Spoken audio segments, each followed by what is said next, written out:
Hey, hey, hey. Welcome to another Out of This World compilation from rSpace. After discovering a cheating partner, it's hard not to fly off the handle.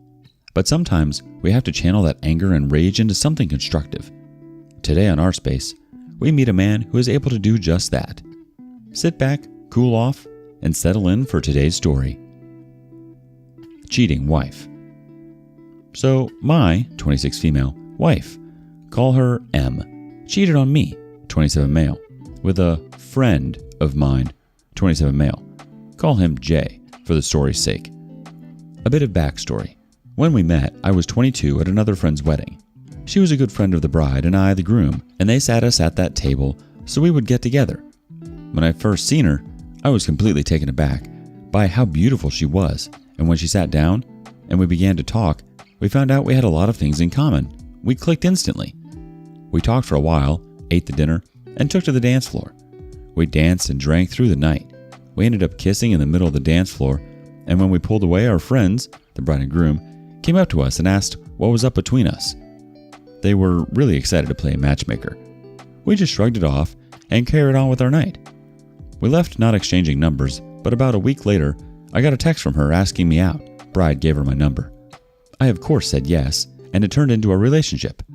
The relationship was great. Other than small arguments, we never really fought, and it was never anything really serious. I eventually asked her to marry me about 2 years into us dating, and we were married less than a year later. We were married for a little more than a year when it all came crashing down on me. Just before our first anniversary, there were little things that were irritating me. She became more guarded with her phone, girls' nights became more frequent, and our sex life was almost non-existent. I had brought this up on multiple occasions, but was brushed off and that I'm letting my insecurities get to me. She would continue to go on as if what I felt and tried to communicate didn't matter to her, so I became colder and colder. I stopped giving her a goodbye kiss as I leave for work, and unless it was something important, we hardly spoke. One night while she slept, I took her phone and laptop and skimmed through her texts, emails, and messenger apps, and found nothing. And from reading the stories on here, I checked her car. I grabbed her keys and looked in her car and found a second phone. I knew in that instant what was going on, but I wanted all the evidence for when I call her out. I didn't want her to say something like it had only happened once or anything stupid like that.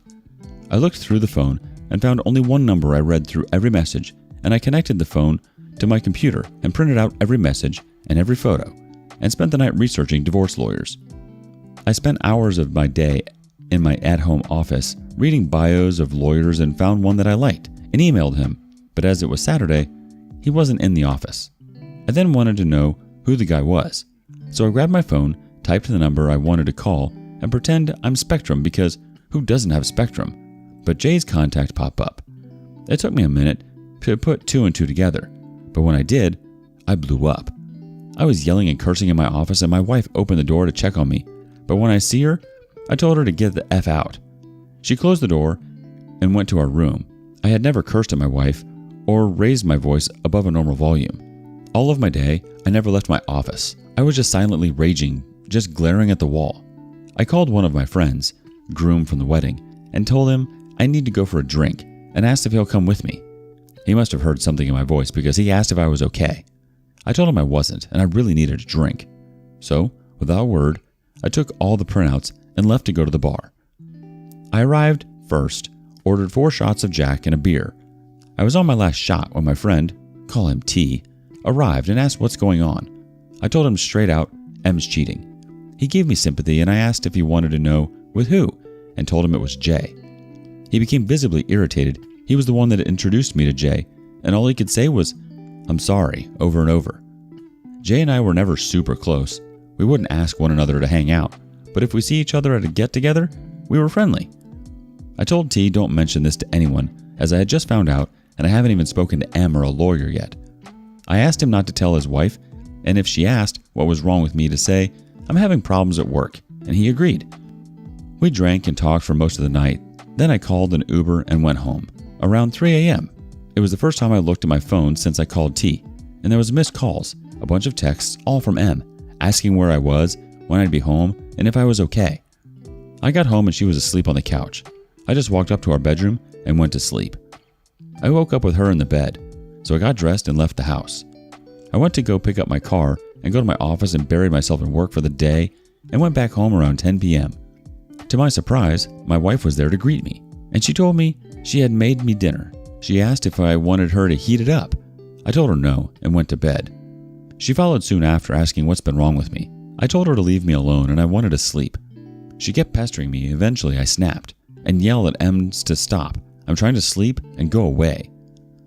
The next morning, I received an email from the lawyer asking to meet later in the day, and I confirmed and got ready for my day. I went downstairs to leave, and M had made breakfast. Asking to talk, I made a small plate and sat down. She started by saying I've been acting different and going on about how I changed, and she wants to know why. I told her work has been stressful and soon it would be all over. I finished up and told her I've got to go. I went to my office and counted down the minutes to go meet the lawyer. When I left, I told my assistant I'm going out to lunch with a client. My wife would call my work sometimes, and left.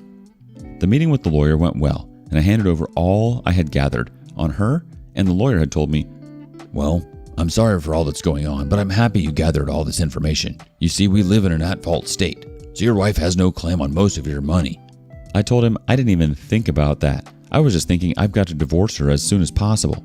He asked to keep the evidence, but I told him I'd prefer you to just make copies, as I haven't told my wife I knew yet, and I don't want to hear her excuses. He agreed and had his assistant make copies.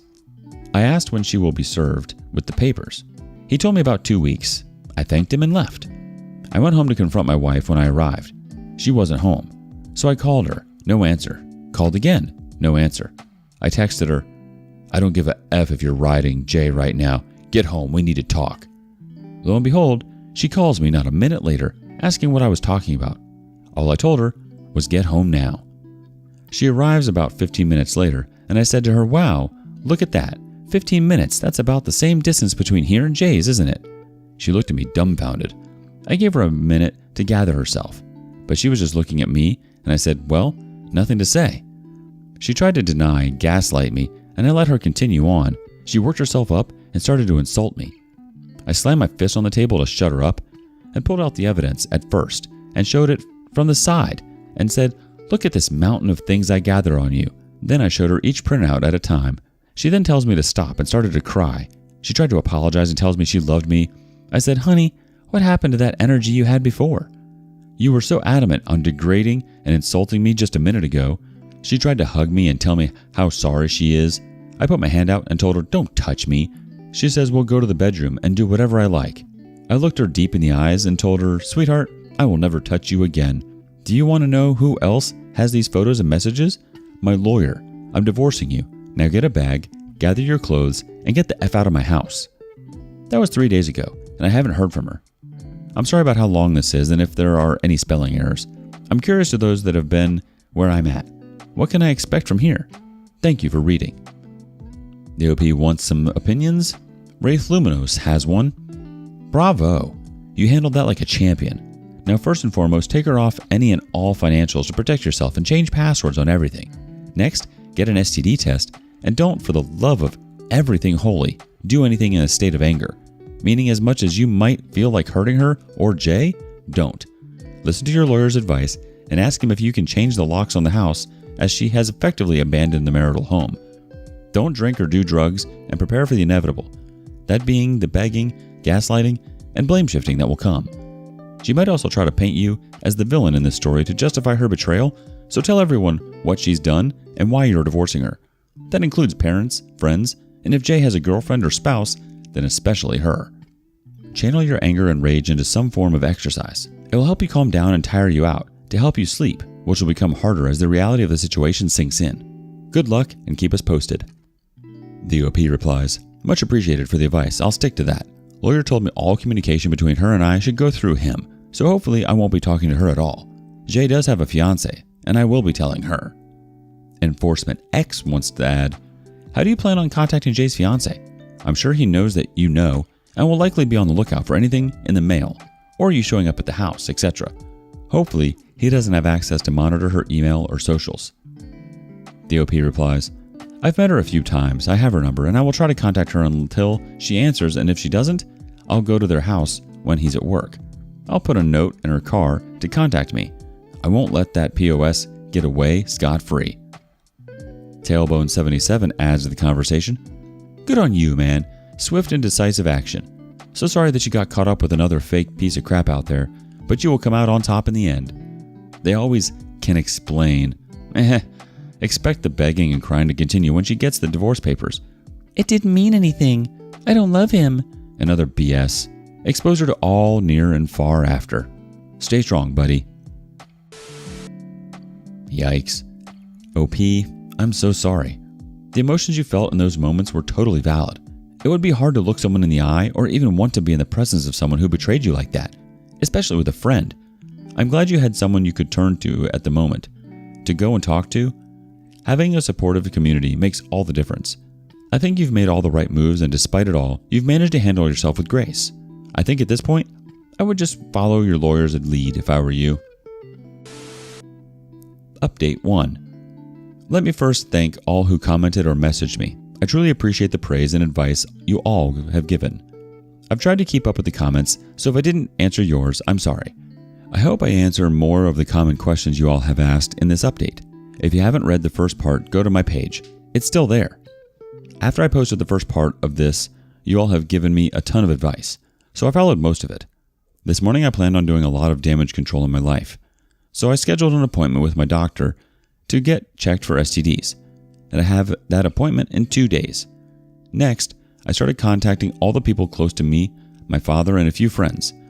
They have all been really supportive, offering their own advice and asking if I need help with anything, but as I got this crap on lock, I declined. I then started to contact her family. I sent a text to her mom and dad thanking them for allowing me into their family and that I was grateful for all that they had done for me. But Em and I are getting divorced and that I would miss them terribly. Not really. They were very suffocating, and while they were great people, I'm happy I no longer have to deal with it. Then told them if they had any questions, feel free to ask. I didn't hear back from them for a while, so I moved on to Em's sister. This kind of hurt because her sister and I were good friends, and I knew this would mess up that friendship. I texted her, "Hey, I'm sorry to have to text you this, but Em and I are going to get divorced, and I wanted you to know. I want to thank you. From day one, you accepted me as a brother. I will be around if you ever need anything from me." Around the time I sent that text, her parents responded back. I'll type up how that conversation went. Parents. We are so sorry to hear this. What happened? Why hasn't Em said anything to us? Em has been in at least a year-long affair. I suspect it started before our wedding. I'm unsure why she hasn't reached out, but I think you should call her. She left the house. I figured she would have gone to you. No, we haven't heard from her. We'll call her. Thanks for letting us know. Are you sure she was having an affair? I am positive. I found their texts. We're so sorry that she did that. We'll try and get in touch with her. After dealing with her family, I moved on to Jay's fiance. I can't remember if I told you all he is engaged in the first part. I know it was brought up in some of the comments. I thought this was going to be difficult, that Em and Jay would have conspired some master plan, but either Em didn't tell him I found out, or they're just idiots. I sent her a text around 2 p.m. and asked if we could meet for a coffee or something. By 2:05, she agreed and told me to meet her at some gross hipster coffee shop across from her work at 2:30. I arrived first, ordered my horrible coffee, and waited for a few minutes. She walked in, ordered hers, and came and joined me. I told her, "There's no easy way to say what I'm about to tell you, so I'm just going to blurt it out. Jay has been cheating on you with my wife. It's been going on for more than a year." She was obviously shocked, so I then told her, "I only found out a few days ago. I know I should have told you then, but I had a divorce to get started and my own pity to deal with." She asked how I found out. I told her everything that's in the first post. I then asked if she wanted to see the evidence I gathered and pulled out a binder. She grabbed the binder and skimmed through the messages and pictures and just started to silently cry. I told her she's more than welcome to take the binder, extra copies, if she wanted to confront Jay with it or use it to see if he would lie. She thanked me, stood up, took the binder, and I told her if she needs anything from me to let me know. She nodded her head and walked out looking very defeated. I know you all had told me to just stay sober, keep a level head, and whatnot, but my world just came crashing down on my head. I'm going to take this week to sit on my back porch, drink, smoke cigars, and blare music. After this week, I'll stop feeling sorry for myself, get back to my usual schedule. On a more positive note, I already packed up most of her things, clothes, jewelry, etc. I also threw in our wedding book and every photo that has her in it, in the boxes. If and when she comes back for her stuff, I don't want her here any longer than she needs to be. Also, before you ask, no, I didn't ruin her clothes other than a few picture frames. Nothing's broken. As of right now, there's nothing else happening. I told everyone I needed to tell. My doctor's appointment is scheduled. My lawyer's hard at work to get me out of this nonsense, and 90% of her things are in boxes. I really don't know what's left. If she stays out of my hair, this might be the smoothest divorce ever. Thank you for reading. Advice is always appreciated. I'm sorry that she has put you in this position to tell people what had happened. That's really such an unfair place to be. You shouldn't have to bear this responsibility, OP. Infidelity definitely doesn't just affect your relationship, but multiple mutual relationships. Update 2.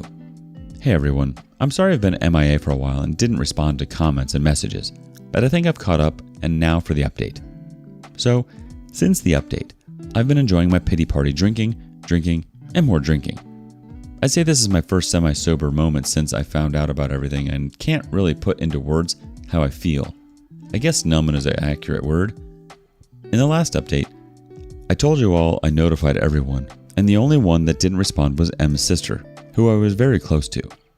Well, that night, I wrote the update. I had continued my drinking binge after I posted and passed out on the back patio, with a little bottle and a few beer cans surrounding me. I woke up in the smell of breakfast being cooked. My first thought was, oh Christ, Em came back and thinks the breakfast was going to make up for what she's done. I worked myself up into a rage and threw myself out of the chair, ready for a screaming match. But to my surprise, it was M's sister. Call her W. I stood there for a moment, trying to calm myself back down, but when M seen I was awake, she sprinted to me and wrapped her arms around me. She didn't say anything to me. She just took my hand and led me to the table and put a plate in front of me. As I ate, she told me how sorry she was and that when her sister showed up to her house and just said that we were having problems and it would be fine in a few days, then told me that when I texted her that we were divorcing, she asked M if it would be fine. Why is he divorcing you? Apparently, M just broke down and told M everything. I scoffed and said there's no way she told you everything and proceeded to tell her all that happened. W told me that M had said it was a one-time thing and that I was blowing it out of proportion. I told W that I have no intention of getting back together with M, and if that is why she's here, she's wasting her time. And if she's in contact with M, W needs to tell her to find a lawyer. She laughed and said she wasn't here for her sister. She was here for me. She told me that of course she'd be there for my sister, but that her and I are friends, and she wouldn't abandon me, especially when I didn't do anything wrong. I stood up and went to her side of the table and just hugged her. I was so worried that all this BS that's going on would ruin her and my friendship, and hearing her say that made me feel so much better. W stayed with me for 2 days, guest bedroom, you heathens, and left this morning as I am preparing to leave for my cabin. I had it before the marriage. M can't touch it. I was gathering my hunting and fishing equipment. She asked if she could join me, but I told her as much as I would like that, she should probably go check in on her sister. She agreed, hugged me, and left. I'm truly grateful to W for being there for me, and before any of you say she's into me, she's not. She's also 20, and that's way too young for me. It's just a really great friendship. I almost forgot to say, I went to the doctors, got tested, and the results should be in on Monday. I've reached out to Jay's fiance a few times just to check on her. She told me she's fine, and she doesn't know what to do. I told her if she wants to meet anytime next week or so, she could vent. I'm more than happy to listen. I'll be on here for a little bit, so if you have questions or advice, feel free to comment or message me. But I'll be leaving for the weekend. There's no internet out there, so I won't be around this weekend. I also want to say thank you all so much for reading, reaching out, and all the praise you've given. You all have been a light in a truly dark time in my life. To any of you who are going through this, as I am, the only thing I can say is to keep your head down. Focus on what you really want. If it's divorce or if you reconcile, set your goals one at a time.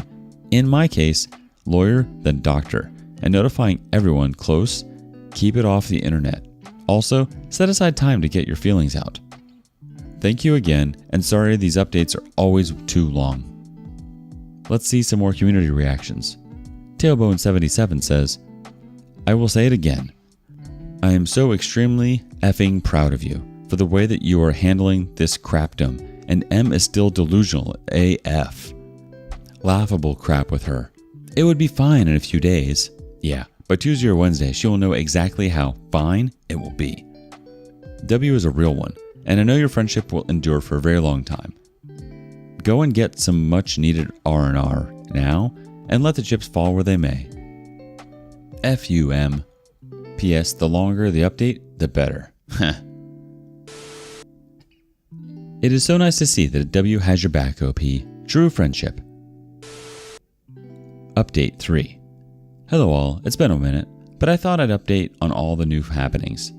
If this is the first time you're seeing these posts, you can go to my page and see my other posts. You'll definitely need context. In my last post, I told you all about W coming to my house and staying for a few days, and she left when I was leaving to go hunting at my cabin. Good news, I got a buck, a nice 8-pointer. I got him on my first day out there, which I am very happy about, as it left me the rest of my time to go fishing. I only caught 2, but they were decent size, so I made one my dinner and butchered the other.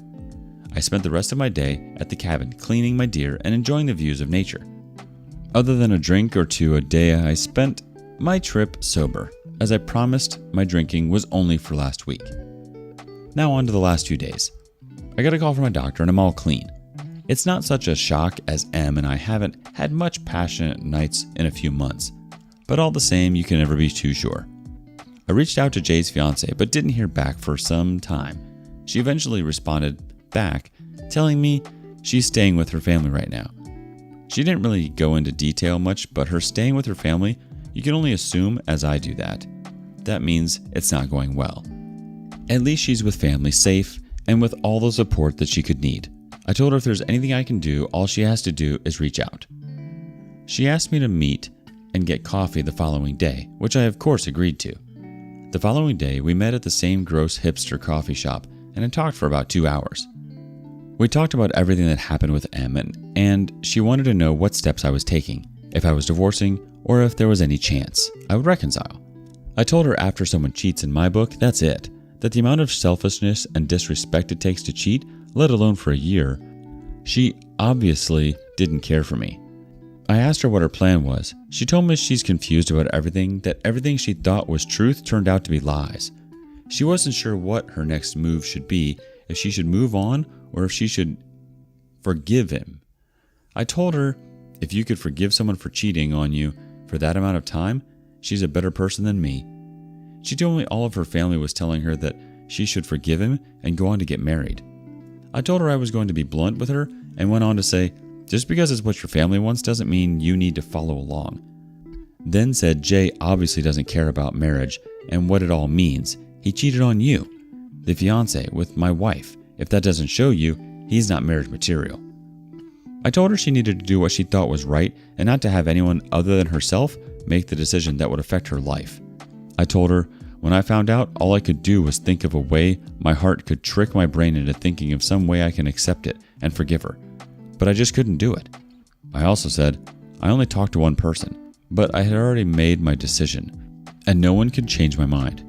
I bet when you went to stay with your family, you had a pretty good idea of what you were going to do, but you let too many people in, and they all gave you their own take on it. I finished by telling her all she needed to do was to follow her gut, that her brain and heart will always lie to her. But if her gut feels something's off, 9 times out of 10, her gut's probably right.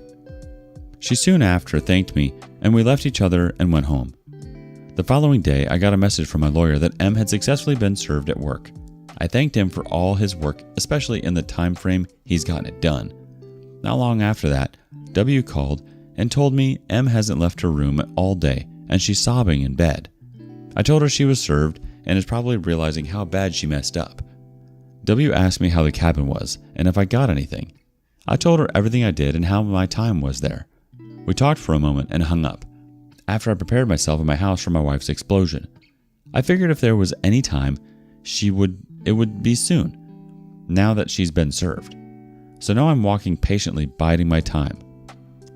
I have Advil on standby for what I can only assume is going to be a bad ache. I told my friend, and he agreed if M showed up, he would race over to be a witness just in case all else fails. I'm currently waiting for Hurricane M to tear through my house. If or when she does, I'll send out another update. Thank you all for reading. Let's see what the community has to say real quick. 33 years a chump says, get some security cameras.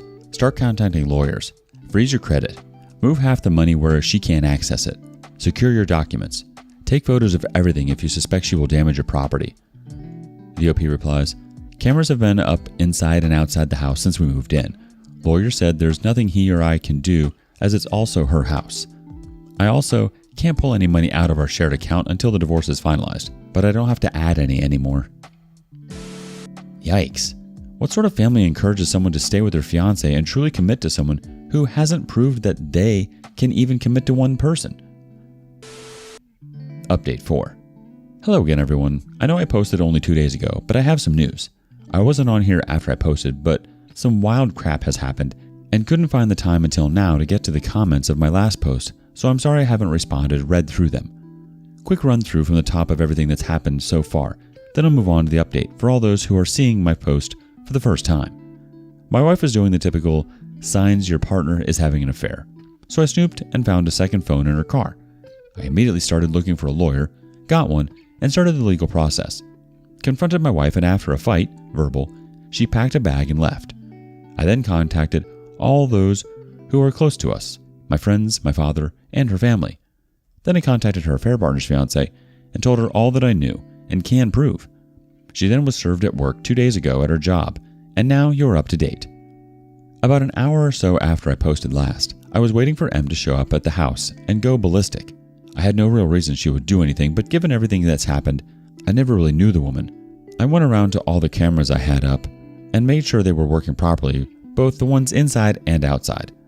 I called my friend letting him know that M was served today, and if she shows up, he needs to get to my house as soon as he could. I'm not going to jail because of this woman. Turns out I was right because M had shown up to the house banging on the door screaming to let her in. I immediately called my friend and W to get there because M is beating down my door. She was cursing my name and begging me to let her in, calling me every name in the book and how I could be so heartless, blah blah blah. She's not wrong because the entire time she was screaming and banging on the door, all I could do was laugh. I then wondered why she didn't just walk in. She still had keys, at least to my knowledge. When my friend showed up, she was still screaming and cursing, so he started to record on his phone and stayed in his truck. But this idiot brought his wife with him, M's friend, so she got out and tried to calm her down. She walked up to M, putting her arms around her and trying to get her to talk to her. M then slapped her across the face, screaming at her to mind her own business. That made my friend, who now has a video of it, to call the police. She continued to scream and curse until the police got there. When they did, she tried so hard to play the victim. One of the two officers walked up to her and she started to cry and tell them I hit her and threw her out of the house. My friend and his wife had told the other officer that when they came to the house, she was yelling and banging on the door, so they couldn't confirm that I didn't do what M said I had done. After that officer was done talking with my friend and his wife, he came to my door, and when I opened it, M said, "There, that's him. He hit me. I want him arrested." She started to put me in cuffs when I told him, "I can prove that she's lying to you. All I need is my phone." The officer stopped and told me to show him the view from the outside cameras. After reviewing the video, he apologized for jumping to conclusions and automatically assuming I was the one in the wrong. I told him I didn't fault him, but he then told me that they received 15 calls total from my neighbors, and apparently during M's rant, she had screamed out, "He hit me!" So the officers had already made their judgment. After having to deal with the police for about half an hour, M ended up being put in cuffs and charged with disturbing the peace, public intoxication, and a DUI. As the police took M to the car, W showed up and came to me asking what had happened. I showed her the video on my phone of it all. The officer then came up to me to hand me the case number and some other paperwork. W started to ask questions about the charges, so I just went back inside. W followed soon after and sat next to me. She told me she left her house for 10 minutes to run to the store, but when she got back, M was no longer in the living room, so she thought M had gone to bed after she drank too much wine. W and I talked for a while, and she asked me if she could stay the night. I said she was welcome any time. She told me that M had to spend the night in jail. I don't know why, but they could bail her out in the morning. She told me that when I went back inside, she called her parents to let them know what was happening and to see if they could bail M out because W doesn't have that kind of money. We had a beer together and soon went to bed. When I woke up in the morning, W had already left to meet with her parents. I haven't heard from M, W, or their parents, but I don't think it's a fun conversation. Well, hopefully M was able to cool off in jail. Update 5. Hello all, it's been a little over a week since I posted, and I have some small news. If you didn't see my last update, that's because it was taken down. I don't know why, but I'll give you a rundown of all that happened. I'll try and keep it short and sweet and move on to the update. So, before my wife was served, I had told a friend it was happening and told him to be on standby, just in case she came over. I wanted him there as a witness. Later in the day, my lawyer told me she was served at work, and a few hours later, my wife was banging on my door. I called my friend as soon as I heard her. I also called W and told her she should come over because her sister was beating on my door. Soon after I got off the phone, my friend arrived and started recording my wife's tirade from his truck. He had brought his wife for some reason, and she got out to try and calm my wife down. She ran up to her and tried to pull her away, but my wife turned around and smacked her, telling her to stay out of her business. When my wife hit his, he stopped recording and called the police. It took about maybe 10 minutes for them to get there, and when they did, my wife flipped a switch and started saying I abused her. When I stepped outside to talk to the cops, he immediately started to put me into cuffs, until I told him I have cameras that show she's lying. He stopped and allowed me to pull out my phone, and he watched the entire video, showing all that she said was just one big lie. She started going off again, and the cop arrested her and had her take a breathalyzer. As they took her to their car, W pulled up asking what was happening. She came and stood next to me, and when the cop brought the paperwork in to apologize to me for jumping to conclusions, I just told him I understand, it's no big deal, then went inside. W stayed behind to get the full story from him, and soon after joined me. She asked to stay over because M will have to stay overnight in jail. When I woke up, W was already gone, and that pretty much sums up my last update. I haven't heard from M since that night, but my lawyer was contacted by hers letting him know he'll be representing M. Finally, we can start this process. I also reached out to Jay's fiancée to see if she has any news on her front. We only texted back and forth, but she told me she has kicked him out of her house and had her father and brother pack up all his things and drop it off at his house. She told me her dad and brother wanted to beat him, but she asked them not to and that she just wants to put all this behind her and move on. She thanked me for checking on her and tells me her close friends are there for her when she needs them. I sent her the link to my Reddit page so she can see all the support you all give to me and to her. On Friday, the moment I got off work, I raced home and my plan was to go back to my cabin for the weekend. When I arrived, W was in my driveway. She wanted to grab her sister's things and had a list of what my wife expected. I skimmed through it and all but one thing was already in a box or sitting in my garage waiting to be picked up. I told her I'm not transporting or touching anything that's in here. I'm not going to be responsible if M wants to claim I destroyed her stuff. I told her I'd pay for a moving company to come and pack and take all her things for her because right now I'm going to my cabin and don't have the time to deal with M's crap. She said that would be great and hopes I have fun. She took a box of M's clothes and put it in her car. She then turned to me and asked if she could tag along this time. I said sure, why don't you go back home and drop off the box and pack a bag for herself. By the time I went to the store and packed up the truck, she was pulling up. I locked up my house and took off to the cabin with W. The weekend went really well. The last time I was up there, I realized what a gem this place is. It has a beautiful view and is completely secluded, so I don't have to deal with any people. It's a place you can truly breathe in and relax. On Monday, I called a moving company and by today, Tuesday, 3 guys in a big truck pulled up and started loading. I had every box open and recorded as they closed the box and picked it up. I took pictures of all the furniture and recorded as the movers loaded it. I thanked them for tolerating me and tipped them each an extra $50. I then sent all the recordings and pictures to my lawyer and carried on with my day. The house seems empty, but also clean without all her things here. When I started the process, my lawyer told me not to get rid of anything that could be considered shared, so I put most of the furniture in a storage unit. I've been sleeping in the guest room since she left, so up until I started writing this post, I've been buying all new furniture. I'll most likely be keeping the majority of it in the garage now that I have the space. I won't be keeping the house, even if I win in the divorce. It holds too many now bad memories. Thanks for reading. Update 6. Hey Reddit, It's been a while since I've posted. I coach high school baseball. So between getting the divorce done, dealing with my soon-to-be ex, and coaching these kids, I don't have much free time at the moment. Quite a bit has happened, so this might be a long post, so please bear with me.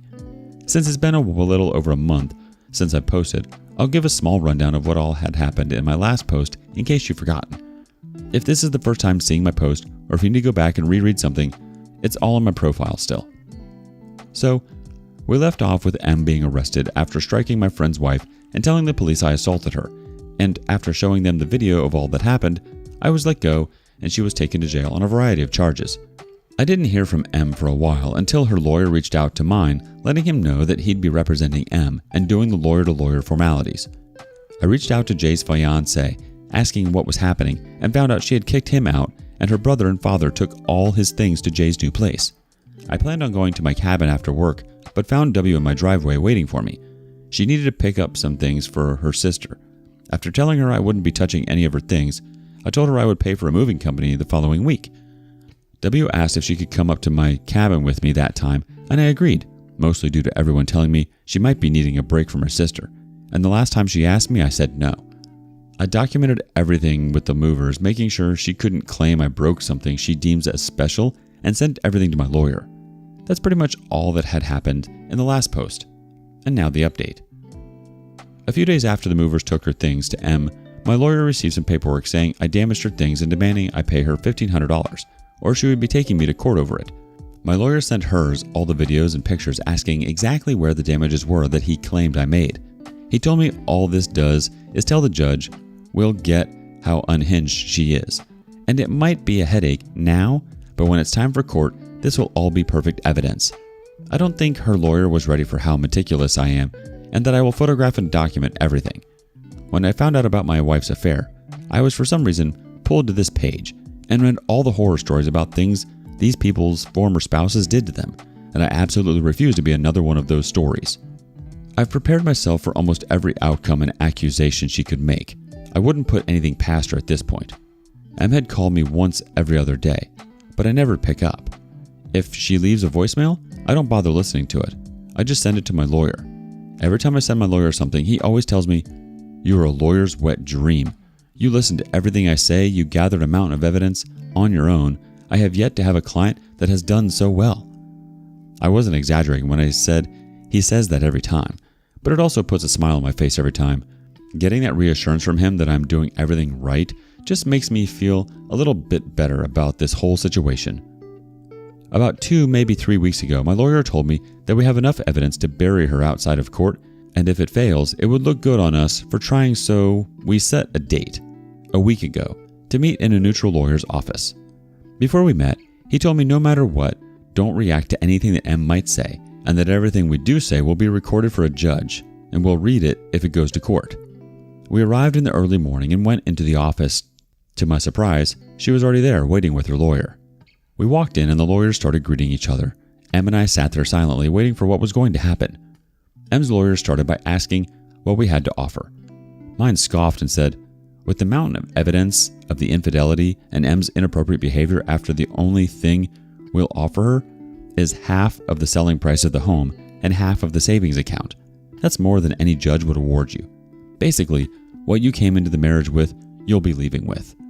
Then he looked directly at M and said, "If you decide to go to court, I will put every message making you read it all aloud. Then I will put every photo up for all in court to see. Censored, but he didn't say that at the time. And make you describe in detail what you're doing in each photo. Then I'll bring up your recent charges and play the video that was taken that night." M started to tear up, looking at me, asking if there was anything she could do to make this right. I said, "You've been cheating on me since before our wedding. All I can prove is a few weeks before the wedding, but I expect it was much longer. There's nothing at all you could possibly do to make me forget or forgive you for what you've done. Sign the papers. It's more than you deserve, and I want to be done with this whole sham you created." She cried obnoxiously for 15 minutes, having to excuse herself to the restroom. When she returned, she was still in tears, but signed the papers and walked out not long after. So in about a month, everything will be filed, and all I'll have left to do is sell the house. I want to thank you all for reading and all of the advice you've given. Also, shout out to rSpace, who's currently reading this story and been bringing what's happened to everyone on YouTube. I've read through most of the comments on there, taking the advice from there as well. I don't see anything else happening, but I could be wrong, and if it does, I'll let you know. But this will probably be my last post. So again, thank you all. I hope what's happened to me has helped at least one person out there. Wow, OP. Thank goodness you collected all the evidence you did. You crossed all your T's and dotted all the I's. And way to have a wicked good lawyer. I'm sorry she disrespected you in your relationship, OP. You're a smart man, and for her to think that she could get away with something like this was foolish. Despite what happened between you and M, I'm glad you were able to maintain a relationship with W. It's important to have those people around you for support. It sounds like you have a great support system.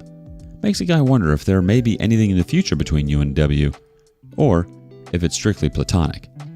I guess I can hope. Wishing you all the best, OP. I think you'll be just fine. I discovered the affair when I came home early to tell her about my diagnosis. Throwaway account for all of the obvious reasons. I guess the only reason I am coming here is because in my situation and course of action, it does not allow me to fully disclose to those close to me. On the 1st of December, I got the news I was dreading. All of the tests have confirmed the diagnosis. I have stage 4 pancreatic cancer. So basically, this will be my last holiday season. I'm okay with what is going to come. I am at peace with that. I have had a life well lived. All of my loved ones will be taken care of. I am naturally a private person, so my wayward wife, Jane, is unaware of my tests. I did not want to worry her until I had answers. So I head home early to have the talk. This is not something I want to do over the phone or text. Well, as you can guess, since I am here, my life changed more than once that afternoon. When I arrived at the house, I noticed the car of one of my business partners in the drive. There was no mistaking it. Flashy, expensive, with a personalized license tag. To say this is out of the ordinary is an understatement. I pull up our home camera system on my phone and notice it is in privacy mode, not recording. So I let it be and drove off to my farm property. Now our camera system is for safety and I never look at it unless there is a concern. With that said, I also love to watch for wildlife in the outside cameras. I also find it oddly satisfying to watch storms come through. So for my own enjoyment, years ago, I configured a second video recorder to archive the cameras to local storage. That storage is not accessible via my phone. So when I was at the farm, I opened up my computer and looked at the other server to confirm what my gut was telling me. And sure enough, there they were, snuggling in the living room, drinking wine, dancing, then going up to the bedroom suite. Apparently, they left the doors open because the microphone recorded their activities after they left the camera view. With my limited time left, I wanted answers, but I don't want the drama of a confrontation and divorce. Call me what you will, but all of my devotion and love for her left me that afternoon. I have all of the emotions that are to be expected. I know that I am not to blame. I have been a loyal, romantic, and attuned partner. I am now thinking about myself. I know what is important to me. So I called my lawyer and we reviewed my will and our prenup. I told him what was going on. We worked on understanding of how long and to what extent this affair has been going on. What has been found is disturbing, and I either clearly did not know the woman I shared 2+ decades of life with, or something in her changed. At this time, I'm not going to say anything to my kids. Wayward wife and I never had children, or wayward wife. I am going to put on a stiff upper lip and get through the holidays. Give the kids and grandkids one last holiday memory with me involved. I will be the doting father and grandfather, and then try to play the doting husband role. Some background for some of the obvious questions. Affair partner is a widower and is not remarried. He is a business partner, but not a friend. I do not invest with friends. I never married my twins' mother and father. It was her choice, and I completely agree with her that at the time she made the correct decision. My kids' mother, Sarah, married a wonderful man, Steve, when the kids were 7. Sarah and Steve never had kids of their own. I got my head out of my butt when the kids were 3. I have been very involved with them before that, but that is when I started my road to be a father that I wanted to be. Sarah and I co-parented well together, and I would call Steve a friend. Sarah, Steve, and I are in our 60s. Jane is almost 60. Affair partner is in his 50s. Jane and I are both in our first marriage. We were in our 30s when we married. What do I need? An outside outlet and release valve. If I'm going to accomplish my goal, I need to vent my anger and talk through my situation. What better outlet than internet strangers? I'm at peace with how and when my life will conclude. Let's get some reactions from the community before we move on. Life Yogurt Closet 98 says, I would confide in Sarah and Steve so they can kind of prepare for the aftermath and take care of loose ends you may have missed. Sorry to hear all this, OP. Evil Eye Man states, I would leave a video, Will, where you explain to everyone why Jane gets nothing. Expose her when you have the captive audience in front of all family and friends. Over following 5758 chimes in addition to a video, Will, you should also show your archived footage during the will reading. Inform Sarah and Steve ahead of time. Make sure the will and prenup are airtight. Leave everything to the kids. Make the best of your time. Love those kids in your family. I'm praying for you. Nunio 508 1972 says, I truly hope that you leave everything to your kids and grandkids. Please don't leave anything to Jane. I'm sorry about this. I hope after the holidays you can spend the rest of your life with those who truly love you. I'm so sorry you're dealing with this in the midst of your diagnosis, OP. You were right to contact your lawyer and try to lay some foundation for making the first steps towards divorce. Your patience and level-headedness surrounding all of this is astounding. I guess in times like these, we have to sort of maintain a sense of peace as it becomes abundantly clear what we have to focus our energies on. I'm sorry, OP. Update 1. First, I want to thank you all for all of your support. It really has helped. I have read all of your comments, and it has given me a lot to think about. I'm going to give some general information to help clarify my situation. Sarah and I were very young when we had twins. They were a surprise, but always wanted. So the twins are in their 40s, and the grandkids are all teens and older. Christmas is a week-long affair every year. We spend Christmas through New Year on the farm. We go cut down a tree after everyone arrives. We decorate, cook, play, and celebrate as a family. Sarah and Steve have been a part of this tradition since I bought the farm. I remain steadfast in not telling anyone until after the new year. If I told Sarah, she would not be able to keep it in. I don't want to place Steve in a position to lie to his wife. I want the kids and grandkids to enjoy the week. We will have plenty of time to cry and prepare in a few weeks. Jane's presence this week will just be a small detail in the long run. Really, I don't care about her anywhere near the rest of the family. The finances are very interesting. Jane and I met and were married after we both were very established in our job and wealth. She had a good job with a great pension. She also had 2 inheritances that were in a trust. We agreed early on that we were both comfortable and we would not disclose to each other our entire worth, by her insistence. We also have a prenup where any property and/or trust that predate the marriage and any income from those resources are not considered marital property, again, on her insistence. Now I have provided both properties, housing with utilities. I purchased the travel, food, and fuel. Basically, I support her 100%. Her income and wealth is spent by her on herself. She purchased her car, clothes, personal travel, and cosmetic surgery. She's a very beautiful woman on the outside, but has shown she is very ugly inside. A few days after I got my diagnosis, I announced my retirement from the nonprofit. Now knowing what I know, I noticed Jane was a bit uncomfortable. I can guess why. I will be around more often. So tomorrow is my last day of work. Now I'll be focusing on spending time with the family. I gave the camera server info to my lawyer and gave him access from his office. So I don't know if they had activities again, but I would assume yes. Again, I don't care at this point. I know who I am and what is my worth, and affair partner is a big step down. As flashy affair partner is, I am low-key. I drive a 15-year-old pickup truck. I like jeans and t-shirts and coveralls in the winter. I know for a fact that affair partner does not have anywhere near the wealth that Jane thinks he does. How? Since the trust has invested in his business, I get quarterly financials. I don't tell anyone how much I have that is between my accountants and me. But let's just say that the trust has been growing for 30 years. I live a modest life, and there's enough there for my great-great-grandchildren to enjoy the farm and have their education paid for. Once Jane knows what she lost, that will be her reckoning. I just won't see it. December really got busy. We did our normal social rounds these last weekends. Affair partner was at one of the parties. It was hard to not keep an eye on Jane and him. I don't think I was caught. With being so busy and wrapping up everything about the job, I have had an easier time keeping it together.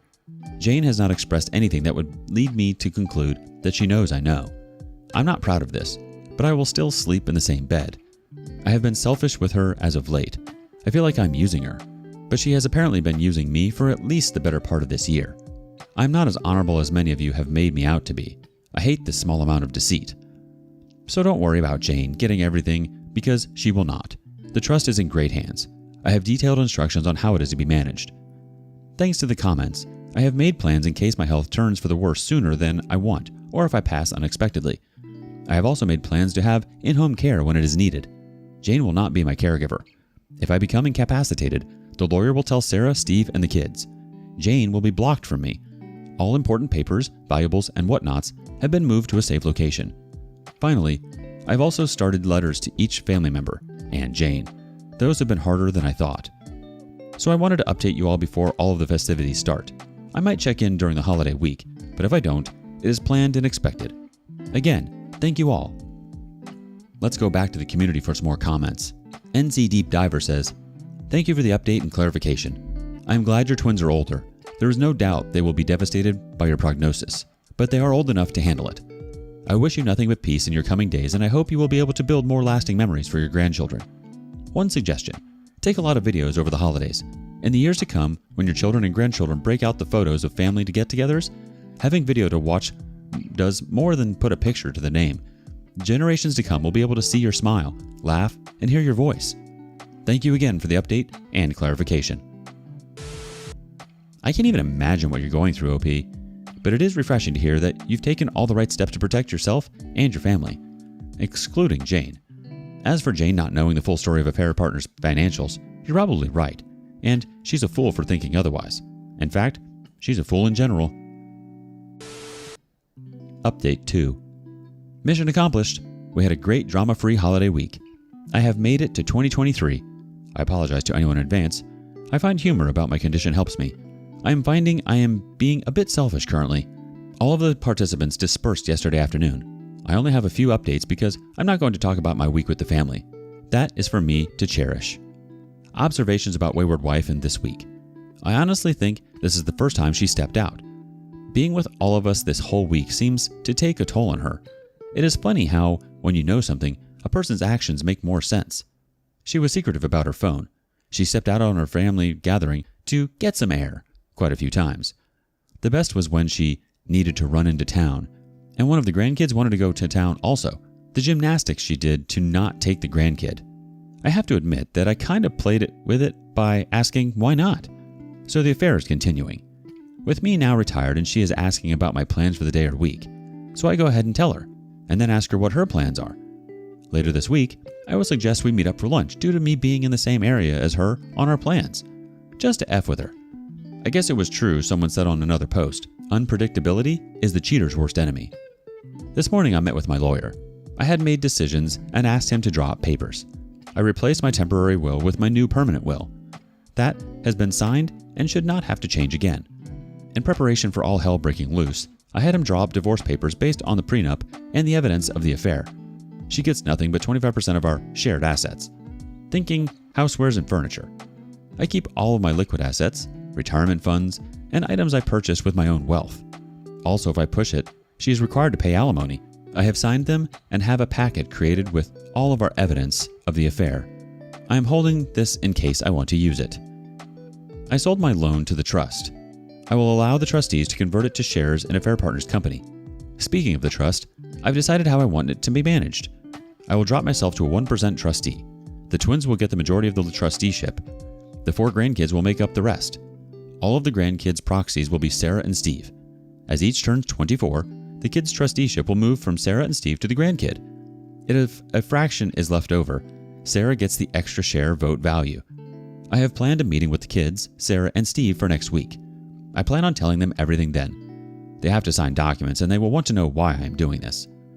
So when this is done, my personal value will be my liquid assets, personal property, and the money from the Affair Partners loan. So, in the worst case scenario, Jane will get very little compared to the assets and value in the trust. In the next couple of weeks, I will disperse the few personal items I want to go to the kids and grandkids. Those are already at a safe location where my lawyer has access. Some of you commented on my health. Well, if I was not clear, I'm not fighting this. I am letting nature take its course. So I have no ill side effects from any treatments. I did notice this week I was more easily tired out. The family noticed also. I played it off as the old man getting older. I still have the cough. The cough is what started it all. It was my tumors in the lung that led to all of the diagnoses. I just played that as a lingering COVID cough. I expect to go downhill pretty fast once other issues pop up, but by that time, everyone will know. And thank you all for all your well wishes on that aspect. I am planning to spend time with the family. A large trip with all of their different obligations will be tough. That reason is why this week was so important to me. It was the last time I could be with all of them for an extended amount of time. I am thinking of a small trip for myself. We will see. I do plan on spending a day one-on-one with each child and grandchild. That is my next goal. The letters are not done. Those are very difficult. I will let you all know how the meeting next week goes. Best to you all. One more community check-in. Butters is Mantequilla says, "You're such a lovely man, OP. There are really crappy people who get to live a long and useless life, yet people such as yourself are robbed. I'm sending you the biggest and tightest hug that lasts a long time, not a fleeting, insincere one." The OP replies, "Thank you, but don't worry about me. I have had a life well lived. If this is my time, so be it. I will go down this road with the same determination and tenacity I have all other roads. Just hug and love your loved ones." I'm sorry, OP. My heart breaks for you. You're strong. Honestly, it is really refreshing to hear how smart you are with your assets and financials. It's a shame that Jane will hardly see any of it. Just kidding. It's not a shame at all. Update 3. I had my lawyer, a notary, the twins, Sarah, and Steve to my farm today. The tasks I needed are done. This process has gone about as well as it could have gone. It is understandable that the family is hurt and angry. When everyone arrived and they saw my lawyer and the notary, the tension in the room was high. I asked them to just sit and listen to me, and after I finish, they are to sign the papers. After signing the documents, I will answer all questions. They all know about the trust. I explained to them it was time for me to release control of the trust to them. I explained how important the trust was in my life, why I started it, how it was outside of my marriage to Jane by mutual decision. I also left instructions on how I wanted them to direct and use the trust. We explained that the trust would be split between the twins and the grandchildren, with Sarah and Steve equally proxy votes for the grandkids until each of them reached the age of 25. Their trust in me was evident because they signed the documents and got them notarized. After that was done, copies were collated and I dismissed my lawyer and the notary. I saw them out and thanked them for coming out on a Sunday. They both were gracious as always. When I returned to the dining room acting as a conference room, they were all quiet. My daughter broke the silence with the first question. Well, it was definitely a multi-part question or a stream of consciousness. As soon as she stopped, I started with my health. I explained the fact of my diagnosis. I listened to them making plans on how we are going to fight this, and this is where I stopped them. I explained the odds. I told them I have already had a second opinion. Then I told them what you all already know. I'm not going to seek treatment. I'm going to let nature take its course. We spent the next hour to an hour and a half arguing. My daughter left the room a few times. Sarah had to go get her. While they were gone, Steve, my son, and I had a heart-to-heart. They understand where I'm coming from. They might not agree, but they understand. The consensus is that Sarah and my daughter will come around. After all this calmed down, and I knew the next question was coming. When did I find out? And I told them. And now there was another round of anger and sadness. I explained that I wanted one more holiday week where I was not a dead man walking. That I was selfish. I wanted this diagnosis to be after the holidays. I don't want it to taint their holidays for the rest of their lives. My daughter, sensing there was still more, went all police detective. She was not going to leave the room until all were out. She asked how in the hell did Jane not tell her. That is when I dropped the last bomb. I told them exactly the same account of events that I did in my first post. That is the first time I truly saw the fire of anger in my daughter's eyes. I then told them she to this day does not know I know. I basically answered the same questions, plots, and etc. that you all suggested. So I guess you all prepped me well. In the end, I told them I valued them way more than Jane. For me, I just want to spend the rest of my days in peace, not worrying about Jane. I had to explain my actions during the holiday week. They also pieced together her steps outside for air and the trip into town where she did not want to bring the grandkid. They were worried I did all this alone. I told them I have some social media friends that helped me through the roughest part of this time. I refused to tell them where and how. They can learn later, but I still want this space for myself.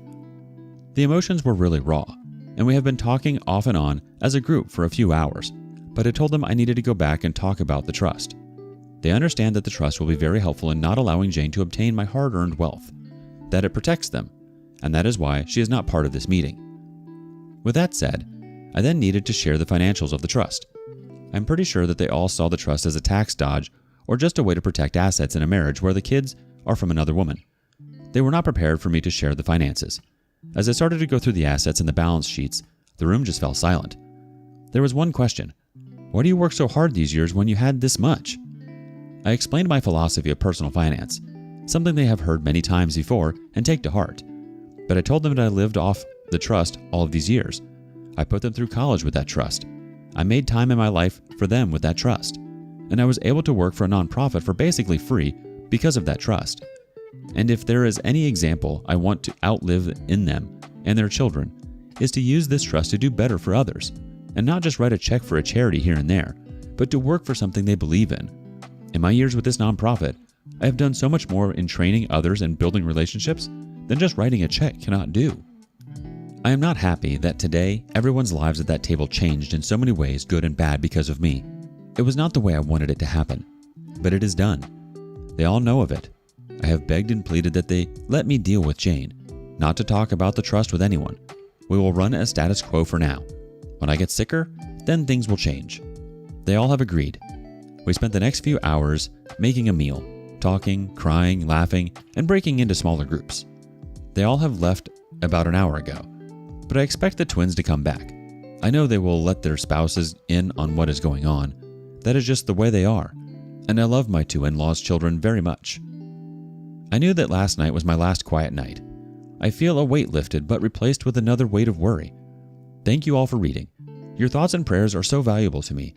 Again, tell your loved ones how you feel and give them a hug.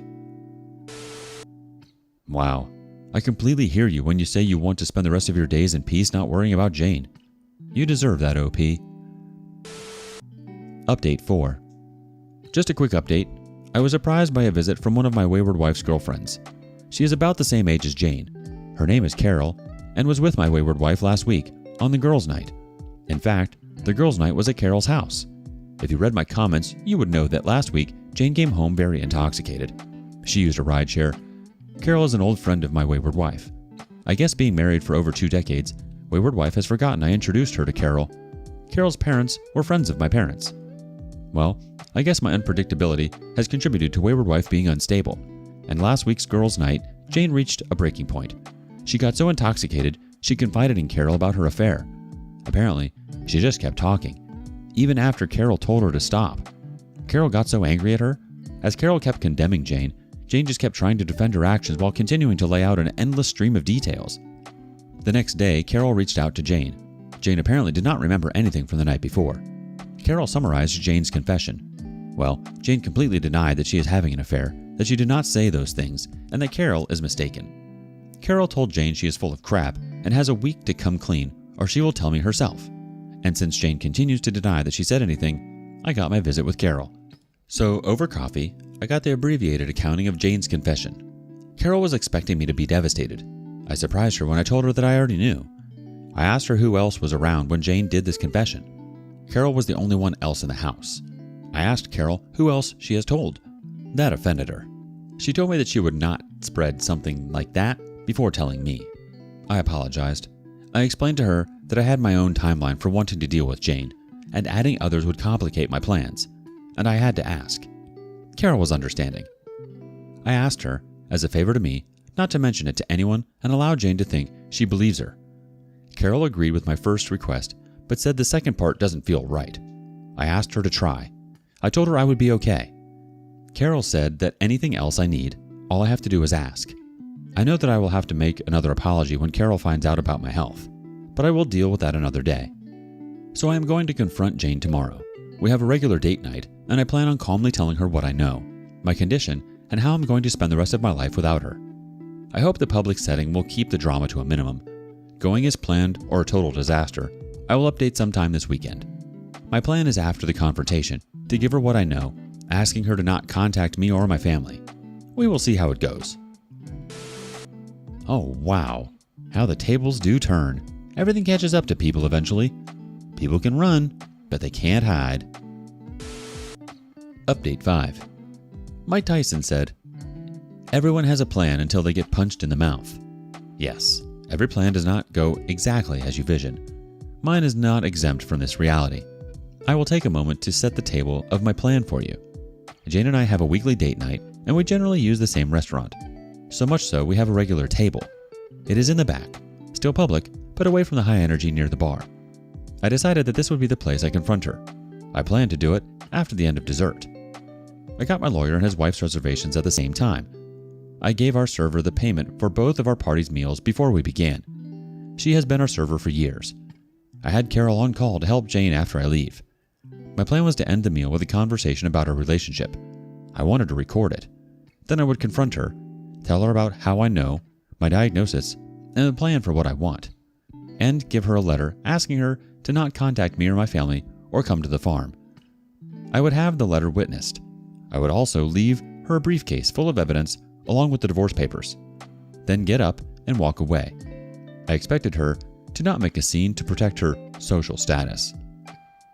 I did record the conversation. She gushed about how great our relationship has been over the years. She talked about how great we are as a team. I asked her if I treat her right. Have I ever abused her, etc.? She said of course not. Then I asked her, why did she cheat on me? She stated that she does not know what Carol told me, but that she is wrong. I told her I had already known before Carol told me. At that point, everything I think Jane had prepared to counter this conversation left, and so did the color on her face. All she could do is ask, "What?" I then told her to let me get through this without interruption, and she shook her head in agreement. She went from a confident and prideful woman to a woman with the deer in the headlights look. All she could do was nod. I then explained how I came home after my meeting with my doctor. I was rushing home to have the most difficult conversation with the one person I wanted to talk to. I explained that when I drove up I saw his car. I then checked the cameras and saw they were in privacy mode. I decided then to go to the farm. I told her that I still had footage, and she almost interrupted to ask how, but I just put up my hand to remind her to let me finish. I told her about my diagnosis and plans to not fight the disease. I saw the heartbreak in her eyes, and I got angry. How can she feel sorrow for me? But I moved forward. I then signaled the waitress, and she went over and got my lawyer. They both came to our table. My lawyer handed me a briefcase and a folder with a letter. I told her that I don't want her to contact me or my family or come to the farm after I left tonight. I signed the letter and asked the server to witness it. The server and lawyer then watched me give the letter to Jane. I then dismissed them. I then concluded by giving the briefcase to Jane. I told her I know much more than she expects. I was totally destroyed. That there are divorce papers in there already signed by me, and she can sign them and start the divorce proceedings. I told her I don't expect to survive a contested divorce, that as long as I am alive, she can stay at the home in town. I will be at the farm. I will not see her after tonight. I don't want to hear any excuses. I have called Carol to help her home. In true fashion, Jane kept her composure in public. She just uttered a quick, "But..." I just reminded her I am leaving and I am done. I went to the server and gave her a gracious tip, found the owner, and apologized for not giving them a heads up. As I am leaving, I see my son at the door with Carol. Carol passes me with a quick smile, then a concern in her eyes for Jane. My son grabs my truck and his wife drives me to the farm. My son and his wife stayed with me Friday night. I finally got them to go home at midnight. I went to sleep with a great sense of relief, but with a renewed feeling of loss. But I was able to accomplish the task I needed to do. The family came to the farm on Saturday to make sure I was okay. I felt a bit coddled, but it was a good day until Carol came by in the afternoon. She said that Jane fell apart Friday night, but I guess contacted her affair partner on Saturday. After the conversation, Jane realized she was just being used by the affair partner and was really in a bad state. Carol made sure to tell me that Jane did not ask her to reach out to me, but she feels that if I could talk with Jane for a bit, then it could give Jane the strength to keep her out of my life. Carol knows how to frame her requests. I reluctantly agreed to a 2-hour discussion at the farm with Jane. I would have someone there for me, and Jane could choose someone to be there for her. We will have a civil conversation. I will not accept being blamed, minimization, or blame shifting. The purpose of the meeting will be for her to get answers for how to move forward. That meeting happened this morning. Jane picked Carol. I don't know why, maybe damage control, and I chose my daughter. I wanted it to be as comfortable for Jane, just so we don't have to repeat this again. I entered the meeting with the steadfast direction and goal of having Jane out of my life. The meeting was as expected. Jane cried, apologized, and tried to minimize the affair. I was not having any of it. I laid out that she will have a place to live until my death. Then the house decision will be on the trustees. I explained that she will not see anything from my estate or from the trust, but she has her 6-figure pension and her trust, so she will be just fine. I have to rant about something she said. Why won't you fight for me or us? I almost broke loose my temper at her, but I just responded with, I just don't care about you or us anymore. That kind of destroyed her. Here I'm going to express my anger. This is the mind of a selfish cheater. All they think about is themselves. That even after destroying someone, they expect to have enough value in that person's eyes to fight for. F that. I was not worth fighting for her against her desires or greed. F her. Sorry for the rant. Jane gets the answer she asked for, but in hindsight did not want them. I don't want another meeting. I feel continuing the meetings just distracts me from what I want to do. Carol and Jane leave, but Carol comes back a couple of hours later. She and I have a quick talk. Apparently, Affair Partner had received notice from the trustees that they are going to convert the loan into shares of his company, and since the trust will be the majority owner, they are asking for a full forensic audit. My daughter, with the MBA, is not wasting any time. Well, I guess when Jane went to him for comfort, she realized what I already expected. He was using her to see if she could buy the loan from me. There were offhanded comments in the recordings that I suspected he was up to something. Well, with the paperwork filed, Affair Partner knowing I sold the loan to the trust and Jane no longer in my life, her usefulness to him is gone and he let her know. Apparently, Jane also confided in Carol that her trust is exhausted. She will only have the income from her pension. She saw life with the Affair Partner to be more glamorous than with me. She truly thinks his net worth is more than mine. He drives nice cars, eats in fancy restaurants, flies us first class. Why, my husband played on his farm, drove an old truck, and we flew in economy class. That she was planning on divorcing me when he expressed his undying love and desire to marry her. It disgusts me that she is this greedy and shallow. I won't see it, but I expect my family will tell her how much I was worth after my death. I'm so glad that her true colors were shown now so I could deal with her and spare my family from her. Then Carol did something that was totally unexpected and threw me off guard. She told me that since I'm no longer encumbered, if I needed companionship, to give her a call. I challenged her and asked why with my diagnosis. Why would you or any woman want to spend time with me? There's nothing long term. She responded that just because Jane is an ignorant slut and did not know what she had, does not mean any divorcee or widow would not line up to spend what time I have left with me. That I am a hell of a man and any time with me would be cherished. And I would have quite a few lady callers lining up, and she might as well be the first in line. I asked her, but most won't know Jane and I are separated. She said Jane does not want the social groups to know, but that she and Sarah will make sure her story is out. I was polite and told her I would let her know. She smiled and gave me a kiss on the cheek. I thought about it after she left, but I'm pretty sure I do not want that complication in my life right now. I have left quite a bit out, but that is the highlights. I'm doing okay. It has been a roller coaster. I need a few days of peace and quiet. The social groups will know soon, both the breakup of my marriage and also my diagnosis. I will now have an endless stream of people wishing me well. I knew I could not delay it forever, but I don't want to be treated differently. However, life is what it is. Time to start dinner and relax this evening. Again, thank you all for all of your support. I will try to go back and respond to all of your messages. They mean so much to me. Speaking of messages, let's check in with the community some more. Raven Lyron says, I was waiting for this update all day. I'm so invested that I feel such a relief when you confronted Jane. My blood boiled when she asked why you won't fight for her in the relationship. Psycho. After everything she did, I'm glad that the Affair Partner played her and that everyone in the family knows. FYI, your daughter is the MVP for doing what she's doing. I also love that she wasted her trust. Nice. What a dummy. Carol is a mess. I mean, she's not wrong. You sound like one hell of a guy, but dang, Carol, give OP a day at least. Also, I love that she will let the social group know. I don't know if you will continue to update. I hope you do. But if you don't, I hope that the rest of your days are filled with peace and the love of your family. The OP responds, thanks for the support. I have to admit, Carol took me by surprise. She said she wanted to be first in line. I guess she believes that fortune favors the bold. I'm sure there will be more drama that I need to vent and gain support for. Thanks. I think your reaction and your emotions are valid. To ask, why won't you fight for me or us? She should be asking herself that. And then there's Carol. I think I laughed out loud when I read that she was hitting on you. I mean, I get a diagnosis like that can be a lonely time. But yeah, that would be awkward. Update 6. First, I am doing okay. I'm still above ground and above room temperature. Every day on my feet is a blessing. My coughing is a bit worse. I am experiencing some discomfort. I notice I am getting winded a bit easier. Overall, though, a great week. Let's start with Jane. She has gone to ground. Her status in the community has crashed hard and swiftly. Once it was out, she was politely asked to resign from any of her leadership roles.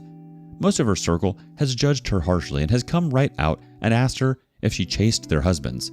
She has tried to reach out a few times. I have not responded. A couple was through proxies. I just asked the person to tell her I have said what I needed to say, and I know all I need to know. I really don't care if she needs closure. Why do I need to worry about her selfish need for that? She knows how I feel because I told her. Some of the details of the affair. They have been going on for at least 6 months. They took 3 trips together, one of which they played the newlyweds. Another was a couple celebrating a 20-year wedding anniversary, and the last they met on vacation staying at the same hotel. I guess role-playing was a bit of their dynamic. She used my house because she was comfortable there, but also the house is set back from the road and passers-by cannot see the cars in the drive. She also bought herself a second car and stored it in town in a parking garage. She apparently swapped cars when she went to a fair partner's house, so no one would recognize her car. She was very concerned about how this would be viewed by anyone in her social circle. Maybe so I would not catch her. Her actions alone show how much effort she went to for the affair with the affair partner. All of these efforts alone solidify in my mind how I am feeling and how I dealt with the affair. I have no regrets about what I have done. The drunken confession to Carol was only partly due to my unpredictability. Apparently, as soon as the notice of my sale of affair partner's loan to the trust was received, he started to distance himself from Jane. I guess from the pressure of almost getting caught and affair partner starting to not be as interested in her. She got drunk and let it all out to Carol. You know what happens after that. It is pretty clear to me that affair partner had alternative motives for his participation in the affair. This does not excuse Jane in one small bit. It just makes Jane more pathetic. It appears that affair partner wanted Jane's help on his loan with me, and Jane wanted the flasher life with affair partner's money. It is interesting how ugly people attract each other. If all of us decent people just allow the despicable to pair up together, we can find better partners. Sorry to all of those out of a sense of devotion, you work on reconciliation. It was not for me. Affair partner is not happy about the intentions of my daughter. It appears he will be trying to stop it in court. All he has to lose is more money. I have heard rumors that he has tried to raise money from other investors to pay off this loan. But unfortunately for him, the news of his actions has already started to circle around my business acquaintances. Remember when I said you invest in persons, not companies? Well, there are not many who want to invest in him. I don't know what my daughter has planned for his company, but it employs quite a few people, so she will work hard to make sure it continues just for them. I think she is worried affair partner has something to hide in the company's books. For the employees, I hope it is not anything that cannot be corrected. Family time has been great. I went to a high school basketball game with the family this week. I also scheduled a poker night. That was great. I had some old friends, my son, and my grandson at the game. The grandson got to see how old school men sat around telling tales and just enjoyed a night together. I hope to get a few more of these in. We have eaten as a family 3 times this week. Carol did come over one night and brought dinner. We ate and talked, but I kept her at arm's length. I'm still not comfortable letting her in. Chores on the farm comfort me. I walk the fences, drive at times, check on the animals, check on the employees, and help with equipment maintenance. Knowing that this farm will stay in the family and continue to run fills me with peace. A part of me lives beyond my time here. I have also had a number of friends and acceptances stop by. Someone mentioned a living wake, and I think this is what they meant. I am encouraging anyone to come out and see me. I like spending time with these folks, even if it might be the last time. Thank you for suggesting that. Thank you all for your support. It really does help. Now let's go back to the community for a few. New ID Guy 77 says, she bought herself a second car? How could she spend that much money and go undetected? That's some seriously clandestine stuff. There's no way she can claim it was just an impulsive fling. As for affair partner, I hope some forensic accounting will reveal his misdeeds. My money is on him mysteriously disappearing to avoid prosecution. Wishing you the best, OP. The OP replies, remember, she has her own trust and she demanded it at the beginning of our marriage that we keep our finances separate. But yes, she was very calculating, and these small details are also known by the gossip queens in her social group. I love how things always catch up to those who are running from something. It's funny how affair partner had his own motives. He wanted everything you had, but wasn't man enough to have it, or deserve it. On another note, I'm glad you are spending more time with family, surrounding yourself with people who love and care for you. You will certainly live on, OP. Update 7. I unfortunately saw Jane again. I am still here, but it has been a bit rough. I'm now home, but I did spend a few days in the hospital. I was found unconscious but was still breathing, so they took me to the ER. I do have a do not resuscitate order, but I never died. I have always hated hospitals, but now with my diagnosis, I really hate the hospital. I don't want to die in there. I have been home for a while now. I can no longer drive off the farm. Really, they don't want me to drive on the farm, but I am determined to keep doing my chores and seeing the sunrise and sunset as long as I can. I also have full-time home health care workers, or as I call them, babysitters, but I'm not going to fight with the family on that one. So basically, I don't remember anything until I woke up in the hospital. Most of my family and Carol were in the room. I was stable by then, and the doctors just wanted to observe me for a day or two, and of course, run more tests to be sure. I had either my twins, Sarah, or Carol with me for almost the entire time. There was one night when no one was with me, and I woke up with Jane in my room. I guess she pulled the wife card on a duty nurse that did not know to not let her in. I was tired, but she was playing the sweet and devoted wife. I don't know why. Then, when I realized she was holding my hand and stroking my head, I pulled away. She was hurt. She then started the new refrain of being so sorry. She did not mean anything she said to him. She was trying to use him, etc. I just sat there, not engaging. This upset her. She demanded that I talk to her. She was just loud enough to catch the nurse's attention. The nurse noticed Jane's demeanor and my uncomfortableness. The nurse was smooth. She tells Jane to wait outside because she needs to perform some BS checks. Once Jane was out of the room and the door was closed, the nurse asked me if I was okay. I told her that Jane was my ex-wife and there should be notes for her not to be allowed. She apologized and asked me what she wants me to do to limit my stress. I asked her to call my emergency contacts. She did, and in about 45 minutes, Sarah, my daughter, and Carol walk into the room. By then, Jane is back and still spewing her BS, but at a very quiet level. Once Jane sees them, she knows that she needs to leave. I quietly ask her to just go. None of the other patients deserve her making a scene. To stop thinking about herself and just leave. I'm very thankful that she quietly leaves, but she first gives me a quick peck on the forehead. I recoil a bit, but if I have to accept that for the peace of the other patients, so be it. The women in my life profusely apologize to me. Honestly, I cannot be mad at them. They have their own lives. They all figured out a schedule to make sure that I was not left alone again. And I am sure that my daughter thanked the nurse for calling them, while at the same time letting the staff know her anger for letting Jane in when they had specific instructions to the contrary. This event just shows me that Jane is like a drowning person. She's just grabbing for anything. I'm not special in her eyes. She just sees me as something that she can use to keep afloat. After every contact with Jane, I just see how much darker and black her soul is. Affair partner is still as much of a jackass as he was before. His accounting department has seen where the wind is blowing, and in meetings with my daughter, pretty much gave her an entire picture. There is no criminal conduct by affair partner in his business. It is clear that he was using every perk and loophole to increase his income over his base pay at the expense of the bottom line. So when my daughter takes control, he will realize a 60% reduction of value to him from the company, and that really pisses him off. I have a feeling she might just outright fire him and move him to a silent minority owner role, so his flashy lifestyle is going to hit a brick wall. He has threatened lawsuits, but has not brought any action yet. I think his credit and/or reputation in the area is shot to hell. Carol has been a more permanent fixture in my life. I have to say I don't mind the company and companionship. Maybe she's wearing me down. She has been staying over several days a week.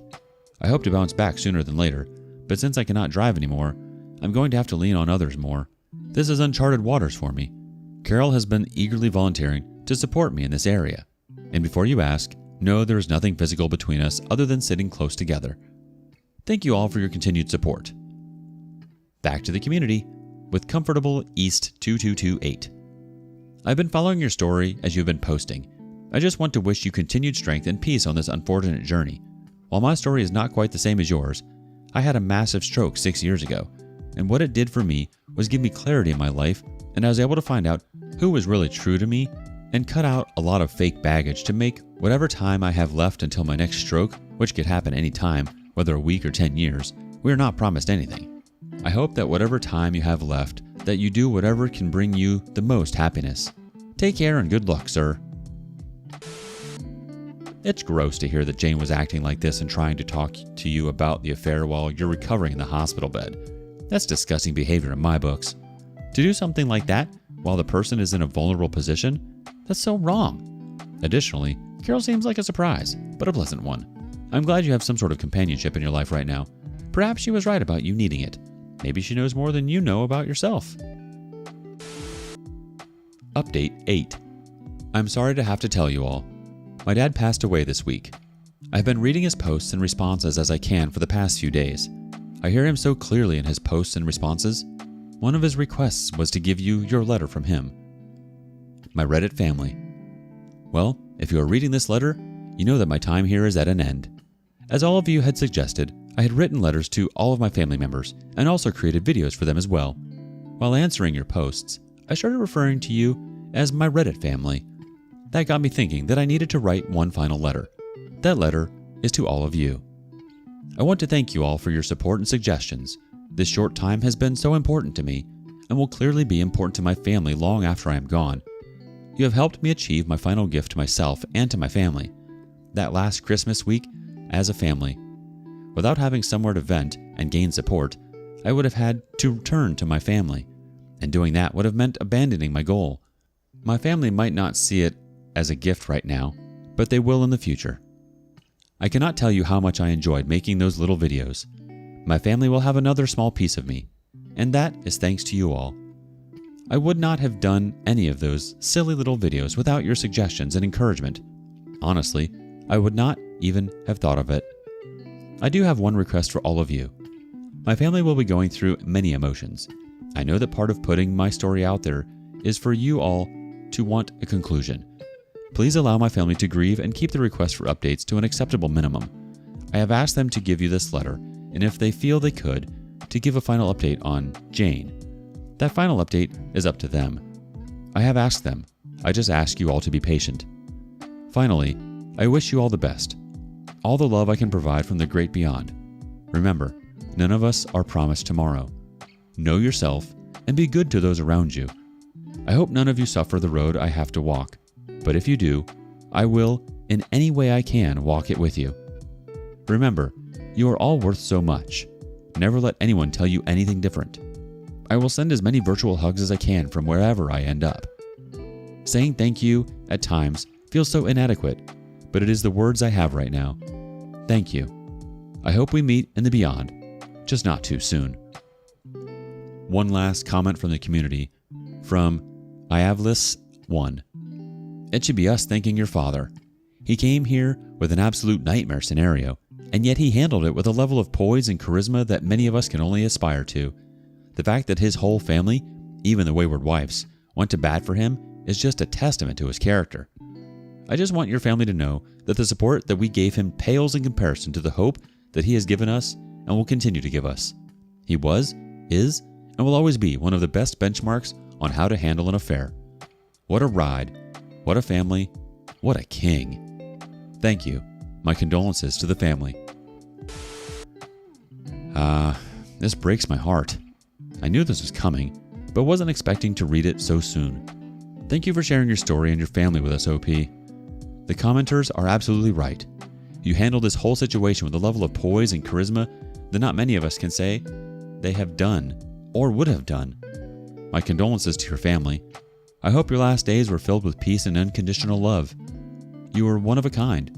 Your legacy will live on. My wife had an affair with her coworker. I, 28 male, found out that my wife, 28 female, had an affair with her former supervisor, 35 male, at work, who's married himself with kids. We've been married for 5 years, and we're high school sweethearts. We were each other's first relationship and first everything. When we were little kids, we were even neighbors. She has always been there. We both came from broken homes, but we always had each other, and we created something different than what we grew up seeing. Or at least that's what I thought. Maybe I was just one big idiot the entire time. I still work remote while my wife has since gone back to being in person. There's not many women in her field, and she used to vent to me a lot that her job was more in line with a boys' club. Her affair partner, who was still her supervisor at the time, was one of the good ones, supposedly, and looked out for my wife at work. Recently, my wife received a promotion and I was so happy for her. She was now a supervisor herself. This came with some new responsibilities, such as having to take a few business trips during the year. Her first trip happened last week, Wednesday through Friday.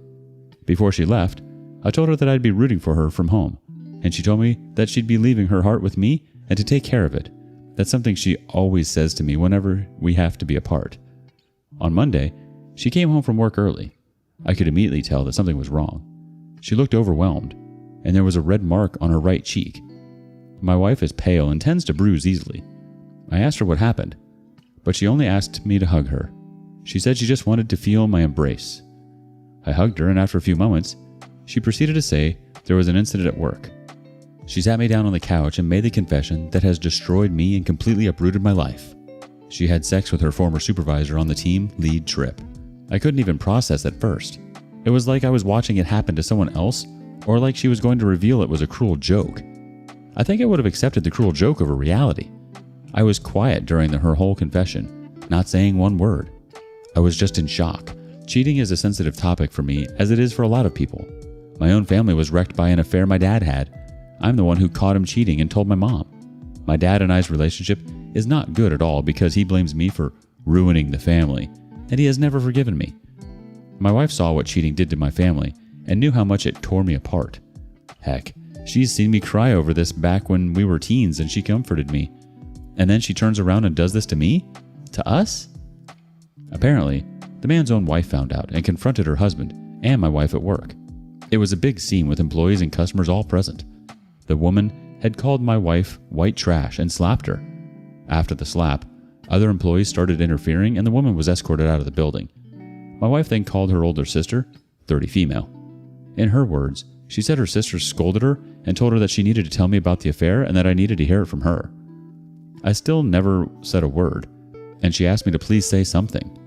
The only thing I could muster up to say in the moment was I needed her to tell me what happened on the trip. She said on the second day of the trip, she went out for drinks with the other team leads and that the group stayed out late and she felt like she needed to participate for a team bonding experience. Throughout the night, each team lead wandered off until it was only her and her former supervisor left, and they went back to his room to listen to music. He kept complimenting her and telling her how sexy she was, and that if he were me, he wouldn't be able to keep his hands off her. He eventually kissed her. My wife told me she doesn't know what came over her, and that she wasn't thinking clearly, but she let him keep kissing her, which then turned into him groping her. They progressed to having sex.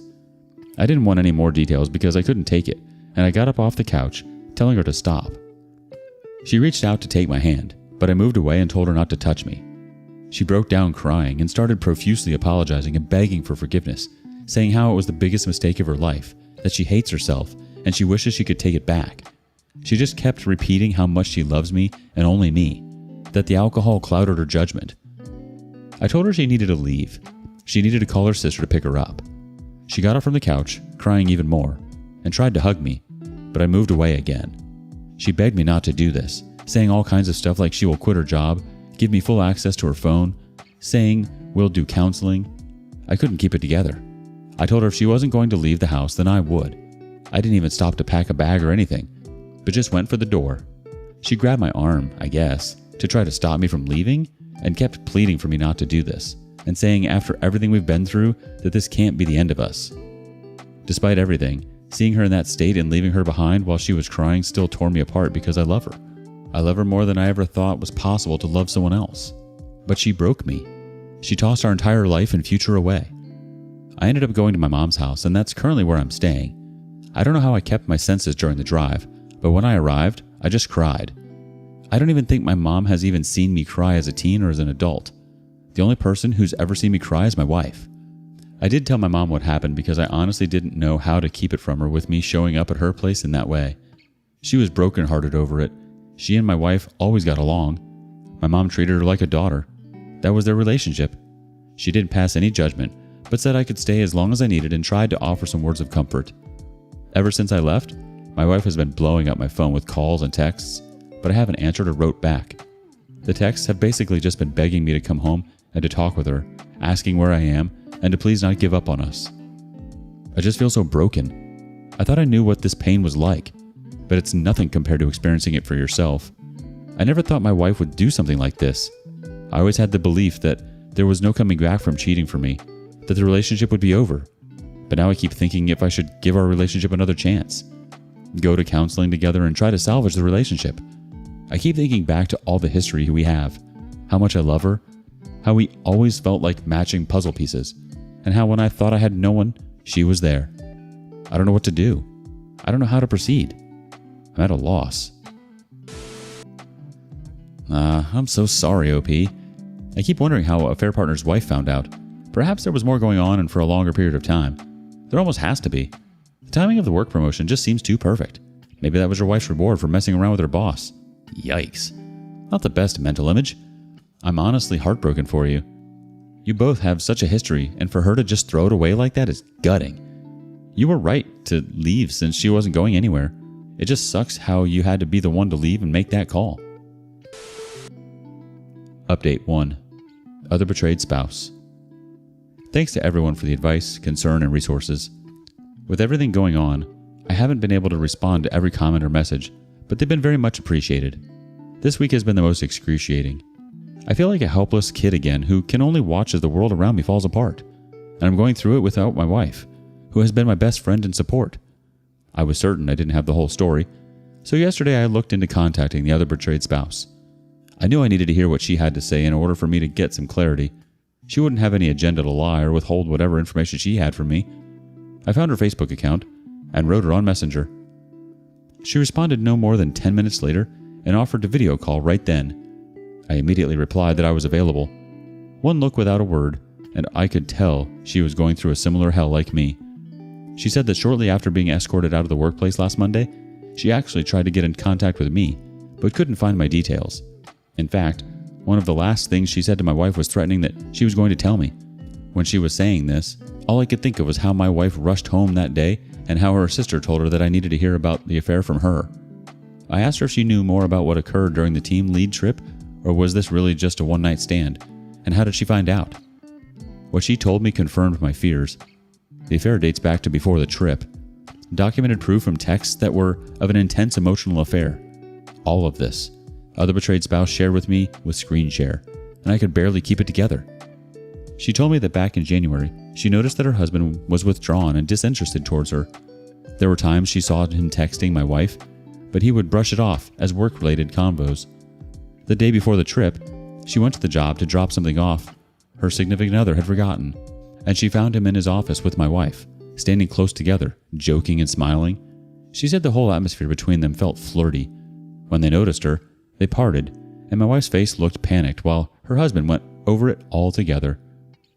She said it was then that she felt certain that there was something going on between her husband and my wife, but she didn't address it because she wanted undeniable proof her husband couldn't escape from. After the trip, her significant other was more distant and dismissive. That night, she waited until he fell asleep and then checked his phone. She went to his text thread with my wife where everything was there to see. Intimate texts, back and forth before the trip. It started as an emotional cheating. Others were of the affair partner saying that it was impossible for him to focus at work whenever my wife was around. In these texts, it was clear that affair partner was the pursuer or aggressor toward my wife. But that doesn't really make a difference because she never shut down his advances. Some of the pre-trip texts were affair partner bashing his wife and going off about repeated miscarriages. It was just plain disgusting with how he talked about her to my wife. He kept mentioning how maybe he needed a woman like my wife. There were texts from last Thursday night with affair partner inviting my wife to join the team for drinks, and texts affair partner sent to my wife the following morning, which clearly revealed that they had sex. At this point, there were no more replies from my wife after Thursday night. I didn't think it was possible for me to hurt any worse, but here I am. Other betrayed spouse said it took her everything to remain calm as she didn't want to alert her twins sleeping in the other room, but she didn't wake her husband up nor confront him immediately. She said that in her heart, she was done with him, and that for her, he had crossed a line he couldn't come back from. She said she was more angry that she'd ever been during their marriage, and that through her anger, she was set on humiliating him like he had humiliated her. So she faked her smiles and acted like everything was fine and waited until Monday, where she was going to out him at work in front of his peers, underlings, and customers. She said this confrontation had been brewing for a while now. Apparently, it was only a coincidence that my wife was at work that day as well. When other betrayed spouse saw my wife with a affair partner and another employee, she decided to target my wife too. When she went on to calling out my wife tried unsuccessfully to get her to quiet down. Other betrayed spouse then started saying her husband had no signs of remorse in the slightest, but only anger at her public outburst. I learned from her that affair partner was fired the following day after the confrontation. She also kicked him out of the house and said one of the hardest things in her life was having to explain all this to her twins. I had an idea of what she meant because I saw my own mom have to do the same thing after my dad. She said this whole ordeal showed her who her husband really was, and while her husband pursued my wife, nonetheless my wife still had a part in the affair, and that as a woman, she had no sympathy or respect for my wife whatsoever. I told her I in no way fault her for that, and that she has every right. She actually apologized to me for her husband's role in the affair. I literally was at a loss for words for a moment, and then I apologized for the part my wife played, and she said that her and I are now a part of the club we never wanted to be in, a club that our significant others forced us in. She asked me about my wife and I. I told her that honestly I didn't know what I was going to do, but that I wasn't currently staying with my wife. She wished me all the best, and I did the same to her, and before ending the call, we exchanged numbers, so if we ever wanted to talk again. Every raw emotion was only heightened. I confided in my mom about what I learned, and she still didn't voice any judgment, but I could tell that she's upset with my wife. A part of me feels great happiness that affair partner is losing everything, his job and his family, and that maybe he's out there suffering as well. But I'm not proud of that feeling. At the same time, I feel immense guilt over that because a wife is losing her husband, and children are losing their family as they know it. Those kids are in for a whole world of pain. I feel anger also towards my wife for doing this to us, for breaking our vows, and for putting my health in jeopardy. We did have sex after she returned from the trip, and the post-trip texts hint that protection wasn't used. I do know I should resume contact with my wife regarding the information other betrayed spouses provided me with, and demand a timeline. But at the same time, I feel even more lost than I was when I made the original post. I feel like I'm just drowning here. Yeah, I had a feeling that this was the case. So in a moment where she could have told you the whole truth to try and salvage anything, if that, she still lied to you. I'm sorry, OP. Update 2. I broke no contact with my wife who had an affair with her coworker. I want to start this off by thanking everyone for the advice, kind words, support. Everything is appreciated. Admittedly, there's been some comments, messages hard to see, but they're nevertheless needed, and I feel like they're coming from a good place. 1 week since D-Day. After talking with the other betrayed spouse, I've been trying to process everything. I haven't been sleeping well. To know that my wife, who I've known since we were 5 years old and started dating at 13, who had been my best friend, confidant, had an affair. I feel like an empty shell. When I step outside, I feel like people know and they're secretly laughing at me. Has anyone else felt this way? I decided to break no contact to request a timeline. The plan was to go Sunday without warning, and if I'm being honest, I wanted to give her another chance to be truthful and to see how she'd been living. Some mentioned affair partner could be at our home. It was painful to consider that she could be defiling the home we shared together for most of our adult lives, but after everything, it wasn't far-fetched. I texted other betrayed spouse for a description of affair partner's car and why I needed it. She sent the info. I made the drive back and looked out for affair partner's car, but it wasn't around. I went into the house to find my wayward wife by herself on the couch. She was stunned to see me. Her eyes were red and a little puffy, like she'd been crying. I hated seeing her this way, and I had this urge to comfort her. But then I recalled how we got here in the first place. It was confusing almost, not acting to help her. My wayward wife called my name with a sense of relief and moved toward me, but I asked her to stop. She did, then said that she'd been worried about me and thanked me for coming back home. I asked if affair partner had been in the house. She said no. But I searched the house, and she followed after while promising that he was never here. I didn't find anything that suggested affair partner was. I asked if she had any contact with him. She admitted he left a voicemail, but she didn't call back and blocked his number.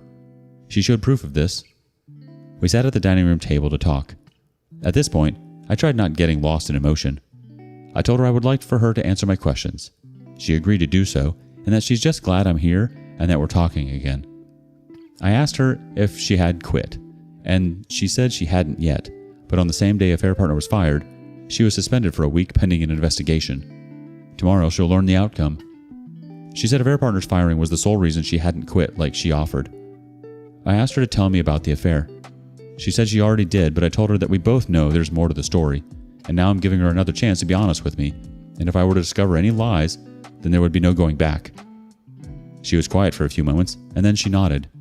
She revealed the extent of the affair, and it matched with what other betrayed spouse showed me.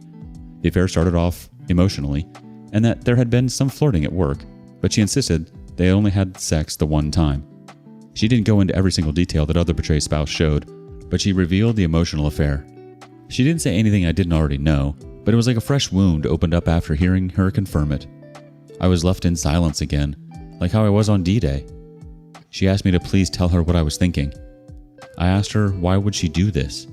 She saw my family's history firsthand, but still did this. Was she unhappy in any way? At this, she broke down crying and said she has never been unhappy with me or our marriage, that she loves me and our relationship is the most important thing to her. I said her actions speak louder. She said she doesn't know why she got involved in the affair, but she never wanted to hurt me, and it kills her. That by the time they had sex, she made so many mistakes and realized she was in too deep and didn't know how to pull herself out, especially when an affair partner had championed for her at work. She told me that the affair was no failure on my part and that it's all on her. I asked if she felt forced by an affair partner, to which she said that everyone loved him and that, as I know, there was a boys' club mentality. She said that she froze up during sex. She just kept saying sorry, and if she could take it all back, she would. My emotions were slipping, so I tried to speed it along and asked why would she have sex with me, which she initiated. She only said that she felt so disgusted and guilty that she wanted to wash it away by being with me again. I told her she didn't wash anything away. All she did was endanger me to ease her conscience. She didn't have a response. She only kept crying. I then asked her if she ever planned to tell me. She said she wanted to confess, was afraid because she knew how cheating was a deal breaker for me. She thought she could fix it by stopping the affair and not communicating with the affair partner outside of work. She said she stopped texting him after they had sex. I asked her if a affair partner wore a condom, and she revealed sex wasn't planned and that because she froze up, she didn't mention it to a affair partner. She said that she'll never forgive herself and that I have every right to hate her, and that seeing the pain she caused me and being without me with no contact has extremely scared her. She pleaded with me to give our marriage another chance, but I compared her to my dad, and that remark stung deep. She said she was nothing like him, but I asked where's the difference. She tried to take my hand, but I moved my hand out of the way. She said that we're not my parents, and it's different for us, and to please tell her that we can make it over this, after everything we've been through. I couldn't say that. I then made my timeline request. It seemed to terrify her, but I insisted, and she agreed. I told her that we needed to get tested. She agreed without an issue. I was barely keeping my emotions in order, so I went to go pack a bag and some essentials. She begged me to stay, saying that she'll stay on the couch, but she just wanted me to be home. I said that I couldn't stay here with her. When I was leaving, she said she loves me so much and that she's sorry for everything. I didn't say anything in return. I couldn't. She then asked where I was staying, and I admitted that I was with my mom. She asked if I could tell my mom something, but I said I can't be her go-between. I know she's also worried about her relationship with my mom. As I said before, she treated her like a daughter. Wayward wife never really had her mom in her life. There was neglect. She asked if she could hug me, but I said no and left. Now, I'm just looking at my options. She told more of the truth at this time, but reality is still reality. I don't know what to make of her statement that she froze up. I also don't know if I'm ready to tell other people about the affair because I feel so embarrassed. Anyway, right now I'm trying to take it day by day and would greatly appreciate any advice on how to proceed from here. I think freezing up is a bit far-fetched. She still went along with it, and if I'm being honest, they probably had sex more than once. But to do without protection? Yikes. That almost seems too intimate to do with someone you're just having sex with. Am I wrong? Update 3. I received the timeline from my wife of her affair with her coworker. Hi everyone. Thanks for the continued support. Here's an update on the situation. I've been keeping light contact with my wayward wife. She texted that she was going in for this post-suspension meeting. An hour later, she said that she was fired. We discussed the STD tests. We'll be going on Thursday. Last night, she FaceTimed me. I was hesitant to answer. She still looked the same as Sunday. She said she had finished the timeline, and I told her I'd be coming over tomorrow. She said that writing the timeline was one of the hardest things she had done, only second to our current separation. She was trying not to cry. Usually, I'd comfort her, but I couldn't. My mom offered to come with for support. She said she wouldn't go into the house, but she'd wait in the car. I think she was worried about me driving back. I accepted her offer, and I drove us. My wayward wife was waiting for me inside with a 2-page document. She was anxious. I sat by her on the couch. It was like D-Day again. I wanted her to read the timeline. She was thrown by this. The fear was clear on her face. Her and I were always so attuned, and her fear heightened my dread. I said I needed her to do this for me, and after a moment, she did. It was crushing on D-Day. It was crushing when I talked to other betrayed spouse. It was crushing when wayward wife admitted the emotional affair, and it was still crushing.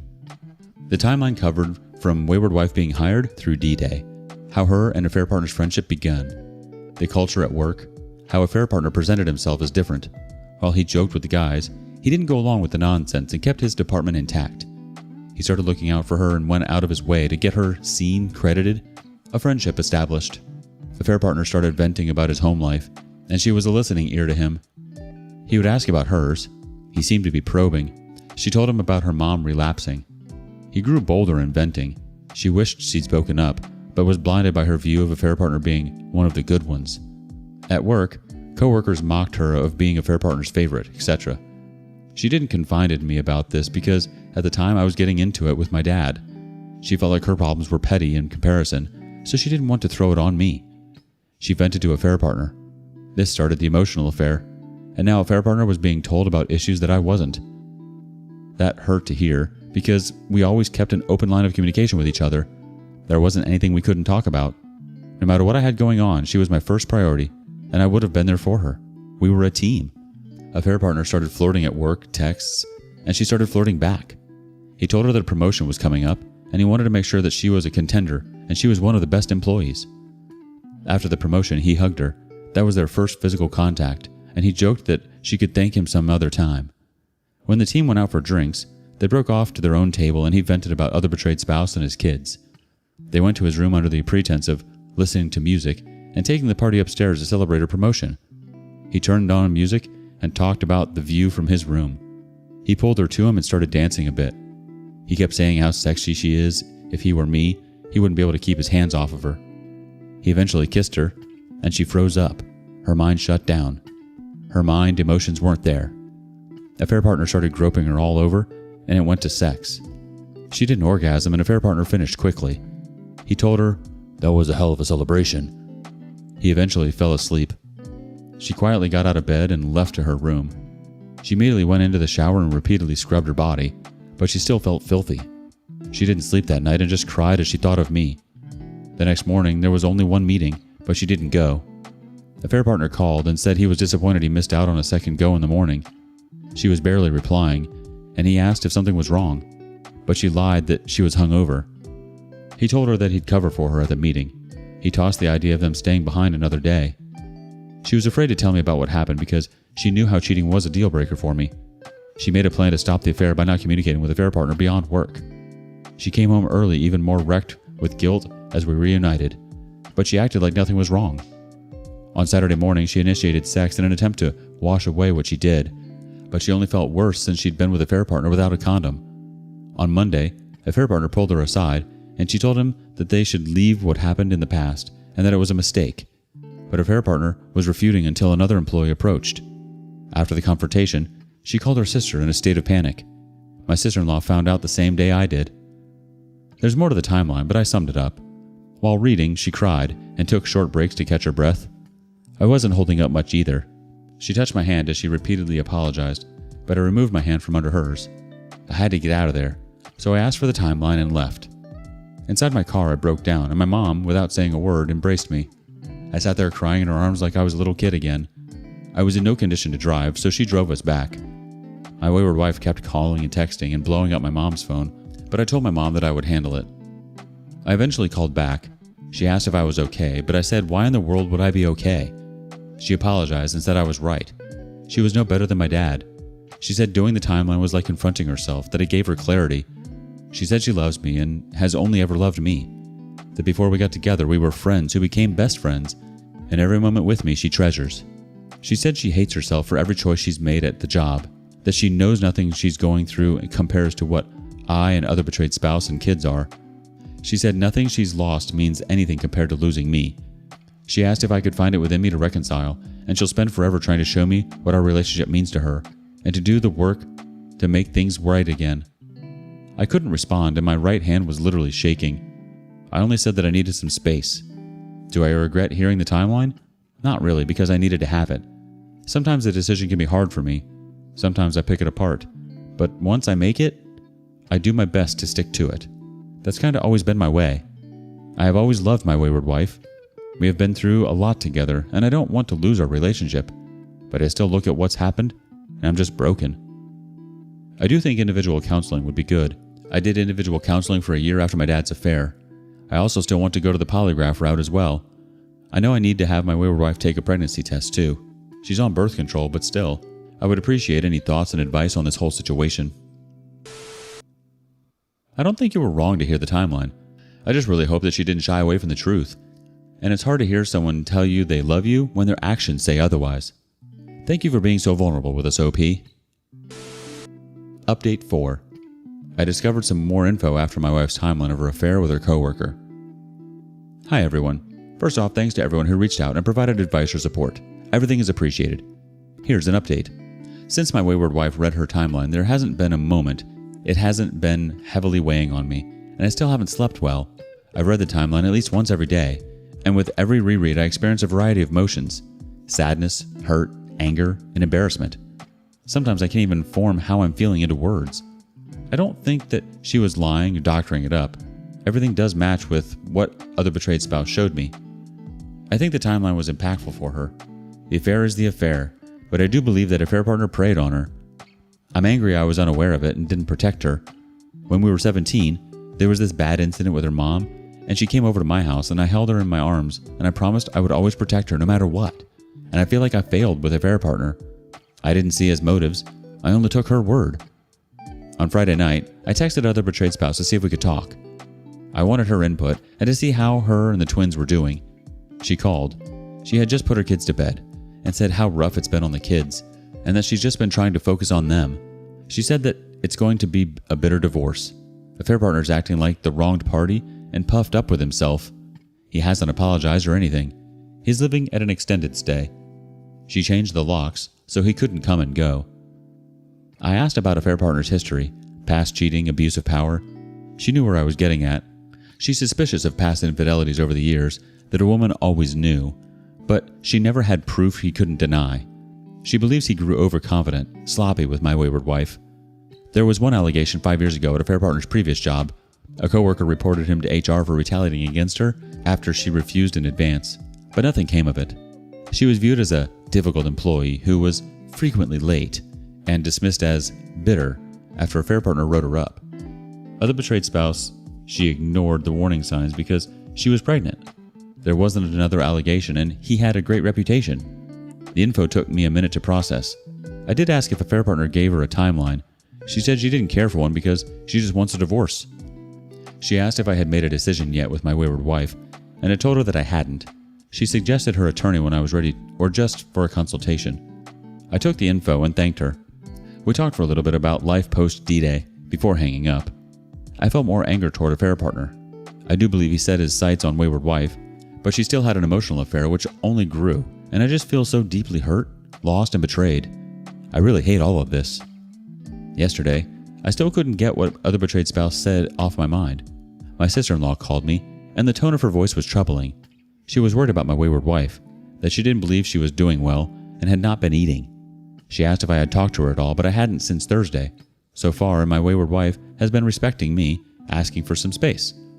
This did not please me to hear in the slightest. I hated the idea of my wayward wife being in this way, and every day with no contact or not seeing her has been extremely hard for me. She asked if I could try talking with her, but she didn't have to because I'd already decided on going to see her. On the way over, I stopped at this local restaurant my wayward wife loves and ordered her usual meal to go. Then I went straight to our home without prior warning. Admittedly, a part of me wondered if I might find affair partner there this time around, but again, his car wasn't around. I entered the house and my wayward wife was lying on the couch. The TV was on, but she wasn't watching it. She looked like she was going through hell. Conflicting emotions hit me. 1, some choices of hers brought this on, and 2, I wanted to comfort her and promise her that everything would be okay. She sat up, surprised to see me. She moved to get up, I assume, to hug me, but she stopped herself. I showed her the food and told her that I needed her to eat something. This caught her off guard, and she said that I didn't have to do this, but I said I wanted to. I helped her get settled at the table, got her something to drink, and she started eating her meal. I asked if she heard from a fair partner if he's been to the house. She said no. I asked if I could see her phone. Without any hesitation, she handed it over to me. While she ate, I spent some time searching her phone. There weren't any new combos with a fair partner, and his number was still blocked. I waited until she was finished eating before I said anything that could distract her. I mentioned that her sister had called, and this threw her off. She promised that she didn't ask her to do that, and she's been trying to respect my space request. But I said that it was okay, and that I wasn't bothered by the call. She said I shouldn't have to rush home to take care of her, but I said our vows say otherwise, and they still matter to me. She started tearing up and said that she ruined us, that she ruined me, and me and our relationship was the very best part of her life, and meant everything to her. She said that she's angry with herself, disappointed in herself, that I only ever loved and trusted her, but she hurt and betrayed me in the way that would tear me apart the most, and she'll never forgive herself. At this point, I don't know what happened, but her words had hit me deeply, and I just broke down. She kept saying that she didn't deserve me, and she just kept tearing herself to shreds. The last thing she said was that I must regret being with her. For the first time since D-Day, I cut in and said that my whole life had been wrecked, but she knew that I don't regret her. I listed how many times she saved me, and that I wouldn't be here today if it wasn't for her. I reminded her about the day we first met at the neighborhood playground when we were 5, or how at 13 when I admitted my feelings for her, and the entire time I was nervously stumbling over my words, and she held my hand to reassure me. Even then I knew I wanted to be by her side. How when I proposed and she said yes, I was beyond excited for us to start our lives together in that way. I never wanted to be apart from her, that she was it for me, and that it never once changed before D-Day. We just cried without saying another word. I tried to gather myself, then told her that I needed to go. As I was leaving, she thanked me for coming over, then said that she understands my need for space and she'll accept whatever consequences come her way, but that she's not giving up on us, and that she's going to start looking into individual counseling. I only nodded. I had my first individual counseling session scheduled for Monday, but I feel like I'm nowhere closer to knowing how to proceed, nor do I feel any less lost. Every emotion you could possibly imagine is just wrecking me, and I feel like I'm trapped in a maze. I would appreciate any advice. Let's see what kind of advice comes from the community. Coming from Armor Teague 227. Your intentions are noble, my dude, but highly misplaced. You feel lost because you're conflicted. Your mind is telling you to leave her, but your heart is telling you to reconsider. Your empathy to the attachment to the person your wife was is compromising your own heart and how to protect it. I get it. That attachment to her and to protect her despite what she did holds on to you due to your long history together. Not only do you feel like her husband, but her guardian too. I once shared those ideals with my ex. She and I weren't married, almost proposed to her on D-Day, but we grew up together. We knew everything about each other since we were kids, and I would have done anything for her. And she knew this. She knew all of this and still went out of her way to cheat on me. She could have talked it out with me or simply ignored the guy's advances. She had other options, but she chose the easiest one. And that realization is what kept me from running back to her, to play her guardian. I knew I had to choose where to go from there, to choose her and live with rebuilding trust that I never broke. A new life made from the stains of infidelity, or to set myself free to start over a new chapter in my life and break away from years of us growing up together, sharing joys and pains that no one else would be able to understand. I chose the latter. I chose me. I say this to you due to the facts that you're still raw and vulnerable to her because you still want to save her, thinking it's what you're meant to do, that somehow it will give you back what was taken from you. But it won't. I say that because she knows you. She went through every notion of choosing not to break your heart, knowing what it would cost you. And she still did it. You didn't push her to her affair partner. You didn't hold her hand or drive her to meet a fair partner. She did this. If you choose reconciliation, understand this. Eggshells will be your daily life. Choosing to stay in a broken marriage is like choosing which minefield you walk across. No matter what you do or where you step, there's always a chance you're going to step in the wrong direction and lose more pieces of yourself. She's not a child, OP. She knew what was at risk. You can't take the blame for her misdeeds. You're the victim, not her. There's only one person here that needs saving, and it's not her. But I won't make any decisions for you. You have to choose what you want going forward, and what you can live with. Just know whatever you decide, it's something you can live with. You decide. Not your wayward wife, not your sister-in-law. You. Good luck. Ex-cat rep says this. OP, I think your whirlwind of emotions are completely understandable. This has been an incredibly jarring experience. You need to offer yourself some grace. You're going to be lost and bouncing between emotions for quite some time. The individual counseling is a huge positive for you. You need help working your way through these feelings before you can heal, or before you have the confidence to make the important decisions moving forward. I do want to ask you to stop trying to make yourself responsible. You agreed to protect her, but you can't protect her from what you don't know. Not only did you not know this, she actively hid it from you. She hurt herself and was a very active participant in it. It is obvious from the outside where your mind is taking you. If you are heading down the path of trying to work things out with her, I would strongly encourage you to not rush into any decisions, especially getting back together with her. If she is serious about doing anything to save your marriage, she will allow you all the time you need to process everything. Be well, OP. I think how you're feeling is completely valid, OP. It's hard to process things like this. Never mind to make a decision that can totally change your trajectory of your life. I'm not quite sure if I agree with affair partner preyed on her, though. I feel like your wife is just as responsible as him. She actively made a choice to respond to him, flirt, and so on. She didn't have to. She chose to. Moreover, I don't think there's any rush in making a decision. Feel the feels and keep processing. The answers will come in time. Wife got STD test after attending her friend's wedding. I handed her the divorce papers.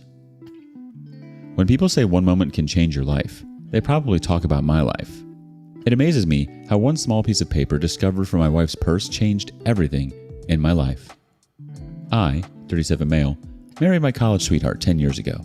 Prior to that, we dated for 6 years, so in total, we know each other from 16 years. I'll call her Dove, 37 female. She was my classmate in college, and I considered her my soulmate. She indeed was. A month ago, Dove's friend was getting married in a fairy tale wedding in Las Vegas. I was also invited to the wedding but had something urgent at work that same week, so I skipped it. It was an elaborate event which lasted for a week. When Dove returned from the wedding, she was unusually quiet. I asked her if everything was fine. She said she was just tired after the week-long wedding festivities. It seemed natural to me, so I gave her the space she needed to wind up. However, it started troubling me when Dove's behavior turned cold towards me. Not only did she become quiet, but she became irritated at me. She started ignoring me and got agitated at every conversation. Not to mention, our sex life was almost null. Whenever I initiated, she used to snap at me and say she was not in the mood. It's been almost a month now since she returned from the wedding, but we didn't have one intimate moment together. If this was not enough, I found something inside her bag yesterday, which has made me anxious. It was a hospital bill. Dove had done an STD test just the next day after returning from the wedding. Isn't it weird? Why would she do that? And why didn't she tell me about this? I know it means something obvious. I love her selflessly, but I'm not a simp to just ignore such a huge red flag. I'm not yet ready to confront her regarding my findings, but before I do, I wanted to have a complete information about the STD test. I just don't want to confront her with any half-baked information. I treasure my marriage and my relationship with Dove, and I just don't want to destroy it in a moment of impulse.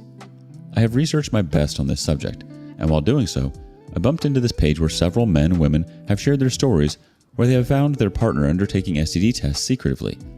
More often than not, it is related to cheating. That is why I'm here to share my story and see if I'm overreading between the lines. I'm feeling guilty to admit this, but I have also sneaked into Dove's phone a few days ago. I scrolled through all her chat lists and call records, but could not find anything doubtful. It was also clean. I also checked her social media account, but it was also clean. I don't know if I should feel bad about doubting her or if I should be assured that I'm being alert. I thought of contacting the friends who attended the wedding with Dove to check if anything unusual had happened there. But the thing is, it was Dove's school friend's wedding, so none of our college friends were a part of it. I'm friends with her school friend, but not to the extent that I can ask anything from them without Dove's knowledge. The situation feels so weird because in the last 10 years of being together with Dove, she never gave me any reason to suspect her. We were always very transparent with each other. Edit to add, I forgot to mention that the bill indicated that she made the appointment on the day after returning from the trip. However, the date of the test mentioned was of yesterday's, and the date of the report is given after a week. Dove's behavior was concerning me from the time she returned from the trip. I checked her phone a few days ago, but couldn't find anything. Yesterday, when Dove returned home, after the test, she looked very exhausted and tensed. I got suspicious when she carefully hid her bag inside the wardrobe. Usually, she leaves it on the table or the couch. I behaved as if I didn't notice it, but I was keeping a close eye on every move of hers. When she went to the washroom for shower, I checked her purse and found the hospital bill for the STD test. Honestly, if she feels a need to hide it, she's done something she feels guilty of, OP. The only other reason she'd get tested for an STD is if she thought you were the one cheating. On top of it all, the timing of it is just too suspicious to not mean anything. Update 1. Hello all. After reading the comments on my post, I realized I didn't give any background information about me or Dove. I didn't think it was relevant to the post. Nevertheless, I have replied to a few of you in the comments, but for general information, let me add a few facts.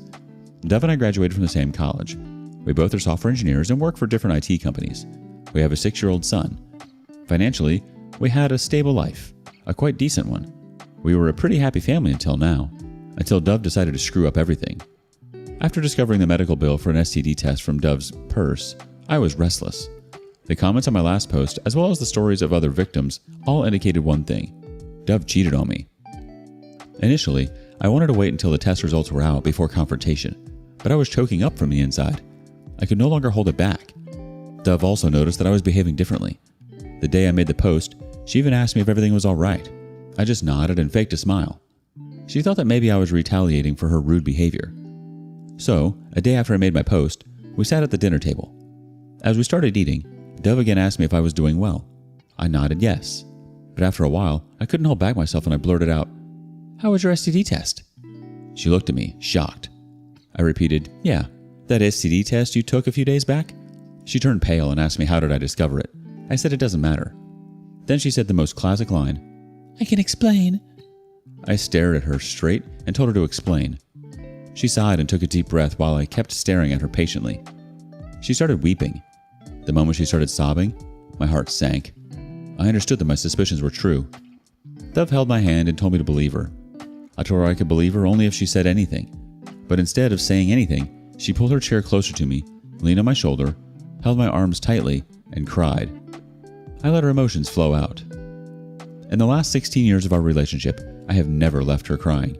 Even with her slightest tears, I used to hug and cheer her up. But this time, I sat unmoved. She tried to come closer to me and hold my arms as tightly as she could, but I didn't hug her back. I sat there cold like an ice rock. Finally, when she was done crying, she freed my arms and confessed everything. It was on her friend's bachelor trip. In the week-long wedding festivities of her friend, the first 2 days were a bachelor trip to Vegas. The event manager had arranged for strippers, male escorts, and whatnot. That day, I got to know so many new terms that I was not at all familiar with earlier. She told me that the bride and her other friends enjoyed all the services right from the start on day 1, but Dove resisted. Her friends forced her, but she didn't. She saw the bride and her other friends having a thrilling time, fulfilling all their fantasies with those escorts, but she restrained herself. I usually used to believe her as she was never a liar, but this time, it was just difficult for me to fully trust her story. I asked her if she did it because she felt out of place. She said that her bride friend convinced her that she had never seen any other man in the last 16 years, hence she needed to taste new blood. Her friends elaborated on how these escorts used several techniques to give them new age pleasures. Dove still didn't give in, but her friend convinced her for an intimate massage. Dove finally gave in to the peer pressure and said yes to the massage. She thought the massage would not qualify as cheating, and she could also dodge the peer pressure. However, the masseur was an escort. After the back massage, he started undressing her fully. She resisted, but he said it was an intimate massage, so she had to undress. She confessed to losing her self-control during the intimate massage and gave in. One thing led to another, and she cheated on me. But this was not enough. When Dove told her friends about her encounter with the masseur, they cheered for her and insisted she should further explore.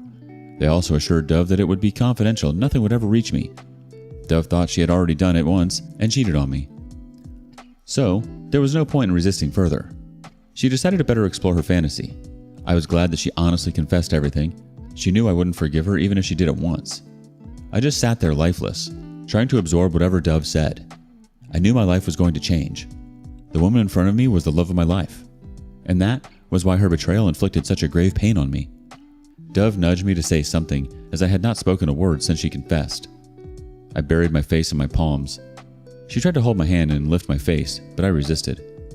Finally, when I looked at her, I said I was going to file for divorce. She was shocked and said I should not make an impulsive decision because we have a son. I yelled at her to stop showing her fake concern for our son and our family. If she had the slightest concern for the family, she wouldn't have done what she did. I took my car keys and left the house. She tried to follow me, but I shrugged her off. I drove off to my friend's place, who was living alone. He recently had a divorce. That's a separate story anyway. I drank until I passed out. The next morning, I called in sick at work. My friend went to the office while I lounged on his couch, searching for the divorce lawyers. I stumbled upon a lawyer who was my junior in school. He was added to my Instagram account, so I messaged him. He responded within a couple of hours. I asked for a call. He sensed the urgency and desperateness in my messages and called me back within 30 minutes. His next available appointment slot was about 4 days later, but since I knew him, he asked if I could meet him late in the evening after work. I readily agreed. Instead of calling me at his office, he asked me to meet for a drink. So the last evening, Dove confessed her cheating, and the next evening, I was sitting with my lawyer and discussing my divorce. He asked me to sleep over my decision and see if the emotion subsided, and I decided to give her a chance. I told him that I was mindfully making this decision. I relayed my divorce terms to him, and he assured me of starting the paperwork immediately. I requested him to fast-track the process because I want to get done with it as soon as possible. Anyone who heard me would have assumed I was making an impulsive decision, but I was not. I loved Dove, but not more than my self-respect. I told him that I trusted Dove with my life, and if I'm taking this decision, it is definitely severe. I cannot let her get away with the cheating. The next day, I went home in the afternoon. I thought she would be at work, but she was at home. She had become miserable just in the last few days. As soon as she saw me, she rushed towards me and tried to hug me, asking me where I had been for the last 2 days and why I was not responding to her calls and messages. I wanted to push her away, but she looked so pale and fragile that I could not do so. I let her hug me, but I didn't touch her. I stood stiff. She kept saying sorry, but I remained unmoved. She held my face with her palms and nudged me to say something. She said my silence was killing her. I asked about our son. She said she had dropped him to my parents' house for a few days. I freed myself, went to my room, and bolted it. She would not have let me pack if I had let her in. I packed some of my clothes, laptop, tabs, and essentials, and hurriedly left the house while she was in the kitchen. She followed me outside, trying to stop me, but I didn't look back and drove off. I checked into a hotel and then went to my parents' house to meet my son. I wanted to tell them everything, but I resisted because I had something else in mind. It's almost a week now. I'm working from the hotel. I have taken permission to work remotely for this month. Dove tried to contact me through all possible means: calls, texts, voicemails, showing up at my workplace, crashing at my friend's place, and local bars and restaurants that I had often visit. One of our common friends called me today and asked me if I was fine. He said that Dove had been looking for me in the entire city. I asked him if she had told him the reason. He said that whoever is asking, Dove has been telling them that I left the house after a severe argument about something. I said yes, I'm safe, but I needed some time to cool off. A few hours ago, I called up my lawyer to follow up regarding the divorce papers. He said to have it shipped to me in the next few days. I'm waiting until the divorce papers arrive. I'll make an update once I sort out this case. I'm sorry, OP. There's no excuse for that. She shouldn't have felt like she needed to explore those fantasies with anyone other than you, her husband. Not only that, but what type of friends talks their married friend into cheating? Now look at what she's done. She's completely thrown her life away as if all those years meant nothing. I wonder if those fantasies of hers were worth it. Update 2. It took a while for me to update this, but I wanted to sort out everything before making an update. This would be my last update. So, after 10 days of the D-Day, the divorce paper arrived. It was Saturday. The next morning I went to my house. The situation was the same. Dove was lifelessly lying on the couch while my son was playing in the living room. He ran towards me and hugged me as we hadn't met in the last week. This time, Dove was stiff. She didn't hug me. Instead, she gave me a cold stare. I played with my son for a few minutes and then left him alone and sat on the chair. Dove looked at me with a straight face and asked what did I want. I smirked at her question without saying anything. She asked if there was anything she could do to make things better. I still remained quiet. After a while, she said, "Look, I know I've hurt you and ruined everything, but I'm guilty about it. I accept what I did as was a grave crime. But you need to see that I could have skipped the STD test and you would never have known about it. But I took the test for your safety and avoided sex to protect you. I love you. I'm sorry for what I did, but you also need to acknowledge that I honestly confessed to the truth when I could have easily cooked up some lies. So, we need to solve this situation instead of running away from it. Tell me if there's anything I can do to fix this." I told her yes. I told her to confess her cheating in front of my parents and hers. She gave me a stern look. I said, "What? You can't do it, right?" She took a deep breath and said if this was something that would make me happy and satisfied, she was ready to take a shot. I asked her to go on and invite them in the evening. After staring at me for a couple of minutes and seeing the coldness in my eyes, she took her phone and called up her parents and mine one by one, asking them to join us this evening. After the call, she looked at me with defeated eyes. I took a shower and was surfing on my iPad when she entered the room and said she had prepared a lunch for us. I wanted to avoid it, but I knew from within that it was going to be our last meal as a family, so I went and sat at the table. She served me and my son, and we all ate it together. I felt bad seeing my son's face that it was mostly the last time he was having a meal together with his parents. I know I would be called egotistic and chauvinist for destroying my happy family for just one mistake of Dove, but I don't care what others think of me. I know when my son grows up, he will be glad that I chose my self-respect over my love and emotions. It is necessary that a child grows up with happy parents who might be living separately than frustrated parents who are trapped in a broken marriage. And our marriage was broken at the moment Dove opened her legs for other men. After lunch, Dove took our son to his room for an afternoon nap. After putting him to sleep, when she returned to our bedroom, I was scrolling my phone. She tried to touch me. I stopped her and asked her if STD reports had come. She said that she had come clean and started touching me again. Knowing that it would be our last time, I gave in. That was the most thrilling sex we had in a long time. After we were done, I felt so guilty and sad, but also satisfied to be with her. She was the only woman I had been with in the last 16 years. I loved her, and it broke me to the core to think that I was going to push her away from me forever. I also regretted having sex with her because it would have given her hope of reconciliation. She fell asleep on my arms as if she hadn't slept for many nights. I looked at her face and wondered how she could do this to us. I don't know when I dozed off while staring at her pretty face. We woke up when our son knocked on the door. I opened the door for him. He played with us on the bed. It was such a bliss. At that moment, I truly felt like retreating from my decision and giving another chance to my marriage. But I suppressed it and went out of bed. It was already evening. I sat in the living room waiting for my parents and in-laws to arrive. After a while, our parents were there. After everyone settled down, Dove called me into the kitchen and asked with an intense eye if I really wanted to do this. I said yes. She then went outside and told everyone that she had something to confess. She told them that she cheated on me at her friend's wedding, but it didn't mean anything. She loved me and could do anything for me.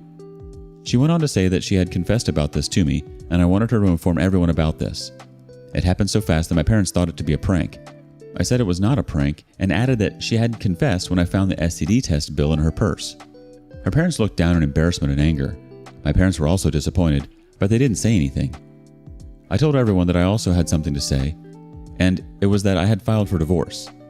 I pulled out the divorce papers and started reading the terms of the divorce. Dove tried to interrupt me, but I continued. I gave her the house in which she and my son could live while I moved out. We both would have joint custody of our son, and I would pay my share of the child support. After reading it, I handed over the papers to her. She gave me a disgusted look and said I tricked her into this. She glanced through the papers and signed it right away. Her parents stood up and left immediately without saying a word. My parents also left, but while leaving, they asked if I wanted to move in with them for some time. I nodded and said I'll see. Dove went to our son's room and locked it from the inside. Not only did she feel humiliated in front of her parents and in-laws, but she felt defeated that all those confessions and humiliations was for nothing. I packed my remaining stuff and left the house. I wanted to meet my son, but I knew Dove wouldn't let me do so. That was the reason she had locked herself in his room. After that evening, I didn't get any calls or texts from Dove. After 45 days or so, we were presented in the court, where our divorce was settled amicably as none of us contested. We didn't say anything to each other and parted ways after it was over. It's been more than a week since the divorce was settled. I have been busy throughout, finding a house and settling in there. We may cross paths because of our son, but it is going to be only transactional. I still feel empty and frustrated because I know I have also hurt her and humiliated her. Maybe we both got what we deserved. Wow, how generous of her to take the STD test to protect you when all of that could have been avoided if she had remained loyal. Who does she think she is here? A hero? You're absolutely right, OP. How could she do that to you? I'm so sorry. You and your son didn't deserve that, but you shouldn't feel bad or frustrated. She humiliated herself the moment she caved and, as you said, opened her legs to another man. She tried to make a fool out of you. She tried to hide it from you. Those are some despicable acts. You've done everything right in the best interest of your son, which is far more than she can say. What do you make of OP's actions after finding the STD test? Would you have done anything different? Let us know in the comments below. Wife cheated. Next steps? Hello. I've been a lurker here for a little while, trying to process infidelity in my life. Long story short, wife and I have been married 8 years. Together, a few years longer total, and have 2 small kids. This year's been tough, and we have had our arguments, but nothing that I would ever think would push my wife to cheat. Anyways, I noticed her lately being distant and being uncommunicative and decided to confront her one evening. At that time, she said that she was not happy and couldn't feel a spark anymore. At first, I freaked out on myself, thinking I was being a non-attentive husband, truthfully an issue. However, the next day, I caught a very strange message on her phone that was extremely lovey-dovey. I took a look and then found my wife was messaging a man for a long time with lots of I love yous and plans for a future together. Effing destroyed. Anyways, taking the advice of the many threads on here, I didn't confront initially. I actually read as much as I could, contacted a couple of lawyers for advice, one now on retainer, and got my head on straight and calm. I confronted my wife a couple days ago calmly and asked if she was having an affair, and after a couple of minutes, she admitted everything. Long story short, it's been going on for 6 months and she claims it's the deepest emotional connection ever. Complete BS, but whatever. To end it all, I gave my list of boundaries. Cut off contact, marriage counseling, etc. The thing that I think is the final nail of an honest attempt to reconcile is she got extremely aggravated with cutting off contact, especially when I told her to do it in front of me and even insisted to see him one last time for closure. I effing held my ground and told her if he is so important, pack a bag and go live with him, to which she backed off, but not before she told me I was a controlling a-hole. Anyways, she sent a text this morning and showed me, but my spidey senses seem to think she will try a different means of communication. I'm thinking there is no hope, and I honestly don't want it at this point, but I just wanted to be able to tell my kids in 20 years that I at least tried. We have marriage counseling tomorrow, but I'm thinking it's time to file before wasting any time or grief. I'm cautious to move too fast because of my kids, but is this the right way to do it? The OP continued in the comments. Wow, this thread got big fast. Thanks for the awesome comments. It's been helpful to get validation. I have the paperwork filled out with my lawyer. They just need to process it, and I will have to pick a date to have her served. You're all right. This will not end well if I do go the doormat route. Need to think about my future and my kids and move on. One person responds, it honestly is great to see someone not be a doormat in this situation. Honestly, good on you for playing it smart. It will suck, but keep that rage on red hot. Don't let it cool down because you are keeping your head in the game. You will thank yourself later for this. Your kids will also once they are capable of understanding. I would actually consider keeping the evidence locked away in case she ever tries telling the children a different story, so they can see it with their own eyes. Probably too extreme and not a good parent thing to do, to go that scorched earth and salt the fields. Honestly, I think you would be doing your children a disservice if you stayed with a woman like that. Kids aren't dumb. They catch on to things.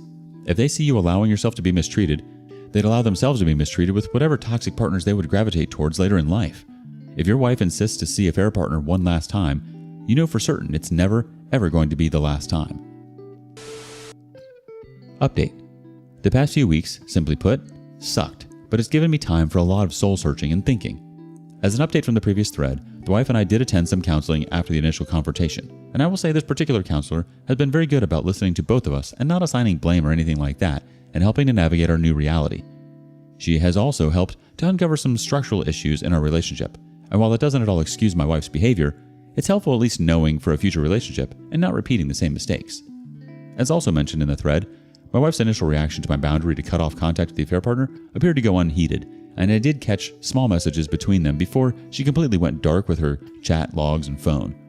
After seeing that, I decided to file, and she was served a few days ago, and in parallel, I decided to have a heart-to-heart with my father-in-law, as we are super close and I needed to prioritize this support for our kids versus our relationship, as I could see my wife wanted to sweep this under a rug. Needless to say, my wife was initially extremely upset. Her fantasy was blown up, but our therapist did talk it through with her from my point of view on why this needed to happen, and I think she is starting to realize the consequence of her actions and start to see there are real things that are going to be lost. From here on out, I'm just trying to process the new life ahead and the huge change in my identity from a husband, father, to something else. Same with her. I will say, since I filed, my wife was immediately shocked when I dropped that on her, and she has been very emotional these past few days. I honestly think she thought I would never be able to walk away.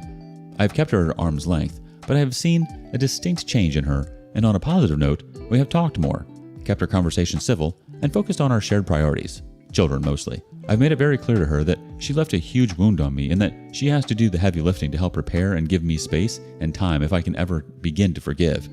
I'll say it again and again. Her actions are the most selfish, self-centered, horrible thing you could do to a person. But I have not lost sight that we still need to raise our children, and that is my focus point as I navigate how I will move forward to the next phase of my personal happiness. I wanted to thank everyone for the previous comments and insight. I'm honestly proud that I found the strength to not wallow in self-pity, anger, or sadness, and was able to make the right moves to retain my dignity and look forward to the bright future. I honestly don't know all the next moves, and my feelings are constantly in flux, but I'm starting to feel some inner peace. Thank you all again. Small update. I'm in the post-serving part and working closely with my counsel. What I'm looking for is if any betrayed spouses here took advantage of the affair fog to get better divorce terms and how you pulled it off. My soon-to-be ex-wife is clearly deep in the fog, still seeing, contacting the affair partner, which, at the moment, I haven't bothered her since it's a good distraction. What did people get agreements on that were unexpected? Any advice is greatly appreciated on how to move through this phase, and also to keep her off balance is also helpful.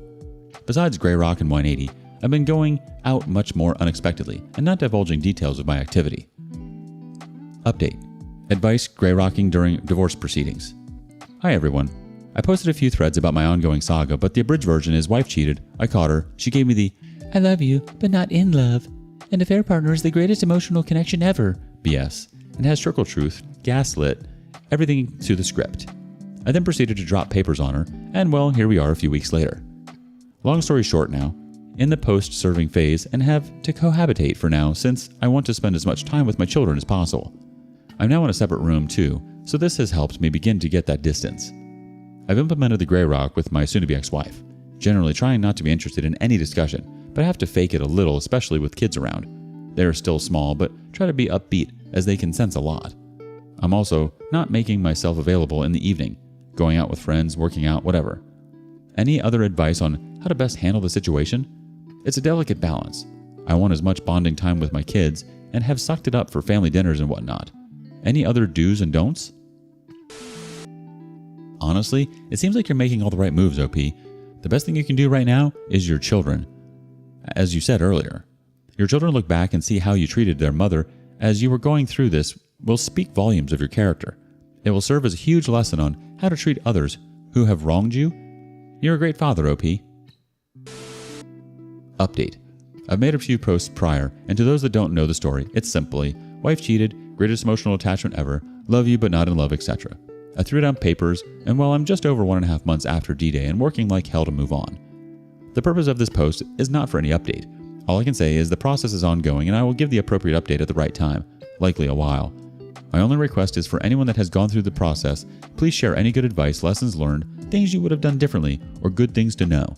The advice in the previous posts have been super helpful, and those that have reached out in other ways have been incredible. Just reaching out in case there is more that can help. Update. She cheated, but I'm made to feel like the a-hole. Hey everyone, my story can be found in my post history, but long story short as always, wife cheated, found her greatest emotional turd ever, I threw down papers, and the train is riding to D-Town.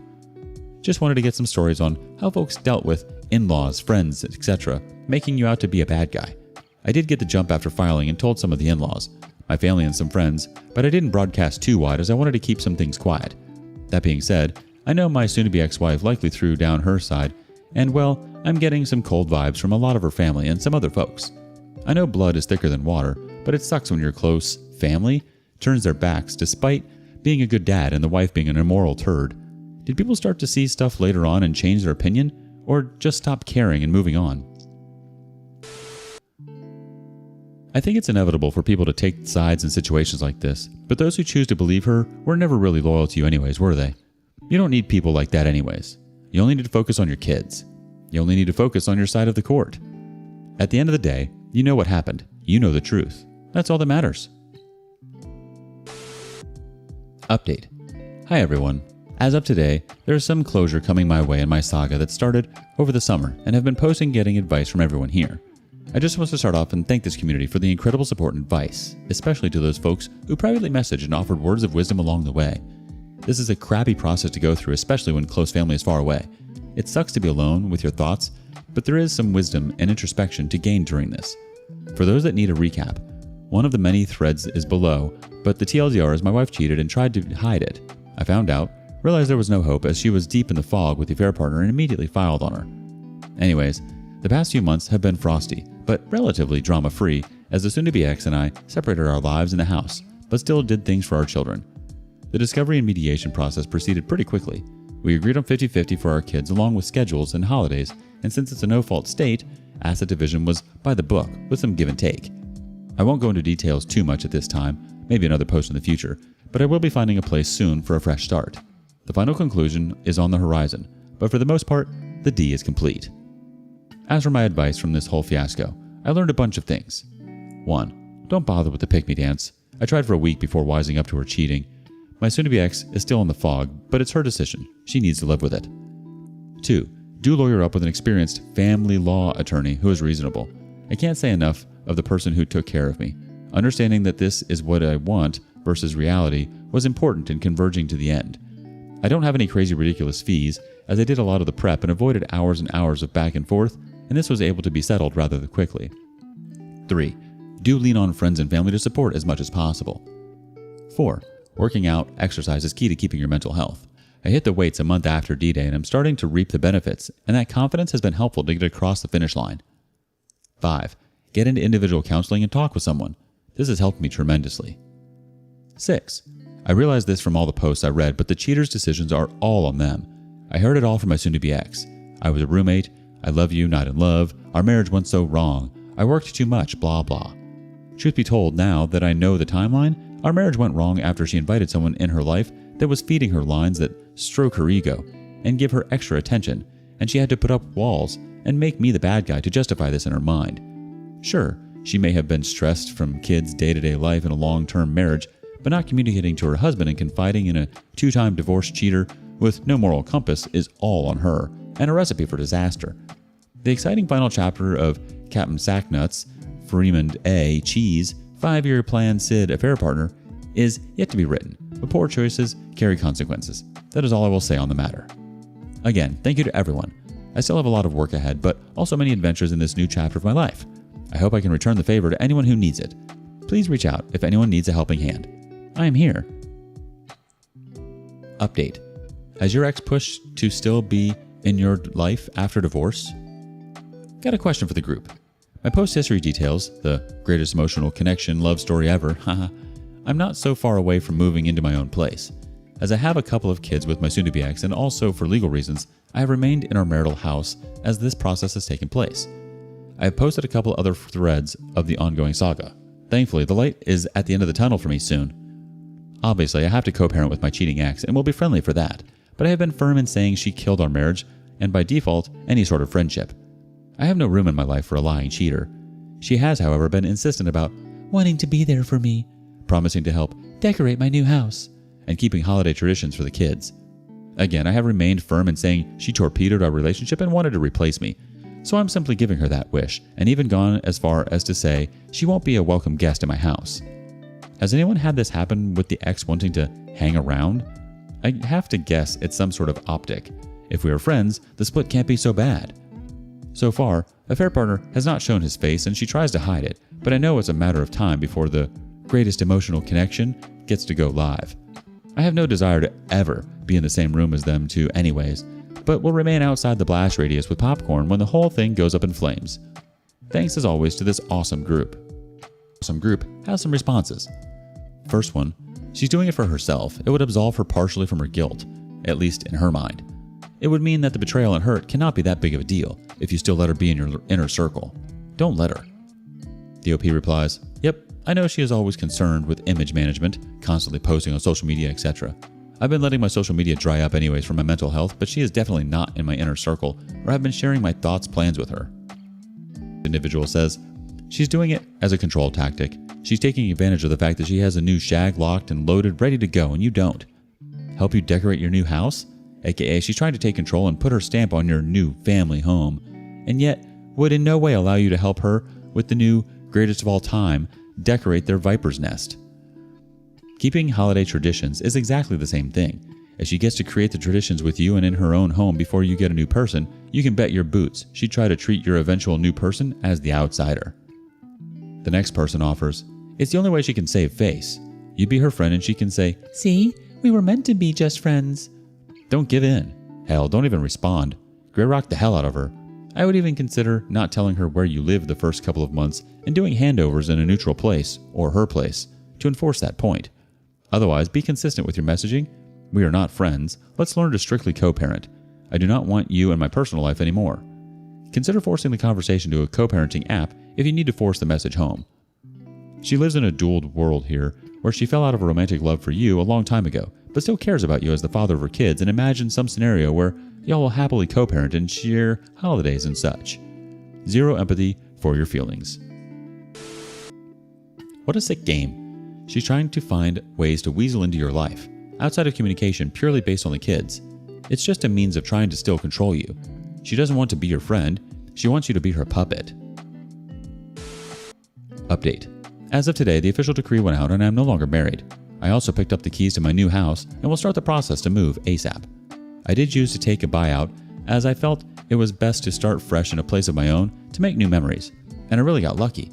I found a nicely kept up house barely a minute away from my current home. Huge fenced-in backyard, wood fire pit, big garage, and primo location. I also back up to a nature preserve as I'm an avid outdoorsman biker. I have a gateway to my own little paradise. Some will ask why so close. Well, I want to be close to my kids because they need to know their dad is close by for when they need me.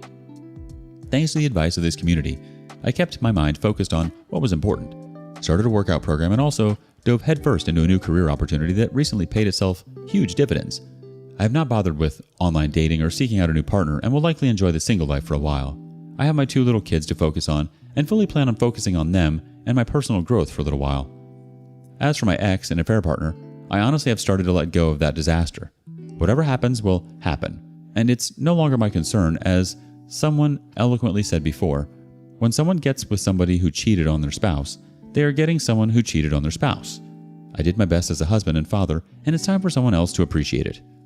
Thank you for all the messages, advice, well wishes, and so on. My life has depended on this so much these past months when I didn't have very many close by to turn to. For those that are at the very beginning of this crap deal, please keep putting one foot in front of the other and surviving every day. I'm not an expert in life, but I'm also willing to lend an ear to those who need it. Good luck, y'all. Update. I'll have a life update coming soon as I have some pretty major things, mostly good, happening after my official divorce. That being said, in my new free time, I unfortunately have looked back and saw the life I had planned evaporate and wonder how could this happen in such a short time. I'm sure everyone has had much time to ponder the who, what, where, when, why, but I look back and my wayward spouse and I had a great life ahead of us.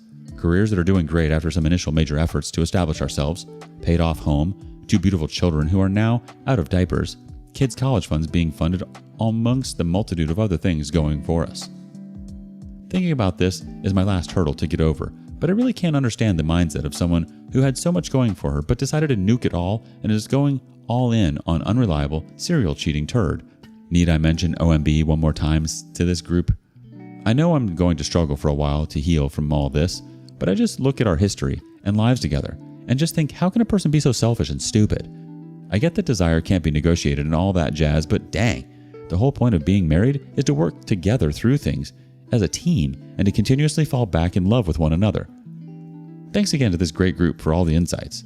I know I will likely sound like a broken record, but these forums have been great to vent this stuff. Honestly, it doesn't really make sense, and I think we can drive ourselves crazy by trying to figure out and understand the whys. That being said, I think one main reason is insecurity. Your ex was just an extremely insecure woman. Update. Hello all. Wanted to give a quick update, especially to those folks who just went through their D-Day and are worried about what life may be like. I'm 6 weeks post-decree, and I have moved into my new place a month ago, working like a madman to get it set up into my sanctuary. I finally have it well furnished, and it feels like home, my home. My kids have now been over many times, and the rotation is working well.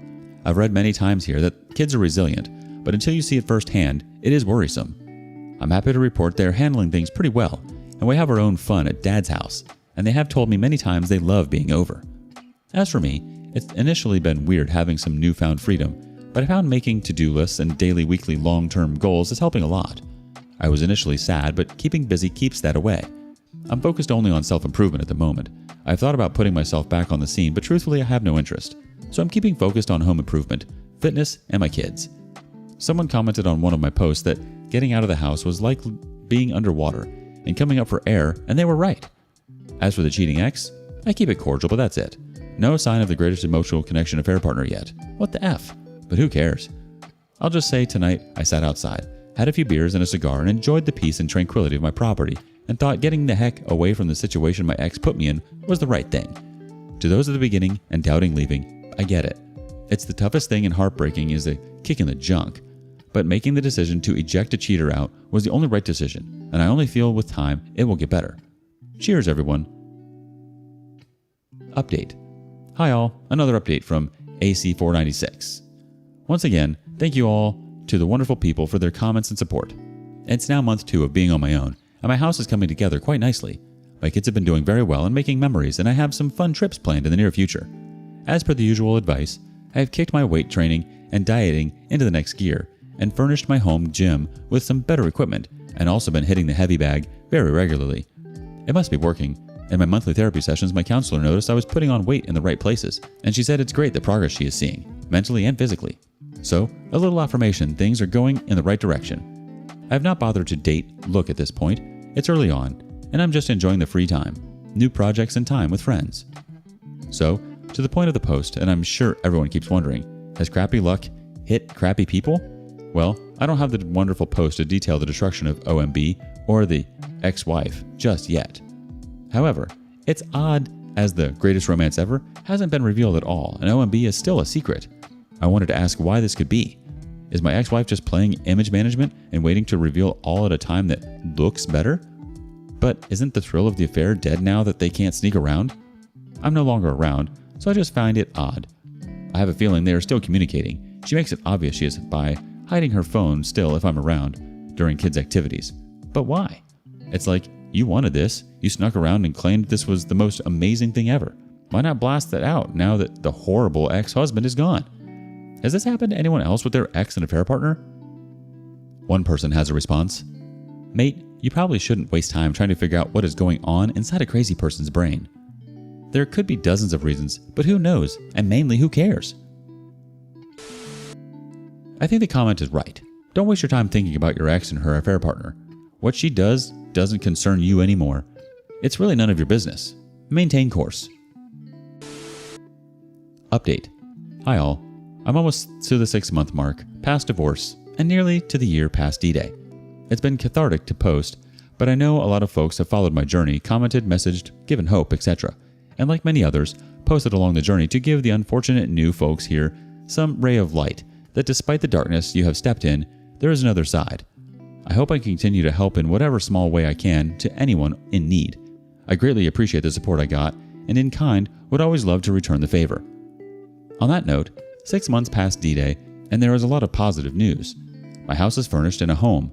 My kids are comfortable in the routine and love coming over and have made some neighborhood friends. I am beyond thankful that the little ones managed this process so well, and they just understand there is dad time and mom time, and no complaints or tears. Outside of them being here, I have immersed myself into a crap ton of home improvements. The house I moved into was occupied by an older, divorced gentleman, and some stuff got left to the wayside. But I look at it as an opportunity to make it my own. Along with that, I furnished a home gym in my house with everything I need, and can say I'm getting my workouts and boxing in 4 times a week and getting my body back to where it needed to be. Through this whole ordeal, I also went through a major career change internally to where I work and somehow managed to not mess anything up. But instead, I've gotten kudos. I've kept my situation private. A raise and plenty of exposure to get my career trajectory moving up. Yes, I still struggle daily with mental health and focus, but I manage it with therapy and workouts, and things are getting better. I think less and less of my ex-wife each day, and each small step is a relief. As for her, well, she's still in la-la land, but I can only say we co-parent decently well. I grey rock the heck out of her, let's be friends, but keep us strictly to kids, and it's been cordial. I'm sure anyone who has followed my story has wondered about the saga of OMB.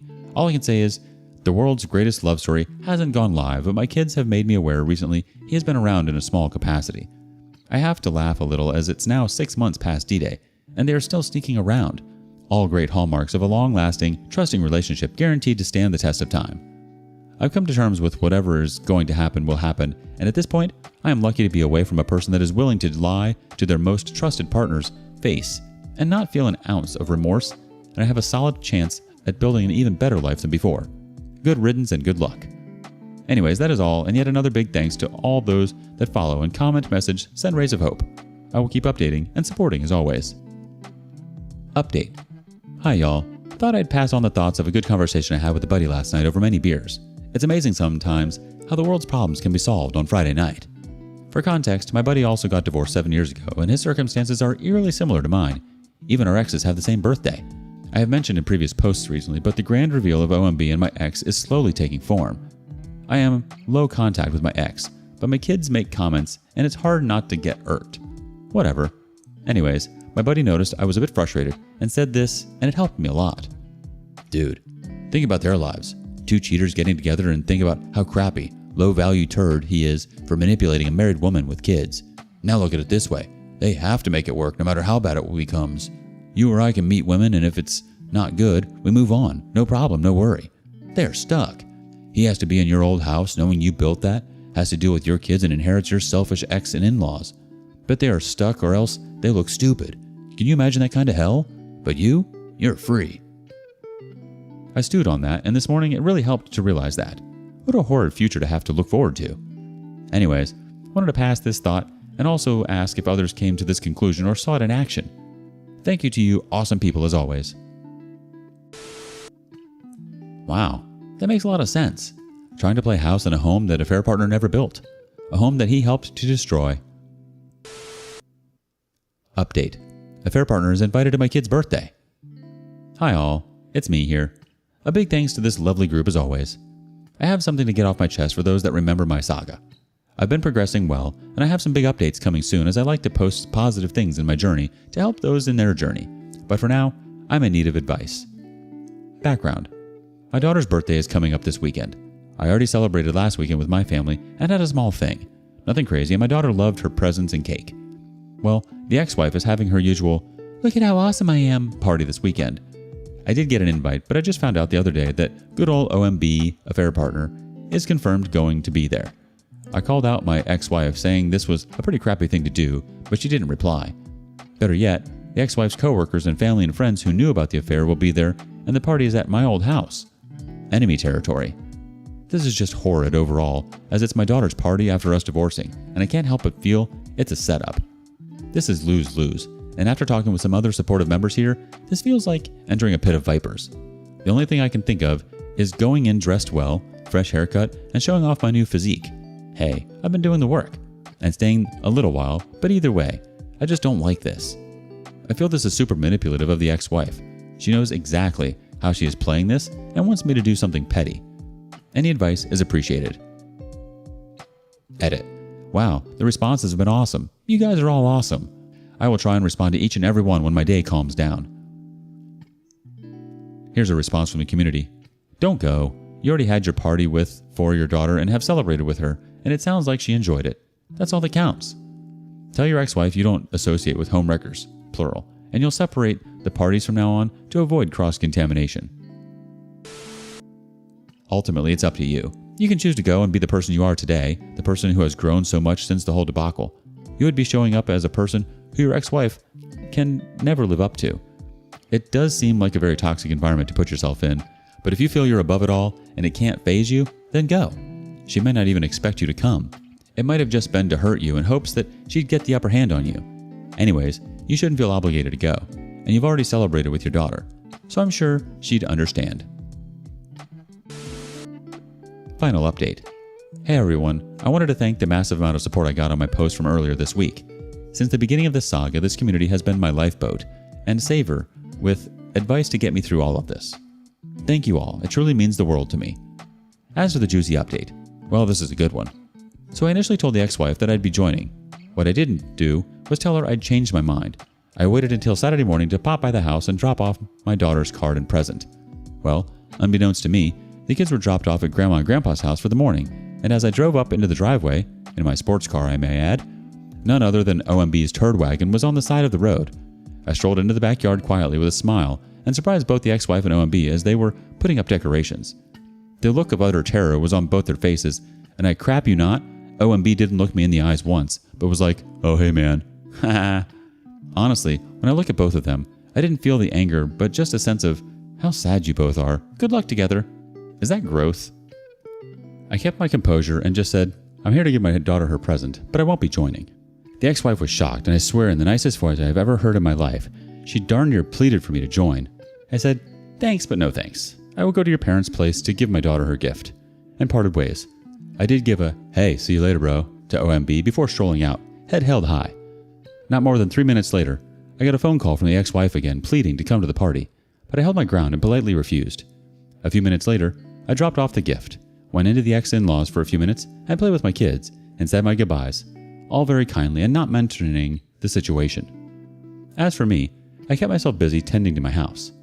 I got a good workout in, much needed after a break, and I went out on a date. Ultimately, it was kind of a bust, but she was nice, and at least it was a distraction. My daughter called me today and thanked me for my gift, but she didn't ask why I wasn't there. So like everyone said, she was so busy she didn't pay attention. So there it is. I know if I would have went, I would have set myself back a ton, and for nothing instead, she told everyone I'd be there, and with me a no-show and OMB there, I'm absolutely certain people put 2 and 2 together on why. Now, I can go about my weekend not feeling like I'm mentally exhausted and do some fun things. Thank you again, everyone. Excellent. That was definitely a sign of growth, OP. Well done. I think you needed that. Update. Hey everyone, this is going to be a short but rather humorous update to my previous posts. The outreach was incredible. Thank you all for your advice, and I'm still smiling from the rope-a-dope I pulled last week. I've really had a really good week since then. Anyways, here's your Friday humor. Some background. Since after D-Day, if those that have followed my saga may remember, my in-laws dropped me like a hot potato. I get it, blood is thicker than water. However, I have had one member of my extended family reach out, and we regularly hang out.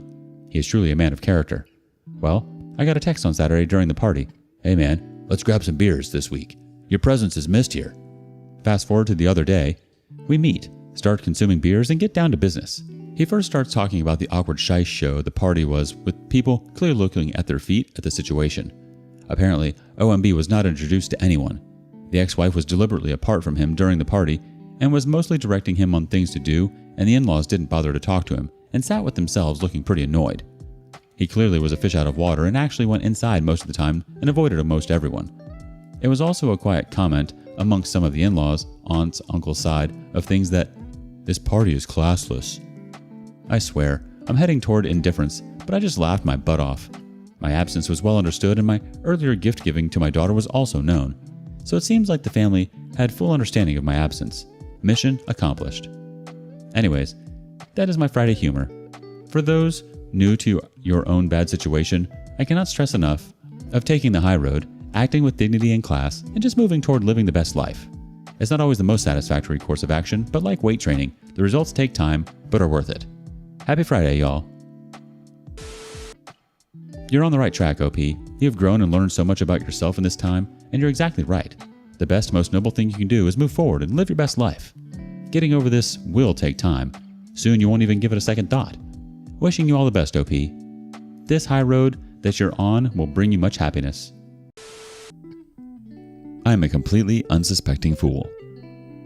After 38 years of marriage, 3 grown married children, and 5 precious grandchildren, she pulls this crap. I have worked my butt off to finally be debt-free and 2 years away from retirement. She tells me she is in Arizona for an educators conference she is required to attend. I dropped her lying butt off at the airport with plans to pick her up Thursday. A coworker of mine is in Vegas for a PBR event. He sends me a picture of her in a casino with our primary care physician. So, it's Christmas, and all the kids are coming here. I have looked forward to hunting with my son and grandsons. I don't know if I should blow the thing to hell or play it cool until after Christmas. I guess I could gather more evidence if I just pick her up and act as if all is well. I'm not sure I can do that, but the other choice is to devastate my children at a terrible time of the year.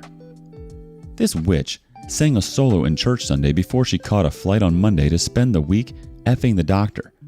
I have never suspected her cheating in over 40 years of our relationship. I dang sure never have. I guess the life I was so secure in is over. I'm glad my parents are not here to see this. I may just catch a flight tomorrow and find their butt. Probably use different names. The hell of it is, both my brothers are dead and there's nobody I can tell this crap to. Maybe a pastor. Hell, she is probably blowing him too. Update. Thanks to everyone for your support over the last few days. I have received many messages asking for updates. I have also been given good advice, and it has given me the opportunity to vent at a time I have to act as if all is well. 1. I took some time off from work and am at my camp. 2. My wife's sister picked her up at the airport Thursday evening. 3. I hired a lawyer and a PI recommended by the lawyer. 4. I have not confronted my wife, nor have I told anyone about the pictures from Vegas other than my lawyers and Reddit. 5. My wife believes I am at the camp because a big buck I have hunted for a couple of seasons is back on my plot cameras. 6. We have talked by phone and texted several times, just ordinary conversation. She has no reason to suspect I have started an investigation into her trip or her life. Every communication has ended with "I love you," just as it always has. 7. I have followed my lawyer's advice concerning our financial position. 8. The PI has already informed me he was able to confirm an affair has existed between her and the doctor for over a year. We will learn in time how long it has gone on. 9. She did not attend a conference in Arizona. She spent every night she was gone in Vegas. I intend to confront her when the PI completes his investigation. We believe they will meet since I am out of town. I intend to give them ample opportunity to do so before I come home. I was not aware that most affairs occur in the demographic group of 55 to 70 years old. I thought we had a very good marriage. She seemed content with where we were in life, and I believe she loved me as I did her. I loved her completely. Everything seems so surreal. Each day has brought things to light I never would have imagined.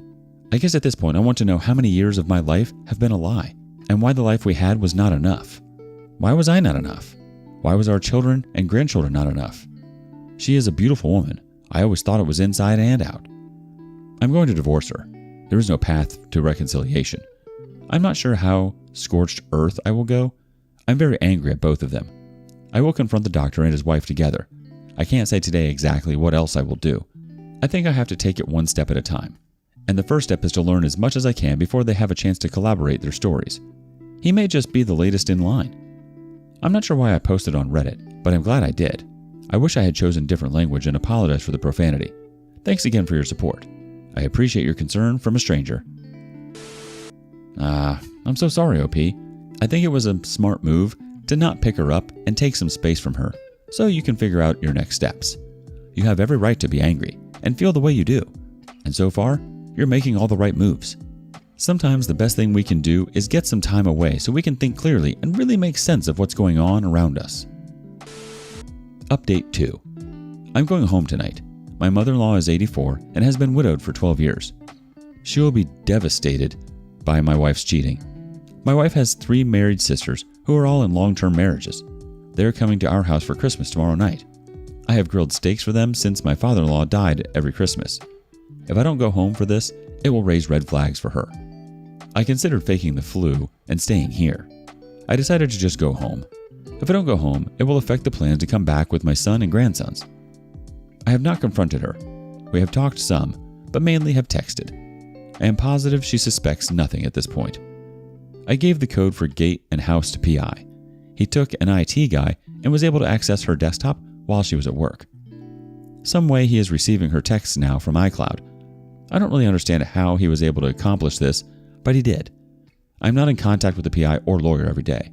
I have no idea what all he has been able to find.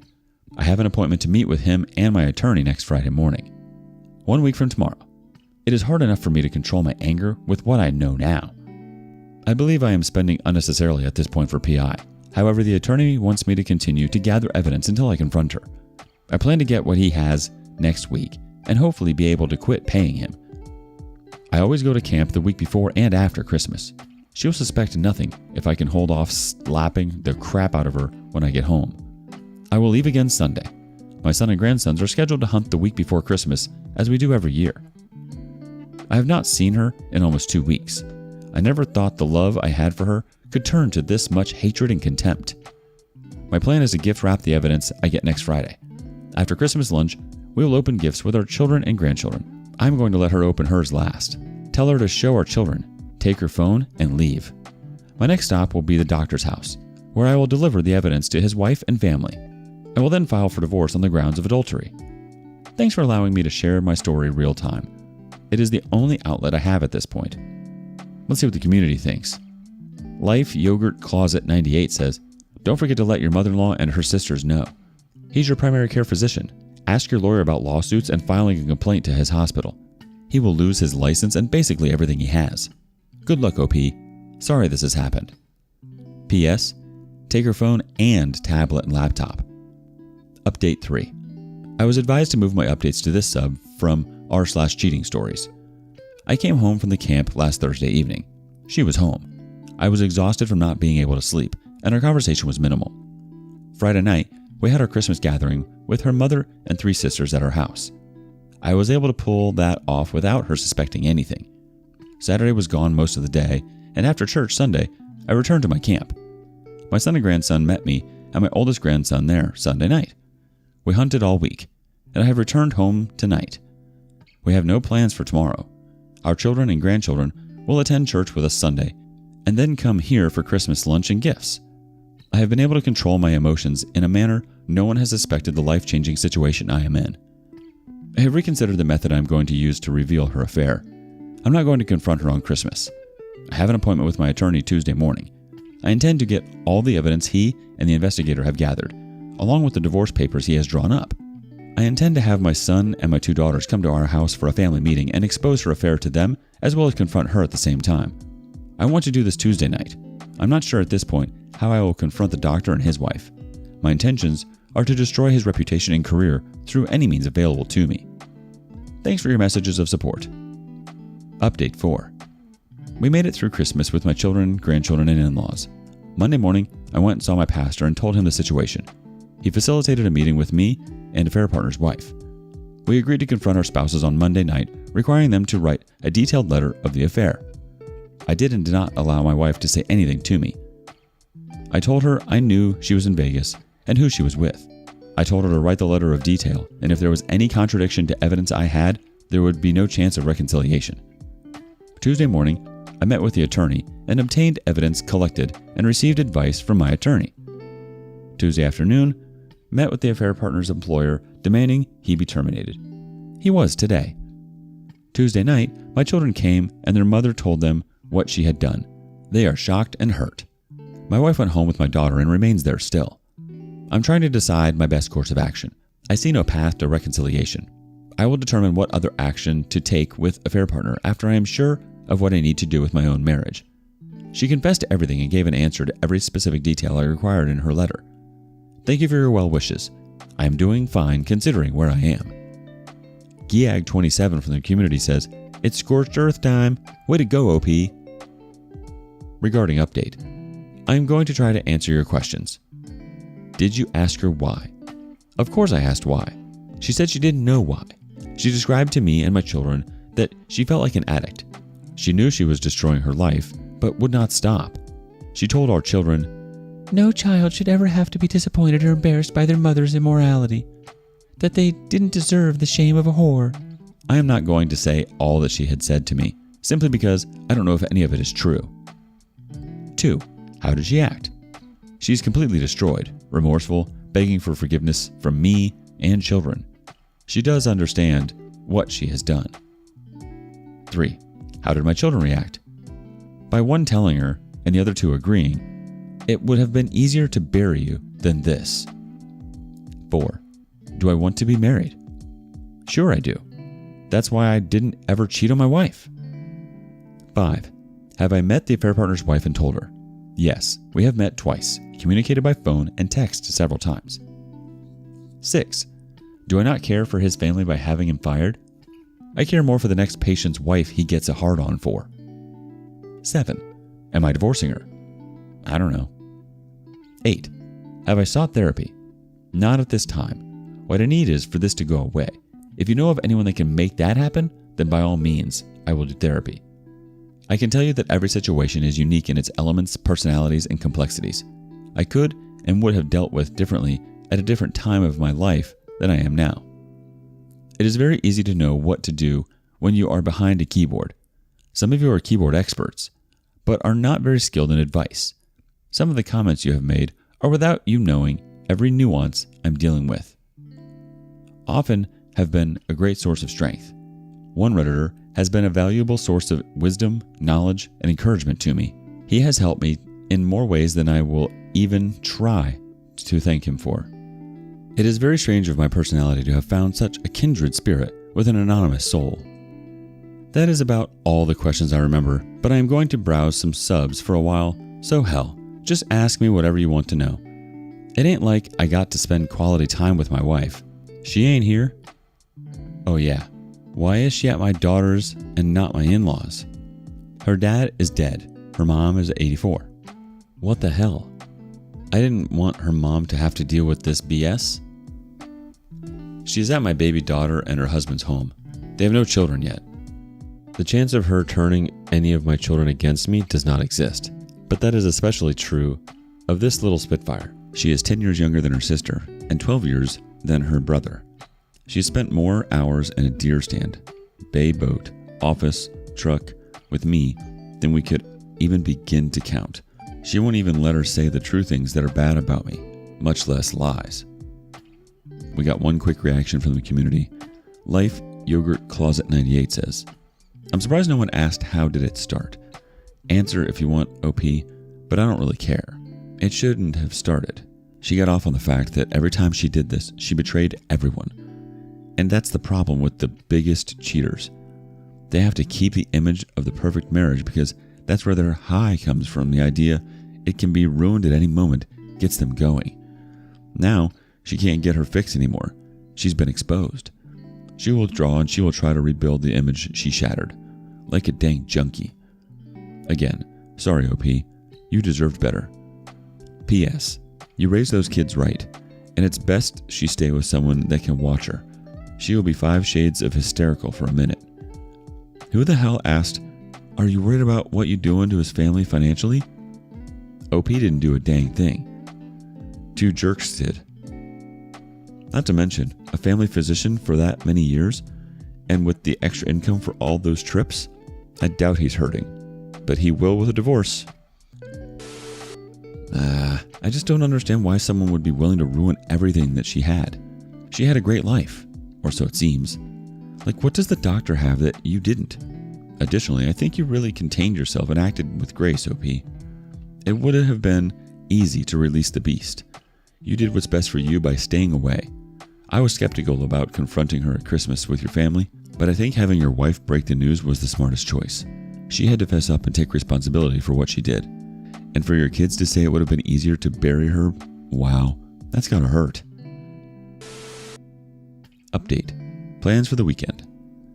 I had a brother who was 14 years younger than me. He was a college professor and lived 8.5 hours from our hometown.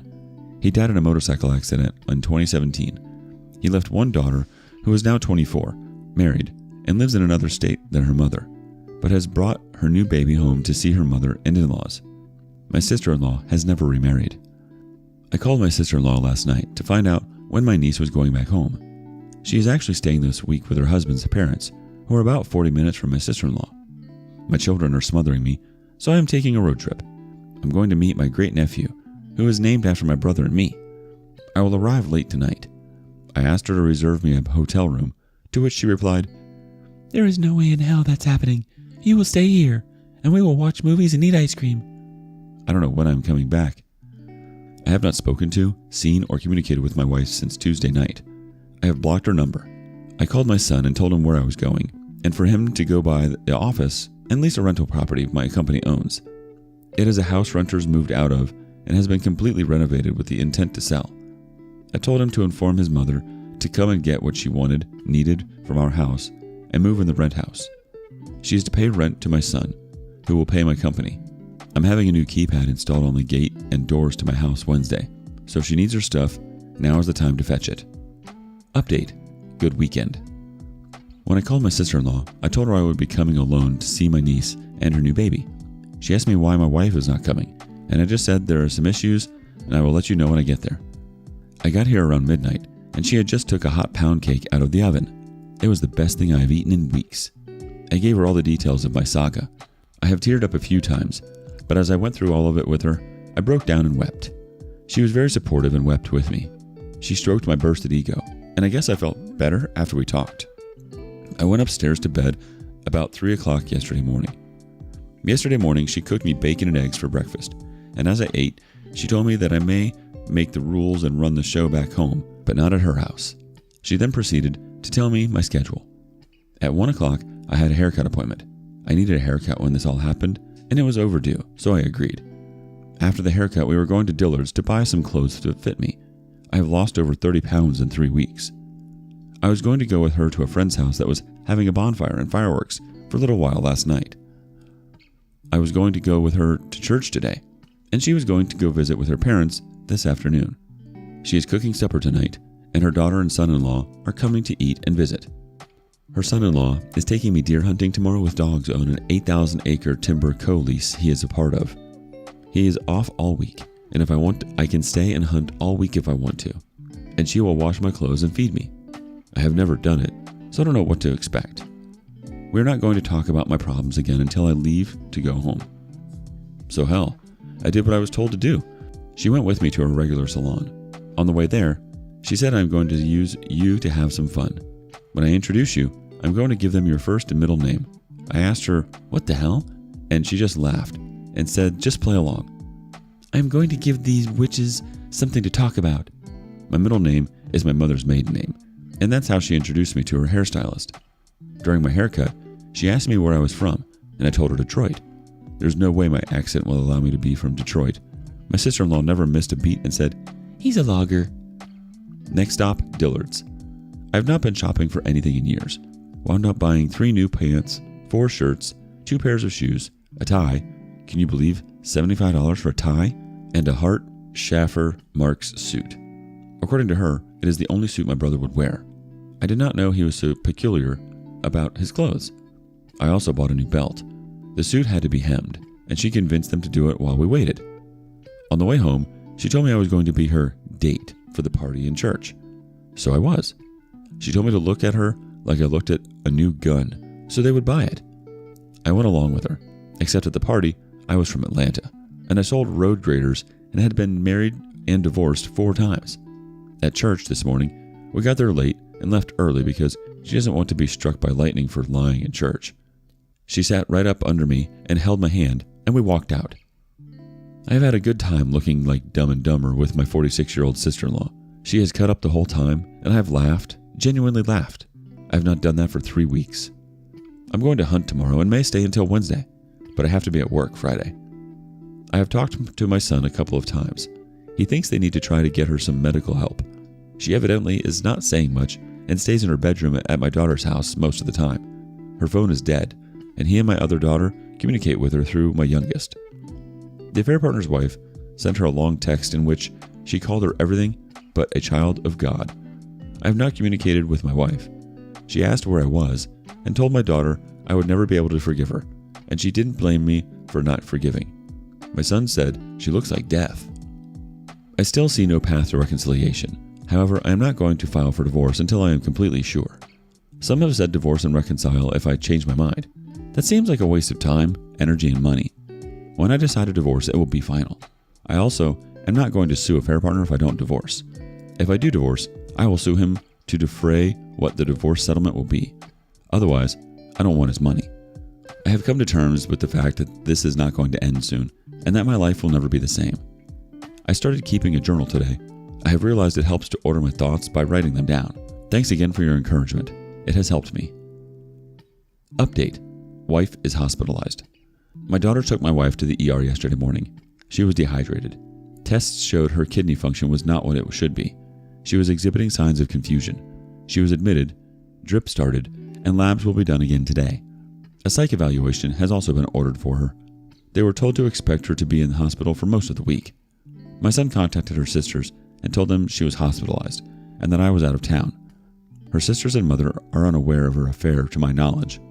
I plan on going and sitting down with her mother and oldest sister this weekend. Looking back, I should have done that this past Friday before I left town. I'm still at my sister-in-law's house. Spark plug. I hunted yesterday, but it is raining today, and I opted not to go again this morning. Last night's menu was fried steak, mashed potatoes, and gravy, homemade biscuits, apple cobbler, and ice cream. She had a couple of things to do this morning, but has instructed me to be dressed when she gets back and be ready to do some rambling, whatever that means. I told her rainy days were good for 2 things, and I wasn't sleepy. She came back with, Your children don't need both of their parents in the hospital from dehydration. So I'm going rambling, I guess. I'm glad I'm here. I really don't want to talk to my friends just yet, nor do I want to be at work. I have my laptop and phone, an assistant coworker that has been with me 25 years, so business is being conducted as usual. He is aware of the affair because he was the one who made me aware of the Vegas trip. While hashing all of this out on Reddit has been helpful to me, I know you are tiring of my posts. I have started a journal and can just write there if you have lost interest in my story. Thanks again for all of your messages. Many have been very thought-provoking and helpful. My mind is in the clearest place it has been since the text I received of her and affair partner. Thanks in no small part to you. Her sister. I called her sister and gave her a basic summary of the affair and what led to hospitalization of my wife. She was genuinely shocked and profusely apologetic and sympathetic. My mother-in-law is leaving tomorrow on a trip with 3 other widows she is friends with. My daughters call it the BHH gang, blue-haired hoe. They like to take bus tours. She said she was not going to tell her about the affair, nor psych evaluation, just that my wife's condition did not seem serious enough for me to return home from trips. That I was with others, and that would have to return with me, and it was not necessary for me to come as of now. She also said my mother-in-law was very worried about me when they left my house, that I did not seem myself and looked very troubled. The sisters are going to help my daughters and daughter-in-law with hospital stay, and one of them will take her home with them until she is able to move from our house. I called my baby daughter and told her to go by the office and get a check, go cash it, buy a card, and take it by her grandmother's house. I have a name stamp at the office she can sign the card with, to put a note in it to enjoy her trip and that I loved her. So, thanks again for Reddit catching something that I needed to do I had not thought of. Going to your sister-in-law's was another great move, OP. You're a smart man, and it's nice to see her take care of you like that. It's hard to hear that you lost so much weight in such a short amount of time. When we're in the thick of it, we can't see what it's doing to our bodies. We're entirely on autopilot. You needed this, OP. And as for your wife being in the hospital, she's got people around her to take care of her. There's not much you could have been able to do anyways. Update on wife's condition. My wife's kidney function has improved, but according to a psychiatric evaluation, she has a psychotic break. She's confused about where she is and believes she and I were involved in a traffic accident and I am dead. She is upset my funeral was held without her. She's crying and mumbling things they can't understand. Tonight they moved her to a hospital specializing in mental trauma. They expect she will fully recover in days or weeks. She can have no contact with anyone for 10 days. My middle daughter is going to be the family contact for afternoon updates until she can be visited. What an unbelievable, unnecessary mess this has been. I'm still at Sparky's, and she scheduled me a 9:30 appointment in the morning with a psychiatrist she saw for 2 years following my brother's tragic death. I came up and got my shower. When I was putting on my pajamas to go back downstairs, I discovered all of my perfectly good white Fruit of the Loom boxer shorts were gone. They had been replaced by boxer briefs from Duluth Trading Company. The band around each one says, "Go Buck Naked." They are red, black, neon blue, maroon, and dark and light gray. And when I asked her about it, she said, "The 60s called and wanted them ugly drawers back. Plus, the boys need to breathe." Update. Previous posts are on my profile page. I returned to my home Thursday night. I had appointments Thursday morning with a psychologist my sister-in-law used following the death of my brother, her husband. It was not a good meeting. In all fairness to the counselor, I went into it reluctantly and was very angry at the time. I felt very uncomfortable discussing the details of my wife's affair with her. I had to be at work Friday for a contract addendum meeting that required my presence and signature on a modified agreement.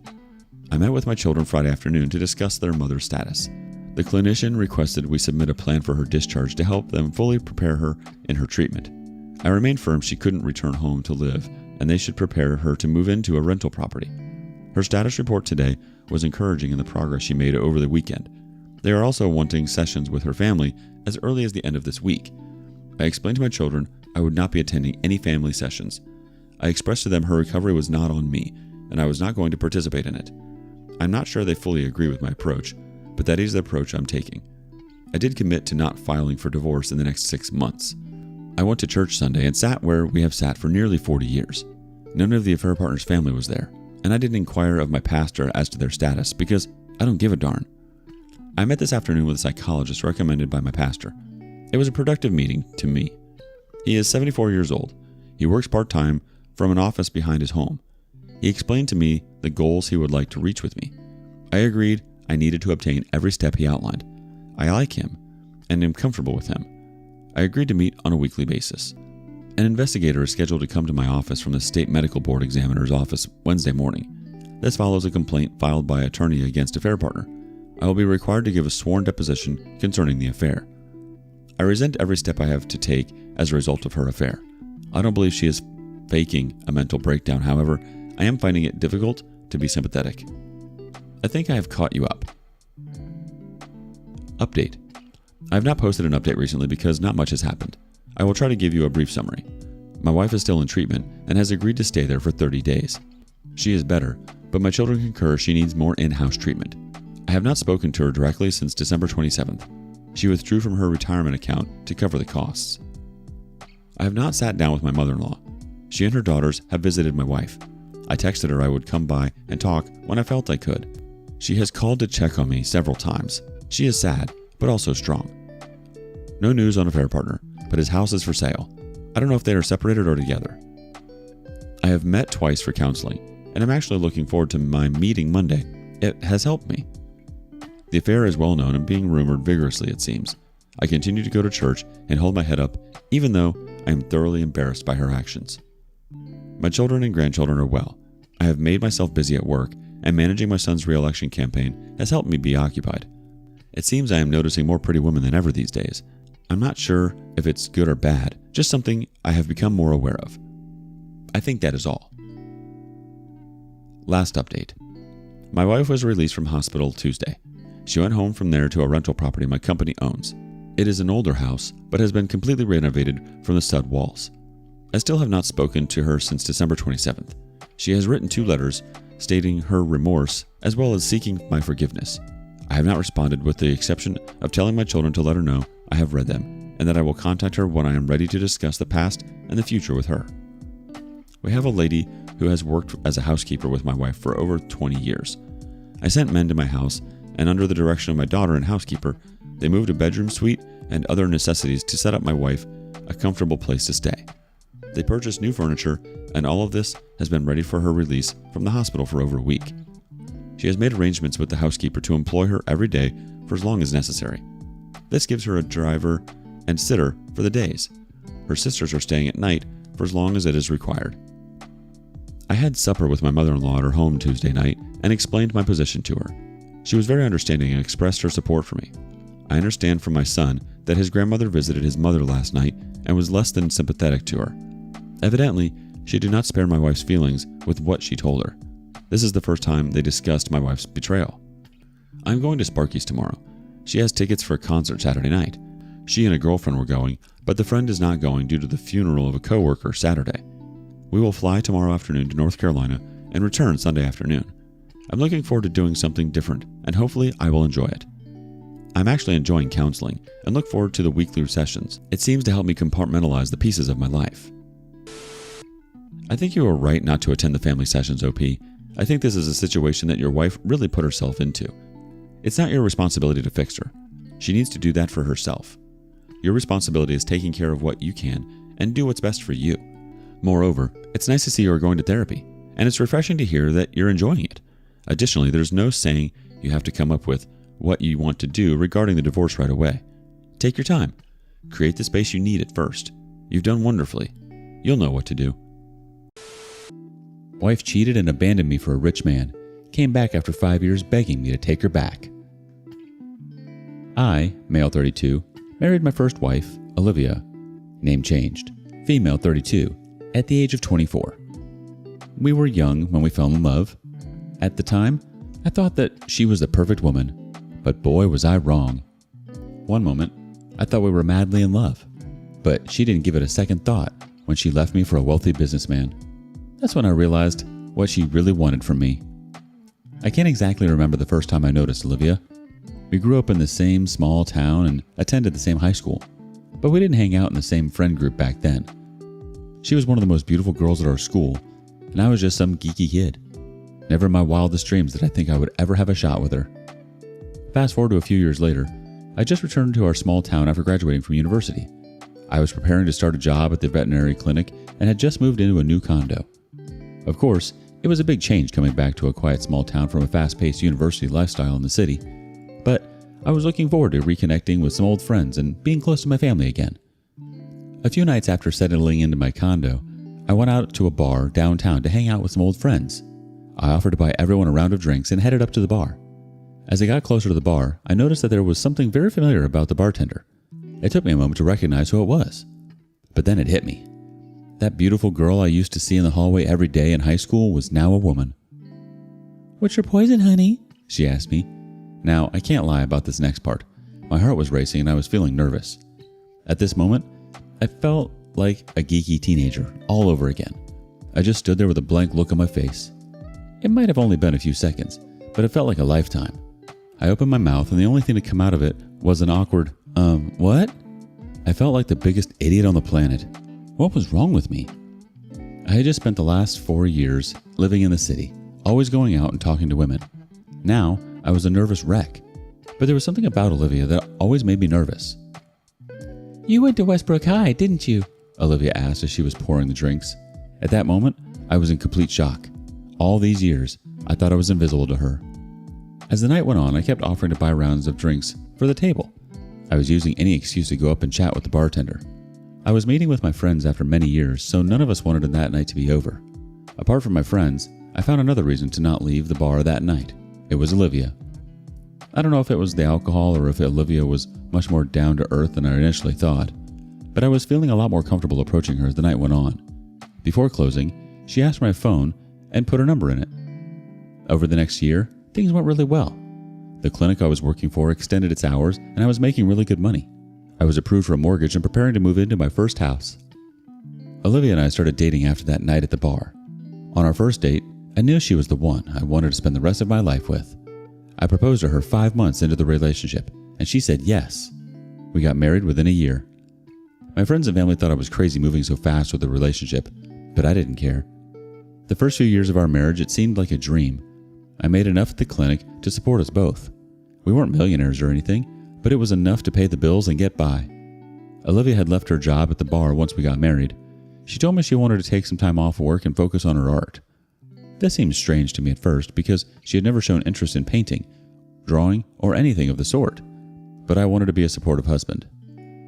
Olivia didn't get a stroke of luck with her art passion, but she was called by her ex-boss for part-time bartending work during peak season and major bookings. She was good at her job and loved it too, but she didn't want to do it full-time. We were good for a couple years until one day her old boss from the bar called her again. This time it was a big corporate event taking place in town.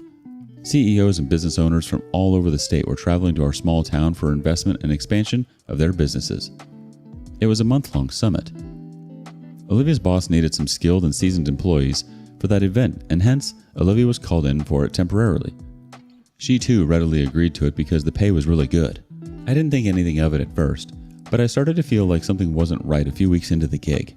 Olivia was working every single night and she was staying out later than usual. It was usual for bartenders to wrap their day post-midnight, so I didn't bat an eye. For the first few days, she was home by 3 a.m.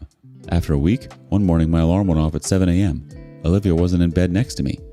I checked my phone and saw there was a text message from her saying that it was the last night of the corporate events, the people were staying late, and she had no idea when she would be done. After all, these were some big-shot customers willing to put out a lot of money. I didn't mind thinking it was just one time. However, as the days passed, her schedule got me suspicious. I used to leave for work at 8 a.m. and on most days she wasn't home until then. By the time I came back home, she was already gone. So it was more than 4 or 5 days since I had seen her. I asked her what time she was getting back home and she said 9 a.m. But I checked the CCTV footage on my house. According to it, she used to come home by the afternoon, by 12 p.m. Surprisingly, she didn't look tired when she came home. Also, no bars are open in the morning, or at least they don't let the night shift employee continue during the day. I was always a trusting husband, but this didn't feel right. So, in the 4th week, I decided to leave for work at 9 a.m., but she wasn't home by then. I decided to clear the air and put an end to my thoughts. Hence, I went to the hotel where she was put up. It was a 5-star hotel where the business summit was happening, and Olivia's company got the contract of managing the bar and the bartending service for that event.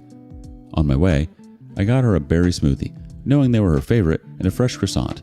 I was going to drop it off for her at the bar. When I arrived, the bar was closed. The doors were locked, the lights were off, and the place was dead quiet. I went to the reception of that hotel asking about the bar. The receptionist gave me a look for asking about the bar at 10 a.m. in the morning. She told me that the bar closes at 1 a.m. sharp. I inquired that there was a business summit going on, and for that reason, if it was possible that the bar section of that hotel was running until morning. She got perplexed at my question and said that the bar closes at 1 a.m. sharp and cut me off. I sounded creepy to her, maybe. Before this moment, something in the back of my mind was telling me she had been lying. I just didn't want to believe it. I texted Olivia asking where she was. She said she was at the bar. I sent her a picture of me standing in front of the closed bar and asked her to come out wherever she was so that we could talk this out. She said that she would reach home in an hour. I had something important at work, so I had to go to the office, but I was distracted most of the time. I texted Olivia not to leave the house until we have further conversation. I rushed home after wrapping up my work.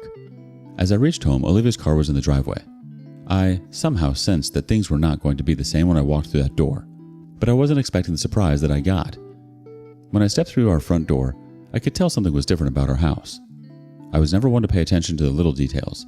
That was always Olivia's thing, but something was off. Olivia was sitting at our kitchen table. She looked stiff and uncomfortable. The look of someone who had news she didn't want to share. That's when I noticed 3 packed suitcases behind her. She wasn't saying anything at first, which made me very uncomfortable. I don't know if she couldn't figure out the words to say or if she was just waiting for me to say something first. Every second felt like an hour as I asked her about the packed suitcases. That's when she started crying. She tried to tell me that she got an opportunity she couldn't pass on and was leaving to chase her dream. Her voice was trembling and she couldn't make eye contact with me. That told me everything she was saying was a lie. I could feel my blood boiling the more she lied. I'm usually mild-tempered, but something about the person I trusted the most lying to me set me off. Out of frustration, I slammed my hand on the table and yelled at her to speak the truth. During our 2-year marriage, this was the only time I had ever raised my voice to Olivia, but being lied to can bring out the worst in a person. That's when she came out with the truth. I almost wish I had never had asked to hear it, because I can still remember the pain to this day. My wife was leaving me for one of the businessmen she met at the bar, some millionaire that lived upstate. It is 5 years since then. Of course, it was a tough period for me, but the details of that are not relevant. I sold the house we were living in and moved into a nicer neighborhood. I'm now married to a beautiful and ambitious woman named Kara, and we're expecting a baby. Life is good, so why talk about the ex? For the past few years, Olivia has been nothing but a distant memory. But a few days back, I got a text from her that she was back in town and wants to meet. I ignored her messages, but she pinged me nonstop, saying that it was something urgent. Here's the thing. I don't want her back in my life, but I'm also wondering what this urgent thing is that she wants to talk about. What should I do? Honestly, I'm not sure it's a good idea to meet her again. She did you real dirty. I mean, she cheated on you with someone who had a ton of money and then decided to leave you for them. Or, sorry, she left you for the money. I'm not sure digging up the past is ever a good thing. Sometimes we have to leave the dead in the dirt. Update 1. Thanks for the suggestions, everyone. I know it's been a few months since I posted an update. Kara gave birth to our baby boy a few weeks ago, and we're adjusting to being first-time parents. As some of you suggested, Olivia may want to meet up because she wanted to apologize. I could give her the benefit of the doubt and agreed to meet up with her for a coffee. When I first arrived at the coffee shop, I saw her sitting in a booth waiting. She smiled as soon as she noticed me. For a brief moment, I thought some of you may be right, that maybe all she wanted was forgiveness. At first, she tried to play it off cool. She made small talk like anyone would when they were catching up with someone they hadn't spoken to in years. But I noticed she was up to her old games. As she talked about moving back into town, she would look for excuses to move closer to me or to touch my hand. I would inch away or brush her off, but I could tell she thought she could win me over. I moved back from her and told her to stay put in her limits. I could see her cheeks turn pink as she realized I wouldn't crack. She said she missed me. I knew this wasn't true. It took her an instant to decide to leave our marriage when an established millionaire paid her an ounce of attention. Not once over the past 5 years has she tried to reach out to me. That's when I told her to cut the crap and tell me the reason for her urgent meeting request. She started crying, and for the first time I didn't feel bad seeing her in pain. This was just a sliver of the emotional pain she caused me when she left. She said that she knew that she betrayed me and I hate her, but I was the only person I can turn to. She was right, I did hate her. But I still cared for her as a person, as weird as that sounds. A part of me did not want to know what her deal was and why it involved me. I asked her what did she want from me. She asked me to lend her some money, $5,000 to be exact. You see, her millionaire boyfriend never put a ring on her finger. When he started hooking up with his hot new assistant, he gave Olivia the boot. Now, she doesn't have a dime to her name. It seems like karma caught up with her after all.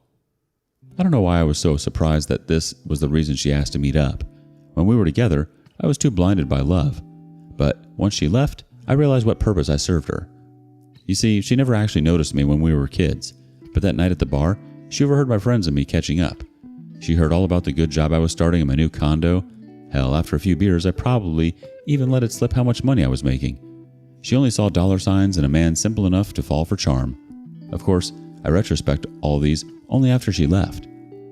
I had no intention of giving her a loan, but I was curious what she had to say. So I asked her the reason she needed the money. She filled me in on all the details of where her life was now. When her relationship ended, she came back, hoping to stay with her parents until she figured things out. Obviously, she hadn't been in touch with her parents all these years, so she didn't know that they sold their house and moved into a one-bedroom beachside apartment. Olivia told me that she needed the money to restart her life, rent an apartment, etc. She also wanted some money to cover expenses while working on a painting that she hoped to sell to a trendy gallery in the city. Of course, I asked her if the gallery had agreed to commission her. She mentioned wanting to focus on art during our marriage, but during the whole 2 years she never created a single painting or anything. To be fair, I didn't know if she could paint or not. I have never seen a piece of her work. Olivia admitted that she hadn't spoken to anyone from the gallery. She was planning on creating a piece that she could sell to them. This was typical for Olivia, thinking that she could just walk into a place and immediately impress them just because she existed. Immediately, I denied her. I wasn't rude about it. I didn't say any of the cruel thoughts that were invading my head. Instead, I told her the truth that I had just had a kid and I was paying off a mortgage. I didn't have that kind of money to spare right now. She bargained for $3,000, but I didn't give in. She began to explain how she was worried about having nowhere to stay. The bar she used to work at was under new management and didn't need any help. Whatever she was trying to sell, I wasn't buying it. If she wanted to explore herself, she could do it with her own money. I told her that I supported her during our marriage, but she'd decided to explore her way into a millionaire's bed. I'll never forget how her expression changed in an instant. She went from an innocent damsel in distress to a cold-hearted villain. This is when she told me, "You owe me, actually. I didn't come for anything during the divorce. I should have gotten alimony or at least half of the money you got from selling the house, but I let you off easy. That can change, though." That was enough for me. I might have thrown a few curse words her way. Who wouldn't? But that was the last time I would give her the benefit of the doubt. When I got home, I blocked her on all social media apps. The thing is, I'm worried about what she will do next. Can she come after me for money after all these years? Should I talk to a lawyer? I don't know, guys. Any suggestions would be helpful. Thanks. I think you're totally good. She can't come at you for anything, OP. I can't believe she had the guts to come to you for money. That's delusional behavior. And then to threaten you that she would legally come after you?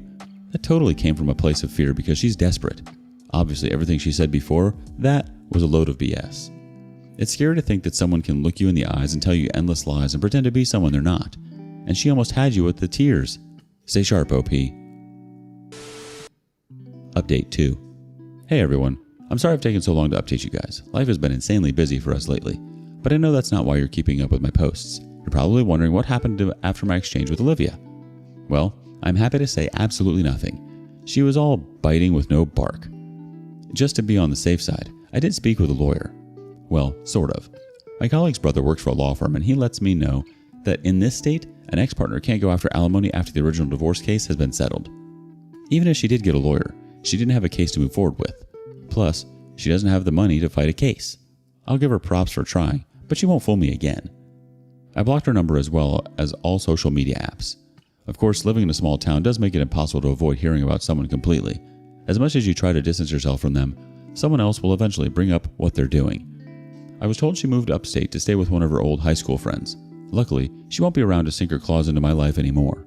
If she wants to play games, they'll have to be on someone else's board. As for me, we're preparing for summer vacation. Kara and I have both booked a few weeks off in August. We've put a down payment on an RV and are going to travel around the state visiting different campsites. We might be crazy about hitting the road with a baby, but we're excited about the journey. Update 3. Wow, I can't believe how many people have been keeping up with this story. It sounds like many of you had to deal with your own version of Olivia too. I was finished with this post after my last update, but something happened that I thought you guys might be interested in hearing about. Remember how I mentioned that we planned a road trip in the RV? We spent the last 3 weeks traveling around and exploring the state. I was surprised by how good of a traveler our baby was. So, on our way back, we stopped at a diner just off the highway. It didn't look like the nicest place from the outside, but it was convenient. Kara and I were both too hungry at this point to be picky about where we ate. Once we were seated and placed our orders, I excused myself to use the washroom. As I was washing my hands, I heard some commotion outside the doors. It sounded like a manager schooling one of the employees. I heard the manager say it was the third complaint they have gotten about the employee in that 1 week. Apparently she gave a 4-year-old hot sauce instead of ketchup. Then I heard a voice that sounded very familiar. I couldn't put my finger on how I knew it. It was Olivia, apologizing to the manager for the last chance, promising to mend her ways. Okay, in any other situation, I would have waited outside the washroom for the conversation to be over. An employee getting scolded by their boss doesn't need any more humiliation added on top, but this was something I wanted to see. As I was drying my hands, I could hear her manager calling her irresponsible and lazy. He also rebuked her for keeping her section unattended and dirty, giving her the last warning. I opened the washroom door and stepped into the restaurant hallway at the exact same time the manager warned her that it was the last warning, and one more mistake, she would be out of a job. The look on her face at this moment was something I will never forget. I'm probably the last person she wanted to see when her manager said those words. I didn't say anything to her, although her manager did seem slightly embarrassed that a customer overheard him tell off an employee. He came to our table to apologize and offered Kara and me a dessert on the house. Now, I wasn't expecting much out of that little diner, but getting free pie and seeing my ex-wife being held accountable for her behavior was well worth it. I'll have to give that place a good review later. I guess this will be the last of my Olivia updates. My family and career deserve all of my focus moving forward. I guess she got what she deserved. Right where she belongs. That's extremely satisfying. Now she actually has to work for something in her life. My 28 male wife, 32 female, keeps throwing divorce in my face over everything. I just agreed and left. I'm currently staying with my sister. My wife and I have been together for 5 years, married for 4. We had known each other for years prior. We have 1 kid together who is 4. I'm the primary breadwinner in the house, as she is a stay-at-home mom. It was her choice not to go back to work. For the last year and a half, we have been having arguments about 1 to 2 times a month. To be clear, I do help out with our daughter. I clean, cook, and am involved with both of them. The first time she said she wanted a divorce was when we got into an argument when my sister called and asked if she could stay with us for a bit as she was having relationship problems. Ironic. I said she could. My wife was not happy about that. I pointed out that her friend stayed with us a couple of months prior for 5 weeks and didn't do anything around the house. Plus, she was just there. No discussion, no nothing. She was a stranger to me and my daughter. My sister is lovely and has a great relationship with our daughter, and I thought my wife was as well. She ended up staying with us for a week, helping out around the house, cooking, cleaning, and watching our daughter when needed. I thought we both forgave each other and moved on. The fights are usually over something small, 90% are not started by me. I have suggested therapy and counseling, but she always said she never needed it. Well, I had it last night. She picked a fight saying I was spending too much time at work, and that she feels abandoned and that I'm not a good father, ended her rant with I want a divorce. I stood up and told her that the only reason I work so much is because she can't stop spending my, edit, at the time of the argument, I used our money. Typing it out, it came out as my money on accident. We agreed to split the money into bills, future savings, future daughter, and fun money, on things we don't need or use. She refused to get a job or go to school to help her out. I provided for the family, for my daughter. I'm always at her important dates, functions, doctor's appointments, anything she needs. She refused to get help through therapy or counseling. I don't want this anymore. I'll have my lawyer send her the papers when she writes it up. I got my daughter's things and left with her to my sister's. It has been 2 days, and she keeps calling and texting saying she is sorry. She didn't mean it. She wants to go to counseling and therapy. She needs me. She misses me, etc. I don't know what to do. I love her. She's a good mother, but I can't do this anymore. Internet strangers, please help. Yes, I have a lawyer for my family and work. I have known her since I was a teen. Let's see what kind of advice the community offers. First up, this is still only a snippet of your life. You still know your wife and life better than we do. Make the best decision for your daughter. That's all you can do. Toxic parents are the effing worst, especially when they can't get over their BS for their kids' sake. You got this, King. Always put your daughter first. Next up, I had the exact same situation. After the 500th time of her saying we should get a divorce, I finally agreed. Of course, her version of the story later was that I left her, but even that wasn't worth arguing over. My best advice is that even after divorce, you will need to work things out with her on things regarding your daughter. So don't do anything mean or spiteful during the process. Wait a while to see other people after you move out, or she will assume you are cheating on her with any new person. You can't make other people happy. She needs to be reasonable for her own happiness. Don't be angry. Just say, I love you and I want you to be happy, but it's clear I can't do that. So you're right that we're better off getting a divorce. And then don't waver on that decision. The OP responds, there's been a lot going on since I first posted, but I wanted to point out some things that it seems was missed or looked over. I would do everything again if I had to, including taking my daughter. I have pushed her to go out, find a job, get a hobby, meet new friends, and do something, anything. I reached out to people to help out, asked about seeing someone for help. She would not listen or consider anything I have presented. She kept saying no, or she was not the problem. My daughter is my priority. I don't fight with my wife in front of her or around her. I grew up in a bad household.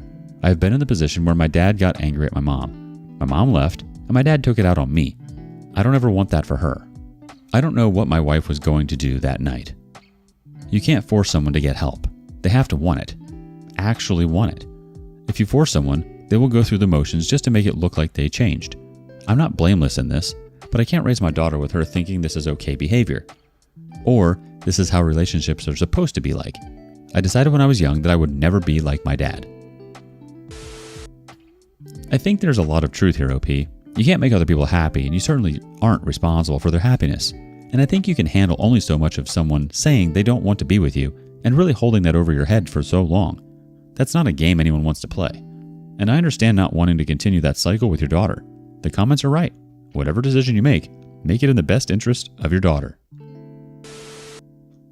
Update. Hello all. Unfortunately, this is not a sunshine and rainbows update. Okay, so after I made my post, I had a bunch to think about. I decided that I had to make sure she knew how serious I was. We sat down, and I flat out told her that I couldn't do this anymore. The fighting and the threatening of divorce has to stop. She agreed and said she would not say it. I told her that the next time it was thrown out, it would be the last time. We agreed to go to couples therapy. It was eye-opening. Things were said, feelings were brought up, and outside professional views helped us understand the other better. After a few sessions, I thought we were doing better. She started to apply herself more. She looked and obtained a job, made some friends, and got a hobby. This was until an argument started because we had plans in regards to our daughter that she overlooked and couldn't cancel the other plans she had made with some new coworkers. At what I considered the end of the argument, she said under her breath, I knew marrying you was a mistake. I looked at her, and the thing I remember most is how I did not recognize the woman that was standing there. She looked different to my eyes. I didn't know who the woman was in front of me was. I asked her to repeat herself. She said, I should have divorced you years ago. I walked away and took my daughter to the plans alone, just us two. I ended up filing for legal separation. Under the terms we both signed was something along the lines of, while separated, we are still legally married and will not get involved with anyone during this time period. Finances will be separated, but bills will stay as currently split.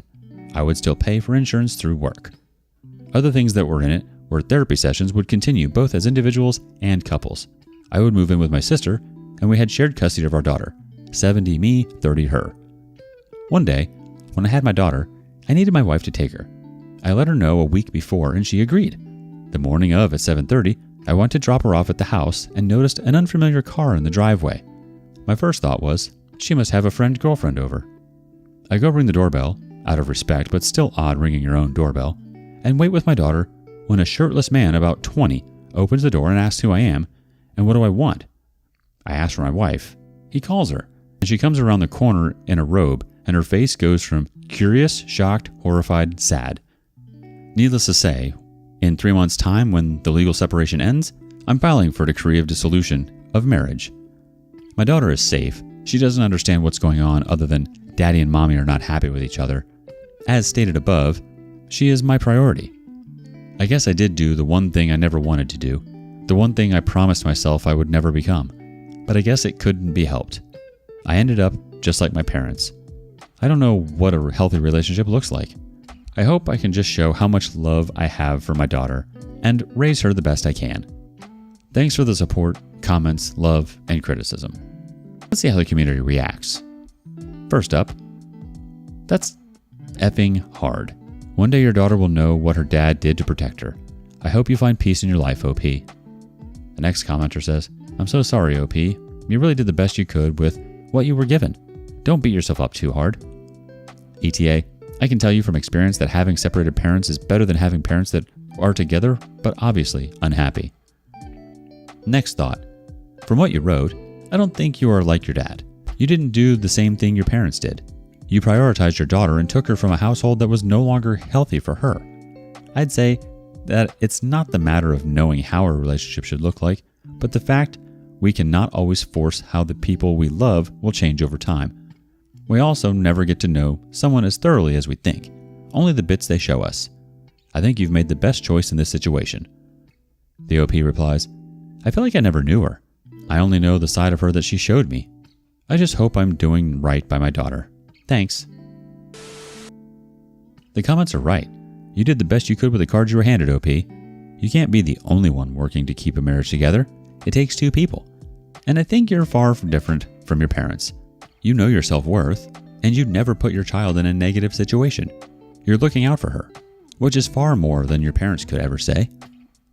What do you think? Could OP have done anything differently? Next up, OP can't wake up from this nightmare.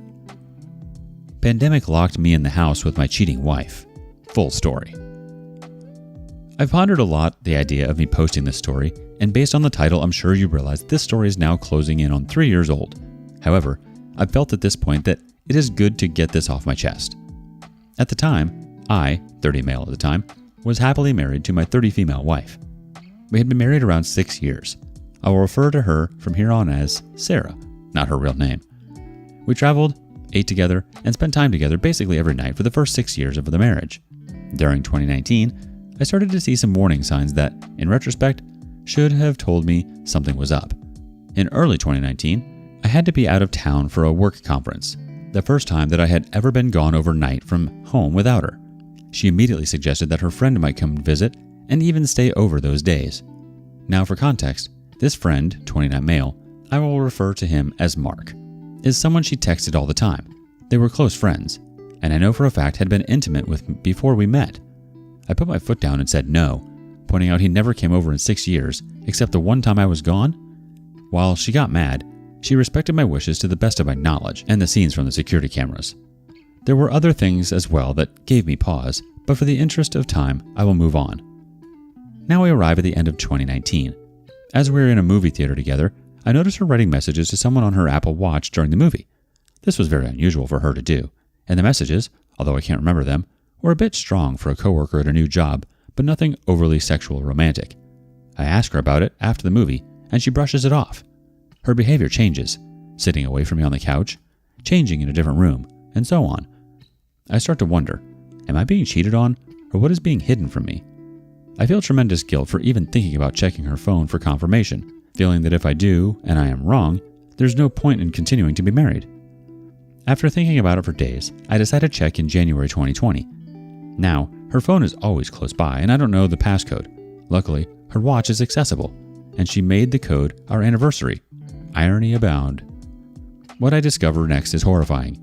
Sarah and Mark discussing her hookups with a coworker, them mocking me for not noticing what is going on.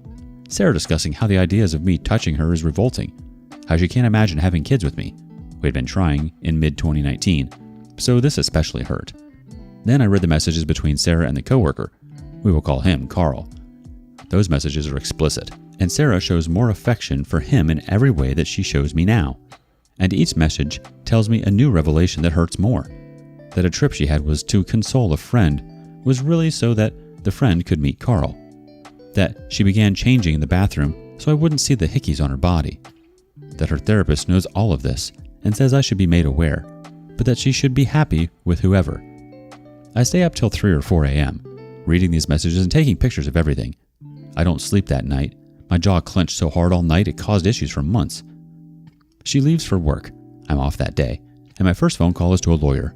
What are my options? When I confront her, what can I say, not say, legally? I wait for her to come home, reading over the messages to confirm it wasn't the worst dream I ever had.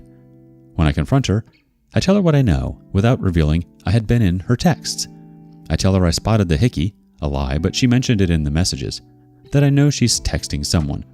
Sarah lies, tries to argue that it is someone else that gave her the hickey, but finally I read a message from her watch.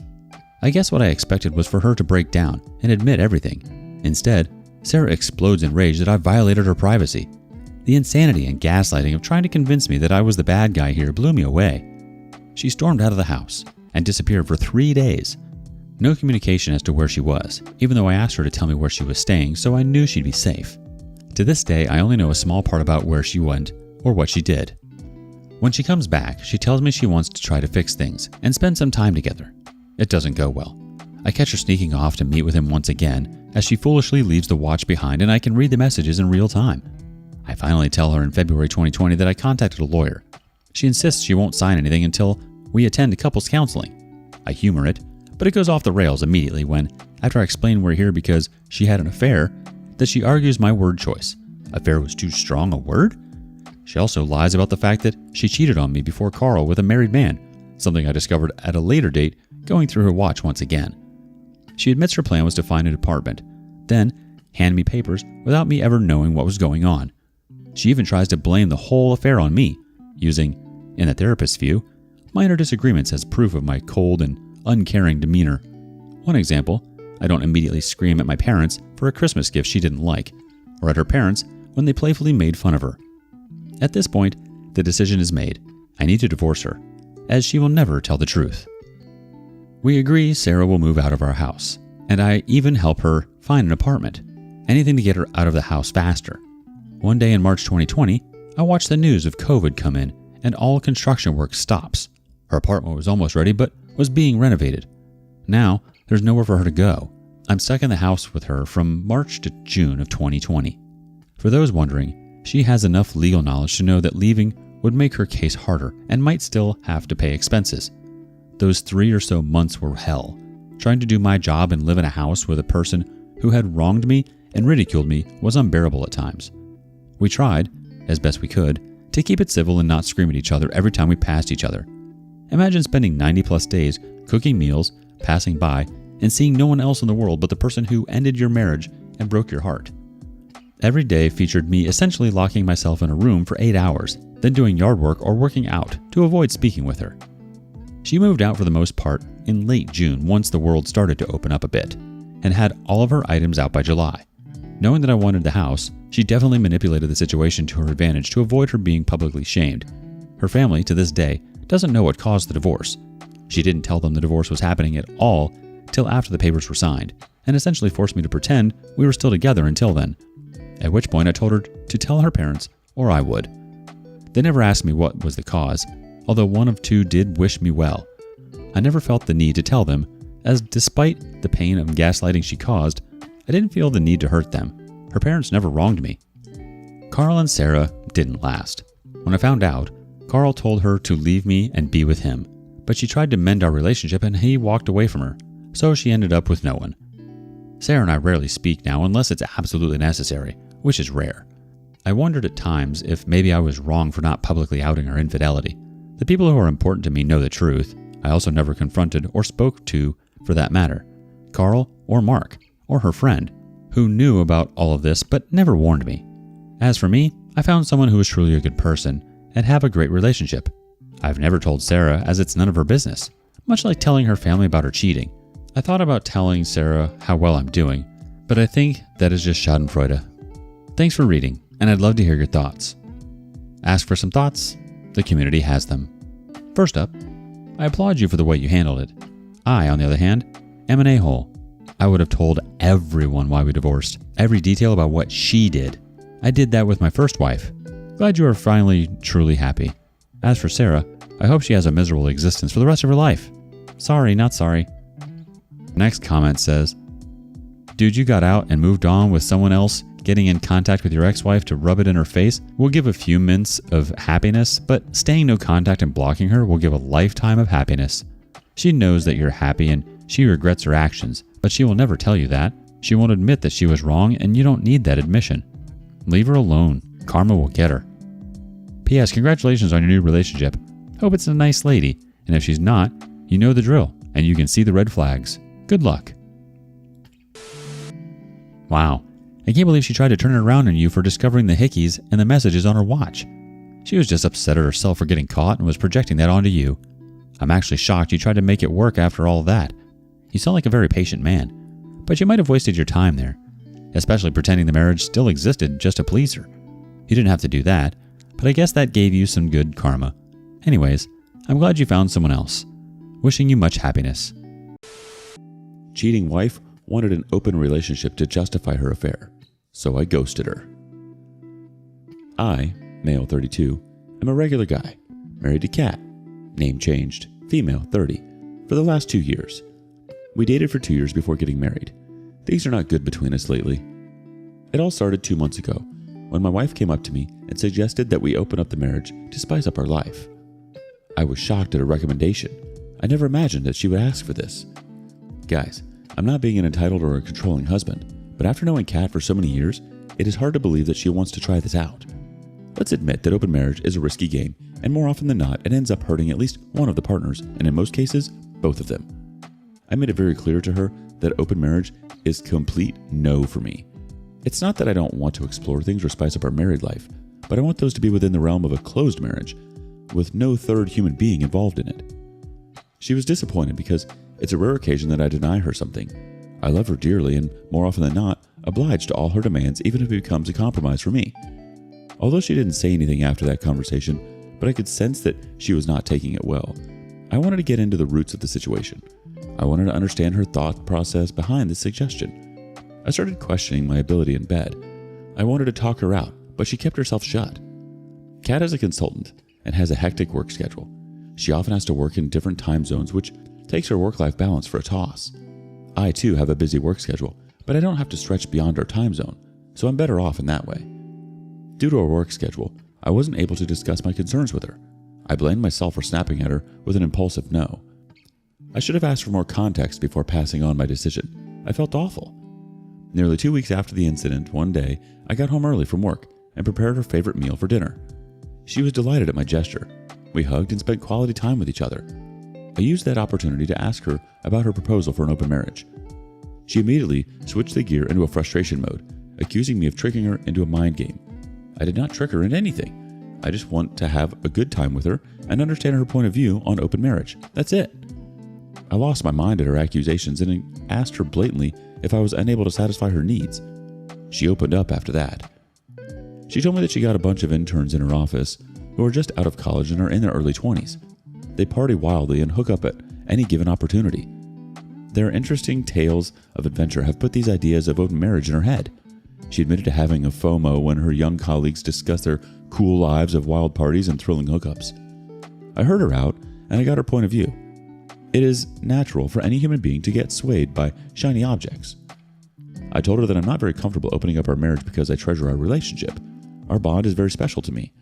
Before I met Kat, I was also one of those freshers who lived life on the edges.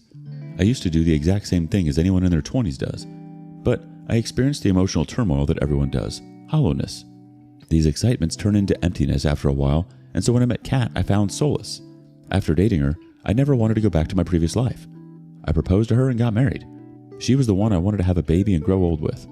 I poured out my heart to her and reasoned out my take on open marriage. I also told her that despite this, if she was really that interested in opening up the marriage, then we could think about it again. She denied that instantly. She seemed to understand my concern and nodded all the while during the conversation. I thought that she resonated with my opinion, but I was wrong. She was not. Everything was normal for the next few days, but after a week or so, I again noticed a severe change in her behavior. She was behaving coldly with me. When I asked her, she shrugged off, saying that it was some work-related stress. In the last few weeks, she's acting terribly. She's throwing all kinds of tantrums on the silliest of things. She's mocking me by calling me an outdated person. I asked her what does she mean by that, to which she said that I'm an adamant person to cling to my ideology and I don't follow the trend. I wonder what does she mean by following the trend. I have a decent fashion sense and follow all the latest music and web series. I asked her if she was pissed off at my reluctance to open the marriage, to which she just nodded and said that maybe. What kind of answer was that? I was confused by her mixed reaction, all this while. Her work schedule got tighter. Earlier, it was just a few days in a month when she had to put up late at the office, but now she's coming late every other day. And some days, I see her coming home at dawn. When I confronted her regarding this, she told me that she was on a promotion path, hence she needs to prove her merit to get that position. She has always been an ambitious woman and I adore her for that. To be honest, I'm worried if she is telling me the truth, but I don't want to put any negative thoughts in my mind or jump to any conclusion. Something happened yesterday which triggered me to write the post. I've read hundreds of posts from this community and hence wanted to pour out my heart and seek any advice from all of you. Hear me out. Yesterday, I reached home at 7 p.m., a little earlier than usual. I reach at 8 p.m. on most days. I was craving lasagna for a long time, so I decided to prepare that for dinner. It was Kat's favorite too. It took me an hour and a half to prepare the lasagna, just the way Kat likes. I garnished it and kept it ready to surprise Kat. It was already 10 by that time. I messaged Kat to check when she was coming home. She responded that she would be late, maybe after midnight. It felt low and my enthusiasm died down. I spent the next hour engrossing myself in my video games. I was hungry, but I wanted to have dinner with Kat. Something inside me urged me to go and pick up Kat from her office. I had never done this before unless we had to go somewhere after work. I thought it was the best idea to kill the time and give her a warm surprise. I took my car and rushed to her office. Her office was a standalone building, and it was pretty easy to spot anyone entering or leaving the building. I waited outside the office for a good 30 to 45 minutes, watching the shops getting shut and the streets getting deserted. It was 12:30 a.m., but there was no sign of Kat. She was not responding to my texts, and I didn't want to bother her with my calls. For a moment, I thought that she might have left the office while I was on the way. I went upstairs to her office and inquired at the reception. The office was still hustling and bustling with the night shift employees. The receptionist told me that Kat had already left the office. I wanted to punch myself for an idea of coming down to the office. I was sure that she left the office while I was on the way. I drove back home and guess what? Kat wasn't at home either. My feet were trembling with fear. She was still offline and did not see my last message. I went into panic mode. Cheating was the last thing that came to my mind. I was concerned about her safety. It was too late to contact any of her work friends. Besides, she had joined the company 6 months ago, so I didn't have contact with her colleagues. I didn't know what to do. Tired and anxious, I dozed off on the couch. I woke up with the first light of the sun and rushed into my room impulsively. I saw Kat sleeping cozily in the bed. I rushed to her, tucked her up, and slept. When I woke up in the morning, she was already ready to leave for the office. I asked her when she came home last night. She said, 3 a.m. It was a hectic day at work. I was held up on a meeting with an Asian client. I asked her, when did you leave the office? She responded nonchalantly, 2:30-ish. I was shocked. Her answer gave chills to my bones. It was either the receptionist who gave me the false information that Kat wasn't at the office at 12:30 a.m., or it was Kat, who was lying about being at the office until 2:30 a.m. I was still feeling dizzy with last night's hassle, hence did not say anything further. She called me today in the afternoon asking if I was at her office yesterday. The receptionist informed her that I went there at midnight to check for her. I wonder what kind of shift is the receptionist doing at the office. Nevertheless, I told her the truth and the reason for showing up at her office. She was silent for a moment and then said that she left her office in the afternoon for a meeting in her client's office, which is located in a different part of the city. That's the reason she was not found at her own office. I was perplexed by her answer. She rephrased her statement and said that her client is an Asian company, but they have an office set up in the U.S. as well. Yesterday, she went to her client's U.S. office, which is located in the other part of the city, where she was in Zoom calls with the other employees based out of the Asian time zone. I'm still confused about what to do. A part of me wants to believe her as this is not a new concept. Companies all over the world have set up their offices in the U.S. and people work in different time zones, but my situation is completely different. I'm clueless and helpless. I don't know what to do next. Should I wait and let this pass, or should I confront my thoughts to Kat again? I have confronted her several times in the past, which I have described in the post above. Any suggestions and advice are appreciated. Thanks much. Hi there. I understand your dilemma. Your wife has left you hanging in the middle of a crisis, which is just about to arrive. I sniff an affair. However, you're absolutely right in not jumping to any conclusion right away. Instead, you're giving ample time to her to mend her way, in case she has gotten diverted. I would suggest that you sit her down and have a conversation that how her reckless behavior is taking a toll on your mental health. Tell her that you want to work out any differences in your relationship. Update. Thank you everyone for all your valuable suggestions. I took some of your advice seriously and investigated this matter. It's been 2 weeks since my last update, but I got some shocking news. Please bear with me if I just rant out here. I tried several ways to get her email or her phone's password, but she kept it too discreet. I picked my brains to come up with several ideas to dig out the truth, but I failed. The last 2 weeks have been pretty much the same, where Kat continued to come home late from work. we both were unanimously giving cold shoulder to each other with very few occasional and transactional conversations in between. 2 days ago, she was talking to her mom, who was suffering from a kidney problem for the last few years, and her recent blood test did not show a good sign. I was working on my PC while she was lying on the bed and talking to her mom. Out of concern, I took her phone to check up on her mom. While mother-in-law was narrating her tiresome routine of tests and medicine, something clicked in my head. I peeked at the phone screen and found that it was unlocked, and there was some chat notifications. I got up and started walking into the room while talking to mother-in-law. I casually went inside the washroom while talking on the phone and locked it from the inside. I put the phone on speaker and pretended to listen to her while reading the messages through the notification. The notification revealed that Kat was supposed to meet someone that day for a fun ride. I opened her social media DMs, and boy oh boy, you guys were right. She was already having an affair. She was sleeping with those novice coworkers. After a couple of minutes, she realized that I took her phone with me, inside the washroom. She started banging on the door to get her phone back. I didn't have enough time to read all the conversation line by line, so I scanned her gallery to find some concrete proof. The gallery was filled with explicit pictures of my beautiful wife in a compromising position with her coworkers. I emailed all those pictures to myself and deleted the history. She is cheating on me with her multiple colleagues. I felt so sick that I wanted to throw up. Meanwhile, my wife kept knocking on the door, asking for her phone back. I couldn't bear to hear her nagging voice. I unlocked the door, swiftly passed her the phone, and locked the washroom again. I wanted to rush out of the washroom and confront her right away, but instead, I calmed myself down and let that anger pass. The chat notifications had the details of the location and the time. They were supposed to meet that day. I went out of the washroom, took the car keys, and drove off to that location. While I was leaving the house, she called my name in a faint voice, but I didn't bother to turn back. I went to that hotel and took the darkest table in the lobby. I wasn't there to cause a scene. I just wanted to see how comfortable she was on her way to cheat on me. She was supposed to be there at 5 p.m. I reached there at 3, and by the time it was 5, I was down with countless shots. I wished to have confronted her in the house, but God knows what I was thinking at that time. Maybe I was too numb and not ready for a face-off. I wasn't ready for the face-off even in the lobby. It was 6, but she didn't turn up. I thought that she got a whiff that I might be there, and they would have changed the location. Nevertheless, I was too drunk and drained to pick my brains at that time. I sat there and continued to gulp my drinks. It was almost 7 when I saw Kat. With that sight, my world came crashing down. My vision was blurred by then. Like, come on, 4 hours of drinking can do a lot more than blurred vision. I faintly remembered what happened after that. I was reacting in autopilot mode. I got up and staggered my way to the reception area where she was registering her entry. I tapped her on the shoulder and said, "Good luck with your fun ride."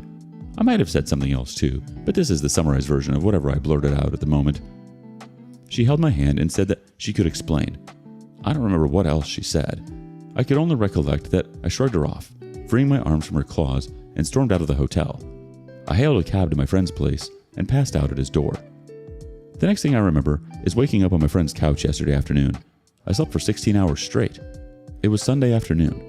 My friend Lee made me some lunch along with fresh lemonade. I narrated to him my entire sob story.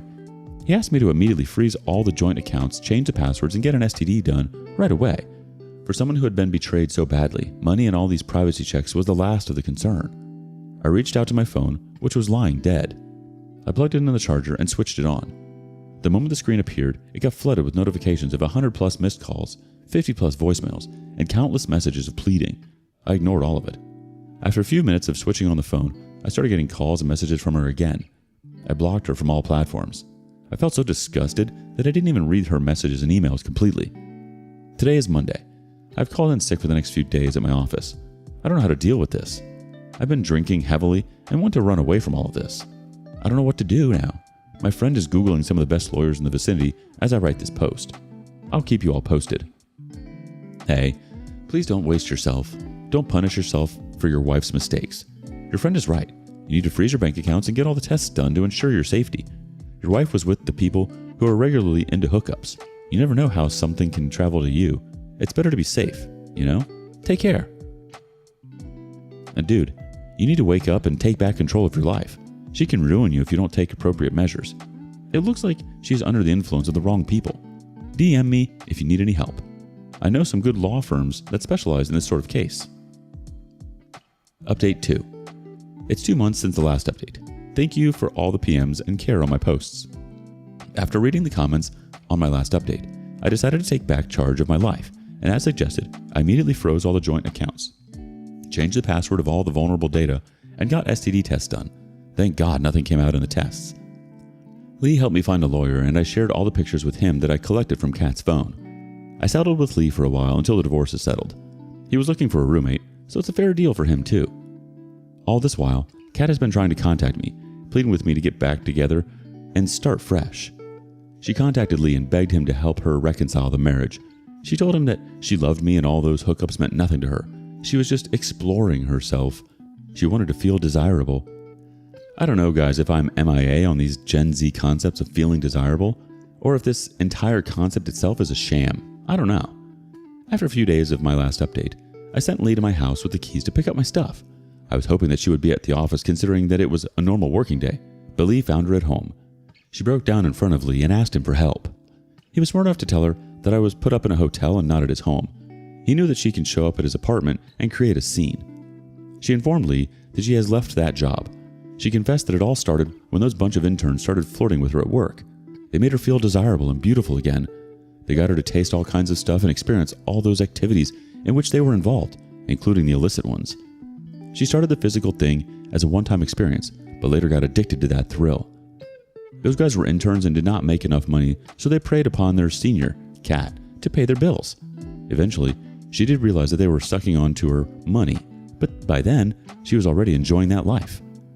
Lee asked her why she did not confess all these to me before. She said that she spoke to me to open up the marriage as a guilty conscience, but my denial to do so pulled her back from confessing anything to me. What a crap!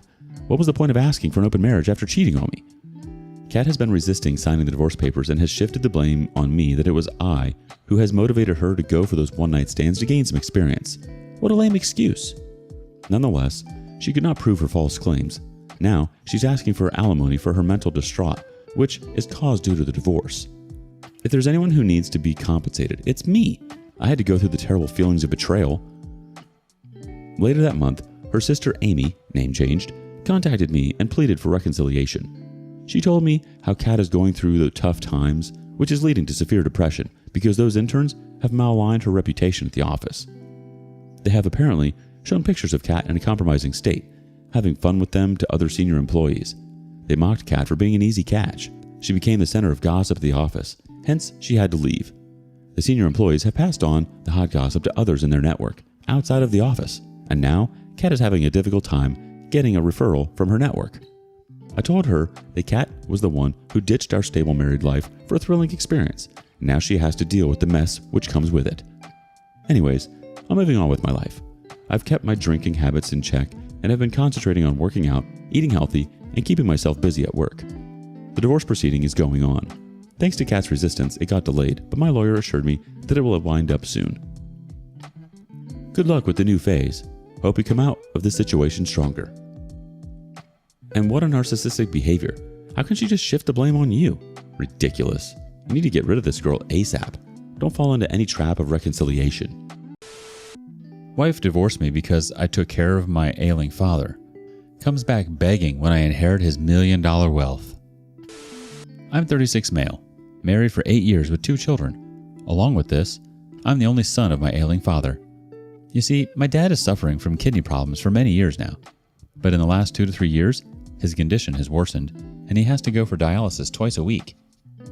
Earlier, he was able to commute on his own, but over the last year, he often asked me to accompany him. He is also growing weaker every day. Now, I have made a routine for myself that I would be taking my father for dialysis every time. I don't want to leave him alone in this condition. He has to go for dialysis 2 times a week. So, I have fixed Saturday and Wednesday. Saturday is my week off, so it's not a concern. For Wednesday, I got permission from my boss to leave early and then compensate for the remaining hours per work in the night after returning home from the dialysis. I have been working in this company for 10 years. My boss has seen me as a hardworking and loyal employee, so granting me this special permission wasn't a big deal for him. However, the problem was at home with my wife, Avril, 34 female. When she got to know that I would be taking my dad for dialysis twice a week, she got upset. She didn't like it when I used to take him occasionally, but she never expressed her displeasure up front. Now that I had taken up the responsibility diligently, she could not stop herself. She said that there was no point wasting my time on my father because whatever I do, he was never going to be impressed by me. Well, here's a little context to this. My dad owned a merchandising business. He was quite well off and had acquired decent wealth. He wanted me to take over his business, but I was passionate about something else. I wanted to get into technology. I was enthusiastic about coding and creating software, so after school, when Dad wanted me to take up some business or management courses, I took up a software degree. He was still fine with that until I was willing to join his company. However, after completing my graduation, I started working for a renowned tech firm. Dad wasn't happy that instead of taking forward his legacy, I was working for someone else. He kept asking me to join his business, and I kept stalling it. After my marriage, Dad asked me the final time if I wanted to join, and I said no. Dad got furious and said he would give all his wealth to the charity, and I wouldn't get a penny. I still didn't budge from my decision. You see, I was earning well even at that age. I bought a car and my own house at the age of 29. I was pretty confident that I would be able to lead a decent life even without his wealth. I told him that I didn't need his money and could build wealth on my own. Our relationship soured after that point. 5 years back, Mom passed away due to cardiac arrest. It was devastating for Dad. You see, I moved out of the house at 17 for my college. Then, I got a job, and I started living on my own. The only companion Dad had was Mom, and losing her was the most devastating thing for him. That's when our bond had rejuvenated. I started visiting him often and used to take my kids to play with him. Eventually, he stepped down from his company and gave it to a trust to run. My wife, Avril, was never close to my parents, until my mother was here. Avril used to avoid visiting my parents, saying that my mother was too nosy in our lives and they didn't get along with each other. When my father announced that he would remove me from his will, Avril started openly criticizing my parents for being mean and evil. I insisted she stay away from my relationship with my parents, but she always stepped in and said it was something that was going to affect our future, especially our children's. I assured her that ours and our children's future are secure irrespective of Dad's wealth, but she was not willing to understand that. Now, coming to the current situation, Avril created a fuss when she got to know that I would be accompanying Dad for dialysis twice a week. Initially, I tried to make her understand that Dad had no one but me. He has lost his parents a long back. Though he has an older brother, he lives in the other end of the city and rarely visits Dad. Dad has become very lonely after Mom's demise, and in this condition I cannot abandon him, but my wife refuses to understand this. Of late, she had made my life miserable. Every Saturday she comes up with some plans.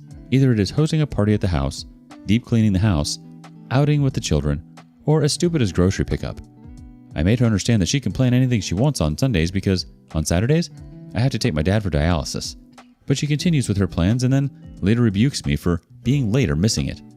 I had to rush to my dad to pick him up, then take him to the dialysis center, and after it was done, I dropped him and ran back home to her sarcasm and tantrums. It is not just about Saturday. She does the same for Wednesday evening. I had committed to my boss that I would compensate for the remaining work late in the evening or in the night after returning from the dialysis, but she always had a plan to trouble me. Almost every Wednesday evening, she would go out, either to meet her family, her long-lost friends, or to attend some random party, leaving the children's responsibility to me. I had to juggle my work, cook for the children, feed the younger one, and meanwhile, complete my pending tasks at my workplace. This was after a hectic day at work and at the dialysis center. I know it's getting long, but this is how miserable my condition is. Many times, my dad suggested I let him go to the center with the nurse because he sees me always in a hurry and tense, looking at my watch. After dropping him home, I don't even wait for a second and rush back. Even while picking up, I ask him to be ready and come outside before I arrive. Dad has a full-time nurse and a caretaker to take care of him, but I still feel bad for not spending time with him. The drive from his house to the center is 30 minutes. Earlier, I used to enjoy chatting with him during that drive about the good old days of children, but as Avril's tantrums have increased, all I'm concerned about is rushing back home. Most of the time, I'm just overspeeding my car in the traffic, taking shortcut lanes, and overtaking other vehicles to cut down the drive time. This is the only time I get to spend with Dad, and I don't want to ruin that or stop it by asking him to go with the nurse. I, too, have some responsibilities as a son. I'm just not able to bear this woman any longer. Your feelings are valid. It's unfair of your wife to be upset with you for wanting to take care of him and spend some time with him while you still can. Maybe she's just concerned for you and how your father has treated you in the past. All that's to say, after you lose a parent, you're reminded how fast time flies and just what life is about. It's not unusual for people to try to make things work while they're still around. It doesn't mean you want to be put back on the will. It just means you're trying to be a good son. Update 1. It's just getting worse every day. My wife is not leaving any stone unturned to dissuade me from attending my father. Her point is that it is a lost deal. Dad has already removed me from his will and has given his wealth to charity, so there was no point wasting time and energy on him. I failed to understand her. Do we do everything just for profit and loss? What if someone's parents didn't have any wealth or are poor? Do their children abandon them because they have nothing to offer? After listening to her tantrums for so many months, I finally told her that she was not going to inherit anything from her parents, so why does she visit them every now and then? Oh my God, she lost her crap at this and said, "My parents did a lot more than your greedy father. They supported me in everything. They're not like your father, who disowned you for not joining his business. My father would have never done that to me, so don't you dare compare my parents to yours." It was just not once. This type of argument is becoming a norm at my house and almost every Wednesday and Saturday after I return from dialysis. Just that it is getting severe and ugly at every instance. Earlier, she used to fight with me alone. Now, I see her yelling and shouting at me in front of the children. Not only this, I have heard her badmouthing my dad in front of my children and manipulating them against me and my dad. I heard it and intervened, which again led to an ugly fight between us. Avril's fight has become a routine for me. On the days when she doesn't fight, I feel something is missing, only she becomes more aggressive the next day. I've almost given up on her. Now, I don't yell back and answer her. I just ignore her as if she doesn't exist for me. What else should I do? I cannot abandon my father just to please her. I don't care if he has kicked me out of his will. He did so because of my own decision. I refused to join his company. He was forced to give his hard-earned business to the trust. It must have been so disheartening for him. That company was a baby for my dad, and he had to donate it to someone else. He had all the right to disown me because I had hurt him. I sometimes feel that karma is biting me back because I had hurt my dad. On the other hand, Dad is becoming weaker. He's barely able to walk on his own. He needs support to step him down to the car. To save time, I used to ask him to come outside and drop him outside the house. But now, I don't care about being late. I go inside to carefully walk him to the car and then drop him to his bed until he settles down peacefully.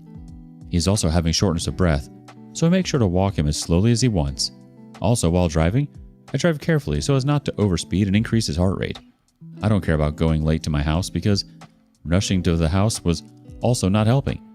If I anyway have to deal with that evil woman, why not at least keep Dad happy? My casual attitude has worsened the situation, and yesterday, Avril said that I need to choose one of them, either my dad or her. I tried to make her understand that Dad was not going to be with us forever. Seeing his condition, it didn't look like he was going to make it long. She came back with a curt reply. In that case, you need to make your choice carefully. Someone who is going to be with you forever, or someone who's going to die soon. This was so insensitive. I told her, you know what? I'd better choose my dad than choose you, who was so evil and selfish to a dying man. She packed her bags and left. I didn't even stop her. She needed some time to cool off, and I also needed some space from her. In her absence, I'm taking care of the house, my children, Dad, and my work. Yet, I feel so relieved, so relaxed. Her absence is actually soothing to me. The day before yesterday, she sent me a divorce paper. I was somewhat expecting it, but didn't anticipate it to be coming so soon. I was shocked, but deep down, I was happy and relieved. I didn't call her, just signed the papers and send her back. Surprisingly, she didn't ask for the custody of the children. That was the only clause I was worried about, but she clearly didn't want them. When she received the paper, she called me back, yelling that how could I just sign it without calling her and pleading with her. Funny, right? Her mom snatched the phone and shouted that I should have acted like a man and tried to pacify his wife back into the marriage instead of just signing the papers. It was so funny. Why would I do that? She wanted a divorce, and I complied. I was like, it was good for me. I got rid of her without a fuss. I also taunted her that she even abandoned her children and didn't want them. She said I could have all my assets, including my 2 children. She didn't want any of it. Her mother said Avril was still very young, and she didn't want the baggage of children on her shoulders. I said fine by me. I'm glad to have my kids with me. It is a relief for me, no doubt, but I'm worried about my children. They miss their mom, mostly the younger one when I'm at the office. It is difficult for me to manage all the responsibility alone, but I hope I'll be able to sail through this. I'm sorry she's literally incapable of being supportive, OP. It sucks that you're just trying to do the right thing and she just keeps kicking you down. The fact that she gave you an ultimatum is ridiculous. What did they ever do to her? Why would you want to be with someone like her anyways? You want someone who will support you 100% and bear the load while you're at maximum capacity. She couldn't stand not being the center of your world, OP. No wonder she didn't want her own kids. She'd have to share them with you, and she doesn't seem like she's much into sharing. Update 2. It's going to be a shorter update. So I shifted to Dad's house along with my children. It's a great move. I must say thanks to everyone for the lovely suggestion. It worked out. Moving with Dad was good for all of us. Dad got the company of my children, and they got their grandpa to play with. Dad had a full-time caregiver who was ready to take care of my children on a raise. Why not?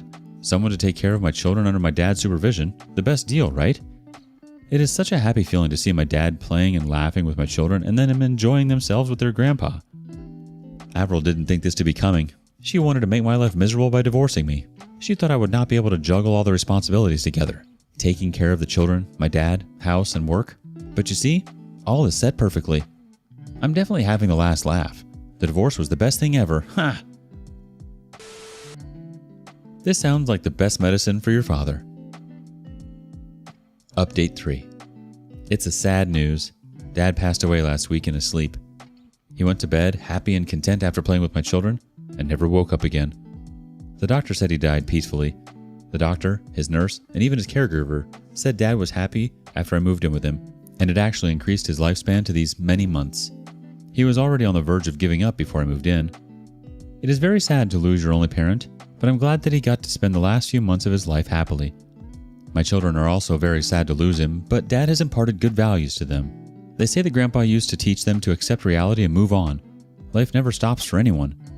I feel so proud to hear such good things from them.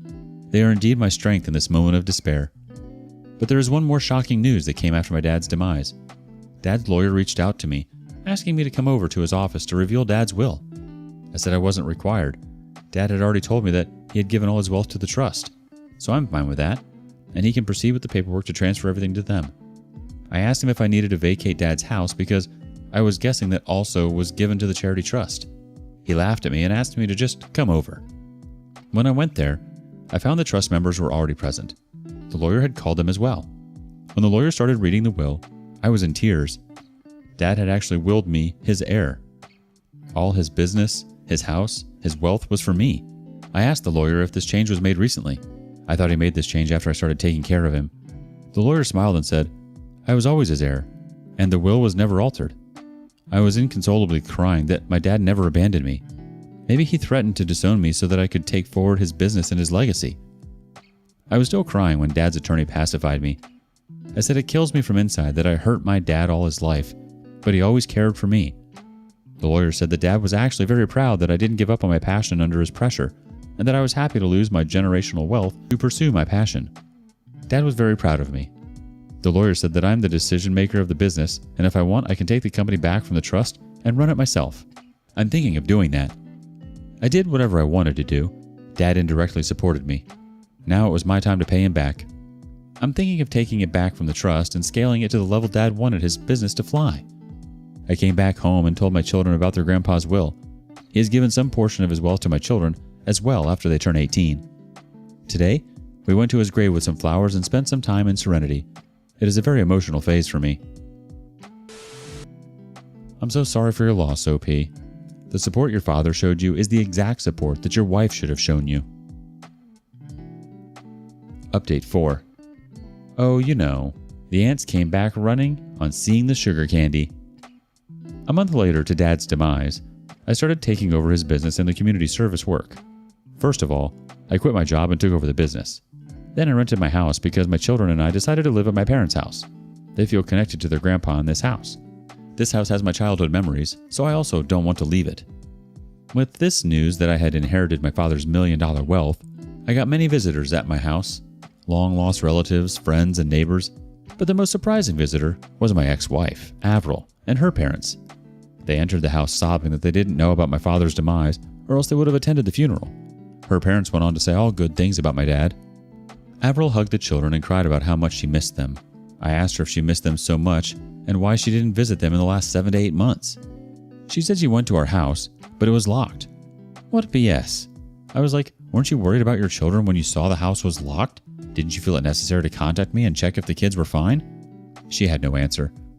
Her parents were like, let's forget whatever has happened in the past. Now that my father was gone, the children would be left alone in the house when I was at work. They need a mother, so it was better that we reconcile. I laughed at their face at this suggestion. The children needed her the most when she left them to me. Now the children have gotten used to her absence, and I don't want her back in my life. She started crying. Her parents let us alone. She held my hands and pleaded with me for reconciliation. She said she loved me and missed being with the children. I laughed and said, "You know what? You don't love me. You love the wealth my dad left to me. You and your greedy parents are here on my door just to leech on my money." I don't regret using those words for her parents because that's what they are. She also called my dad greedy and mean during our divorce. There was no way I was letting this woman have a penny from my dad's hard-earned money. She got offended that I had abused her parents. She said until now she was pleading with me because she loved me, but now she would take what is rightfully hers. She didn't demand my alimony for the divorce, but now she needs half of my wealth, rather half of my dad's wealth. I told her she could do whatever she wanted. I'll destroy her but not give a penny. She abused me and left. I discussed this with my lawyer about the possibility. He said that her chances were slim. The divorce had settled a year before I got the inheritance. Besides, the children were with me, so there was no way she could get anything. But he also asked me to be careful about letting her spend time with the children. She could manipulate them and file for their custody and then later use them to demand money for their maintenance and all that. I couldn't be more thankful to him for this advice. I'm going to supervise their meeting.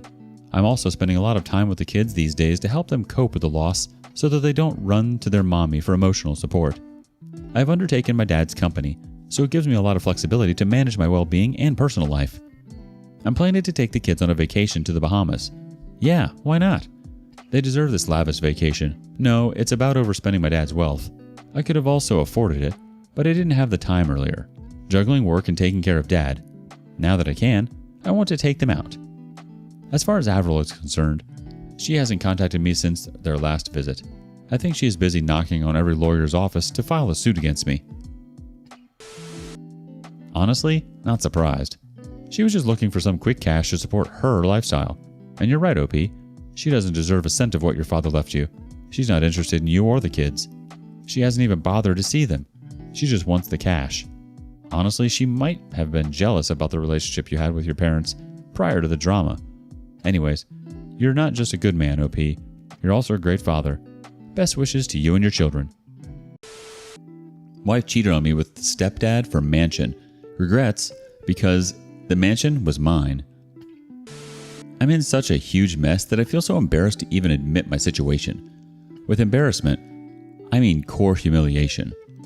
Yeah, how else do I say that my wife of 7 years is cheating on me with my stepdad? Yes, my wife effed my mother's husband. I'm 38 male, married for 7 years to Celia, 38 female. Our relationship has been very normal with our share of ups and downs. The downs were mostly because my wife felt I was too attached to my mom. Yeah, she called me mama's boy. Now, I'm not going to defend that because my mom is no longer alive. She passed away 2 years back. I'm glad that I was able to love her the way she deserved. She has single-handedly raised me and given me the best of everything she could and beyond her means. My mom was a single parent to me until 10 years ago, until she met Andrew. Andrew was a divorcee in his early 50s when he married Mom. I don't know what my mom saw in Andrew that she married him after being single for 2 decades. Andrew was non-existent to me when Mom was here. I used to visit her twice a week, but my conversation with Andrew didn't go beyond formal greetings and a smile. I don't know why I was just not able to accept him as a father figure, but I never showed this to Mom. I was happy that she got a companion in her last days of life. And after her demise, there was no question of Andrew's existence in my life. I didn't even meet him after my mom's funeral, though he was still living in my mom's house. He became a matter of concern for me when I found him sitting with my wife with his arms wrapped around hers. It wasn't a friendly or elderly embrace. I didn't like the body language, or rather, I should say their chemistry. It was also weird because of our family dynamics. Like I mentioned, I was never close to my stepdad, and neither was Celia close to him, so seeing such kind of comfort between them was very uncomfortable for me. I was in my car and they were sitting in a roadside cafe. I had left the office early that day to meet one of my old friends. The place where I saw them is far from my house and even my office. I usually don't go to that area. I went to meet my friend, but I was distracted most of the time. My friend kept asking me if something was bothering me. I just said it was just about impending work. How do I tell him what I saw on my way? I went home. I didn't think but confronted Celia that I saw her with Andrew. She turned pale and was lost for words. Then she was like, "Yeah, I met him for lunch. I asked her why all of a sudden. She said she bumped into him and then he offered to have lunch together. The way I was staring at her, she understood that I had seen something which I shouldn't have. She said your stepdad was really upset about losing your mom. I was trying to console him. The poor old man is lonely and he has no one to talk to. That's why he held my hands while expressing his grief. You see, I didn't tell her I saw him holding her hands. I saw him wrapping his arms around her. And the way they were talking, it didn't look like he was sad or mourning my mom. They were not laughing, but their body language was flirtatious. I didn't say anything, but I didn't buy her excuse. I decided to sleuth the matter by myself before any further confrontation. Celia is a nail artist at a beauty salon, so she works on weekends and has offs on weekdays. It was never a matter of concern between us until recently when Celia used to be too occupied with her work. We were having quite regular fights on this matter and she was not giving time to our relationship. She was fighting back that I was being needy after my mom's demise. She said that earlier I used to visit my mom twice a week, so Celia's absence didn't bother me so much. She's wrong. I used to visit my mother on weekends and on those when Celia had work. On her off days, I always ensured to return home on time to spend time with her. Previously, she used to fight that I was a mama's boy, and now she was saying I was needy. While all these were still going on, I saw her with my stepdad, and that added to my fury. A few weeks later, it was Thanksgiving. Yes, I'm talking about the last Thanksgiving which just went. And she insisted that we invite Andrew. I was surprised at her direct suggestion. She said Andrew was living alone and had no one, so as an extended family, we should invite him. I told her that she never invited them when my mom was alive, and she was like, yeah, because they had each other to celebrate the evening, and now the poor old man was alone. Ultimately, I gave in. I actually wanted to see how they behaved in front of me. I won't say they were normal because now that I know the truth, but they didn't do anything which would have caused suspicion if I didn't know the truth. I was silent for most of the time. I was never fond of him, and my suspicions about him made me resent his presence. I felt he also understood that I did not like it. Overall, it was an awkward dinner with both of us eating silently and Celia trying to break the silence with some stupid topic only to get a fake smile from both of us. It was getting very difficult for me to live with a heavy heart, so I decided to chalk a plan. I thought of checking her phone, but that didn't work because her phone was locked and I didn't want to get into the details of asking for the password and all because she would get alert. So I came up with another plan. I told Celia that I would be going out of town for a couple of days for work purposes. On that supposed day, I left home early and went to my office normally. But before that, I had planted a GPS device in Celia's car, and I was tracking it remotely. Just before the afternoon, she drove to Andrew's place. I wanted to catch her red-handed, but I was worried that what if I showed up and they were just sitting and chatting? It would be like making a fool of myself. So I asked my friend, Keith, for help. I told him about my suspicion and requested him to visit Andrew. It was a very safe plan. I told him to record them if he found them doing anything outrageous. The house lock were password protected, and I was just hoping that Andrew didn't change the PIN. Keith was worried that Andrew might suspect him of sneaking into the house. I told him to just say that the front door was open, and he was just there to check on him. The main door didn't open in the living area. There was a small passage that led to the living room, so there was no one that would suspect him of unlocking the door. After a lot of convincing, he agreed. He went inside, but couldn't find them in the hallway. He then peeped inside the bedroom with his phone camera switched on. He had kept the phone in his shirt pocket with the camera popping out so that they didn't suspect him. He saw that the two were without clothes cuddling each other. He then cried sorry and left the house before any of them realized. Andrew followed him outside asking what he was doing there. Keith said that he was just there to check on him, but it's okay, he would come back later. He sat inside his car and drove off before any confrontation with Andrew or Celia. But I tell you, my friend is so stupid, instead of opening the back camera, his front camera was open the whole time, and nothing got recorded except Andrew and Celia yelling at Keith's sudden appearance. Anyway, I got the confirmation that I needed. I had already packed 2 sets of clothes and my toiletries before leaving the house that day, so I went to Keith's house. His wife was out of town at her parents' house, so he insisted that I stay with him until all this was sorted. Celia knows that Keith would have told me the truth. She messaged me asking when I would come home. I didn't reply. Yes, I ghosted her. She's been blowing up my phone with her endless texts and calls. She thinks I'm out of town for work. It happened 4 days ago. I've contacted a lawyer virtually. I don't want to see her effing face ever. I'll serve her with the divorce papers and get her evicted from my house. Wow, yeah, your stepdad was lonely all right. On top of catching them canoodling, it's odd that Celia would request to spend Thanksgiving with Andrew. I'm sorry, OP. Seems like your instincts were right about him all along. Update 1. It took 10 days for the lawyer to send the divorce papers. Celia was just not ready to sign the papers and wanted a discussion. My lawyer suggested that we go for an out-of-court settlement if possible because that would substantially reduce our time and money. See, I'm a sales guy with a regular job. I have a certain limit in funds that I spend on lawyers and also limited leaves to attend the court case. So I agreed to a meeting in the lawyer's presence. But when I went for the meeting, she insisted on having a private conversation with me. I resisted, but my lawyer asked me to go for it, but not say or commit to anything which she demanded. He laid out a certain framework to keep my meeting within it. Like, no touching, no hugging, no confessions and all.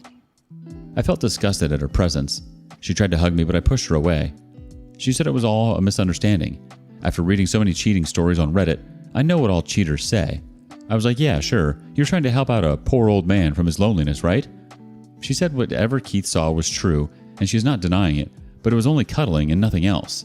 Yes, of course, cuddling without clothes. But this was not enough. What she said next blew my mind. She said she did it to safeguard our future. Really? How the hell? She was like, so your mom left all her wealth to Andrew, and now if he marries someone else, that woman would be entitled to that wealth. Your family's property would go to someone else. I said, that's why you effed my stepdad so that you can become my stepmother and take my mother's wealth? Do you see the complexities in this family dynamics? I was feeling dizzy with her BS, so I stormed out of the meeting room. After I came back, my lawyer asked for the details of the conversation. I told him everything. He cracked up for a moment, but he was interested in knowing about the inheritance my mother had left. My mom had left a house that she had inherited from her uncle. It was a huge mansion, way beyond my means. Interestingly, Celia always had an eye on that mansion. After our marriage, she even insisted that we move into the mansion. I was happy that Celia wanted to move in with my mother, but no, Celia wanted my mom to move out to my apartment, and we took up her mansion, but I denied it. It was her house, and why should she leave? Celia said that you are the only son of your mom, so that house would come to you. So why not move in there right now? This led to frequent fights between us, so one day I just lied to her that Mom had willed that house to Andrew. And you see what price I had to pay for that lie? Celia went after my stepdad so that she could have the house. There was one more information that Celia didn't know. After Mom's demise, I didn't transfer the ownership of the house to my name. I wanted Andrew to live there until he wanted to. By transferring it to my name, it would be like he was living in my property, and I'm sure he was not going to like it. Also, the name transfer is expensive and I was running short of money during that time, so I let it be. And glad I did not transfer it because Celia would have been entitled to half of the property during our divorce. Or probably she wouldn't have screwed Andrew in that case, I don't know. But a cheater is always a cheater in any situation. Yeah, my mom had willed that house to me, but Celia didn't know that. Celia wanted me to have second thoughts about the divorce. She said that she would soon lure Andrew to gift her that house, and if I didn't divorce her, the mansion would be ours. I laughed at her proposal and said, no, thank you for the offer. Good luck for your mansion. She smirked and said, you're losing a lot by this divorce. I smiled and said, I don't give an F. I don't know if she was really that dumb always, or if she was just acting to save her butt from the humiliation. But I don't care. Celia knew that I had no substantial wealth except for the savings in our joint account, which was split and divided between us. I'm feeling so relieved after the divorce was finalized. Any moment, if Celia got to know the truth about the ownership of the mansion, she would have never divorced me, and I cannot share my mom's inheritance with that whore. Celia dug her grave by confessing her intentions behind dating Andrew, because I was going to use that against her to drive Andrew away from her life. I saw Andrew picking her up from the court and assisting her with all the legal matters during our divorce. I was just waiting for the divorce to be over to burst her bubble and then see her reaction. Now that it is done, the next I'm going to do is destroy my love, Celia. Honestly, whoa, she's definitely too dumb for words. But it's also such a red flag that she was so interested in that mansion after the wedding. Seems like she went into this marriage with greedy eyes. She definitely had ulterior motives with you, and I'm sorry for that. And to try to defend her cheating by telling you it was for your own good? Wow. She's out of touch with reality. It's too bad she was more concerned with getting her hands on that mansion than she was with being faithful to you. Update 2. After my divorce was finalized, I texted the details of Celia's confession to Andrew. He was like, you know that your mom has willed this mansion to you. I said, yeah, I have her will, but Celia doesn't know, and she's going to ask you to give the mansion to her. I was not doing any good service to him by revealing the truth. I just wanted to burst Celia's bubble. The poor girl was dreaming of having my mom's mansion. Andrew told me that of late, Celia was indirectly asking him regarding his will and who was going to get his inheritance. But he never understood her intentions because he didn't have any wealth to his name. I didn't want to have any bro code with Andrew, so I left the conversation in that note. After a while, I got a call from Celia. Usually, I wouldn't have responded to it, but this time I did because I knew what it was about. She was yelling from the other end. "Why didn't you tell me that your mother's willed the house to your name? I was licking this old man's butt, quite literally, to safeguard your property, and you a-hole destroyed me instead." I was just laughing at her abuses because it was coming out from a place of hurt. I said, "Thank you so much and good luck with your effing game." I hung up the call and blocked her. A few days later, she called me again from an unknown number, maybe from her friends or colleagues. She told me that Andrew had broken up with her. Somehow he got to know that she was with him just for the inheritance, and now when the truth came out, he dumped her. He called her a greedy whore. She was abusing him and said she was trying to help him cope with the loneliness, yet he turned against her.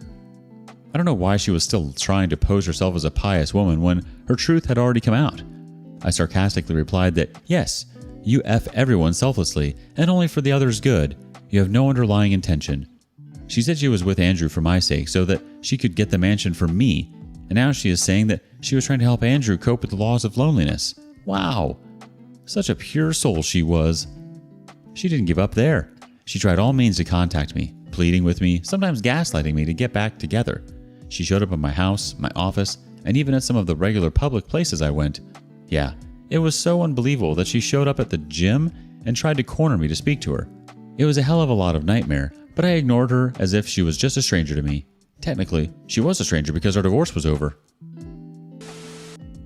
Sorry, not sorry, but Andrew's a fool to think a younger woman like Celia would ever be interested in him just for him. And Celia's even got bigger fool for getting her hands dirty with that degenerate. Update 3. I thought this saga was over, but my past popped out as soon as I changed the ownership of the mansion to my name. God knows what was her obsession with the house. I mean, yeah, it's understandable. Who would not want $1 million mansion to their name? But I don't know how long it would take for her to accept the reality. After 6 months of my divorce, I decided to transfer the mansion to my name. As I wrote earlier, I wasn't doing it until then because I didn't have enough savings to spare for that ownership transfer. Now that I was divorced and my expenses were reduced substantially, I was able to save up the transfer about 4 to 5 months. Before applying for the transfer, I informed Andrew about it. He was anyway not living in that house anymore after I got to know about his affair with Celia. I didn't ask him to vacate though, but he responded that he would take away his remaining belongings from the house, and he did that. He made me the admin of the locking system to the house. It took a couple of months for the paperwork to be ready, and meanwhile, I got it painted. The lawn and the pool were also not maintained for a long time, so I got all of them cleaned. I was no contact with Celia, and as per the last conversation I had with her, Andrew had also broken up with her. So I was perplexed when she showed up at the mansion during one of the cleaning days. I wasn't there, and the cleaning manager called me that a woman had come down and she was roaming around in the house. They tried to stop her from entering, but she told them she was my wife. Yeah. But the way she was filling the walls and interiors of the house, they suspected her to be a trespasser. Indeed she was, and I told them to kick her out, and I had no wife. They did as told, and then gave me a confirmatory call that the woman was out of the house.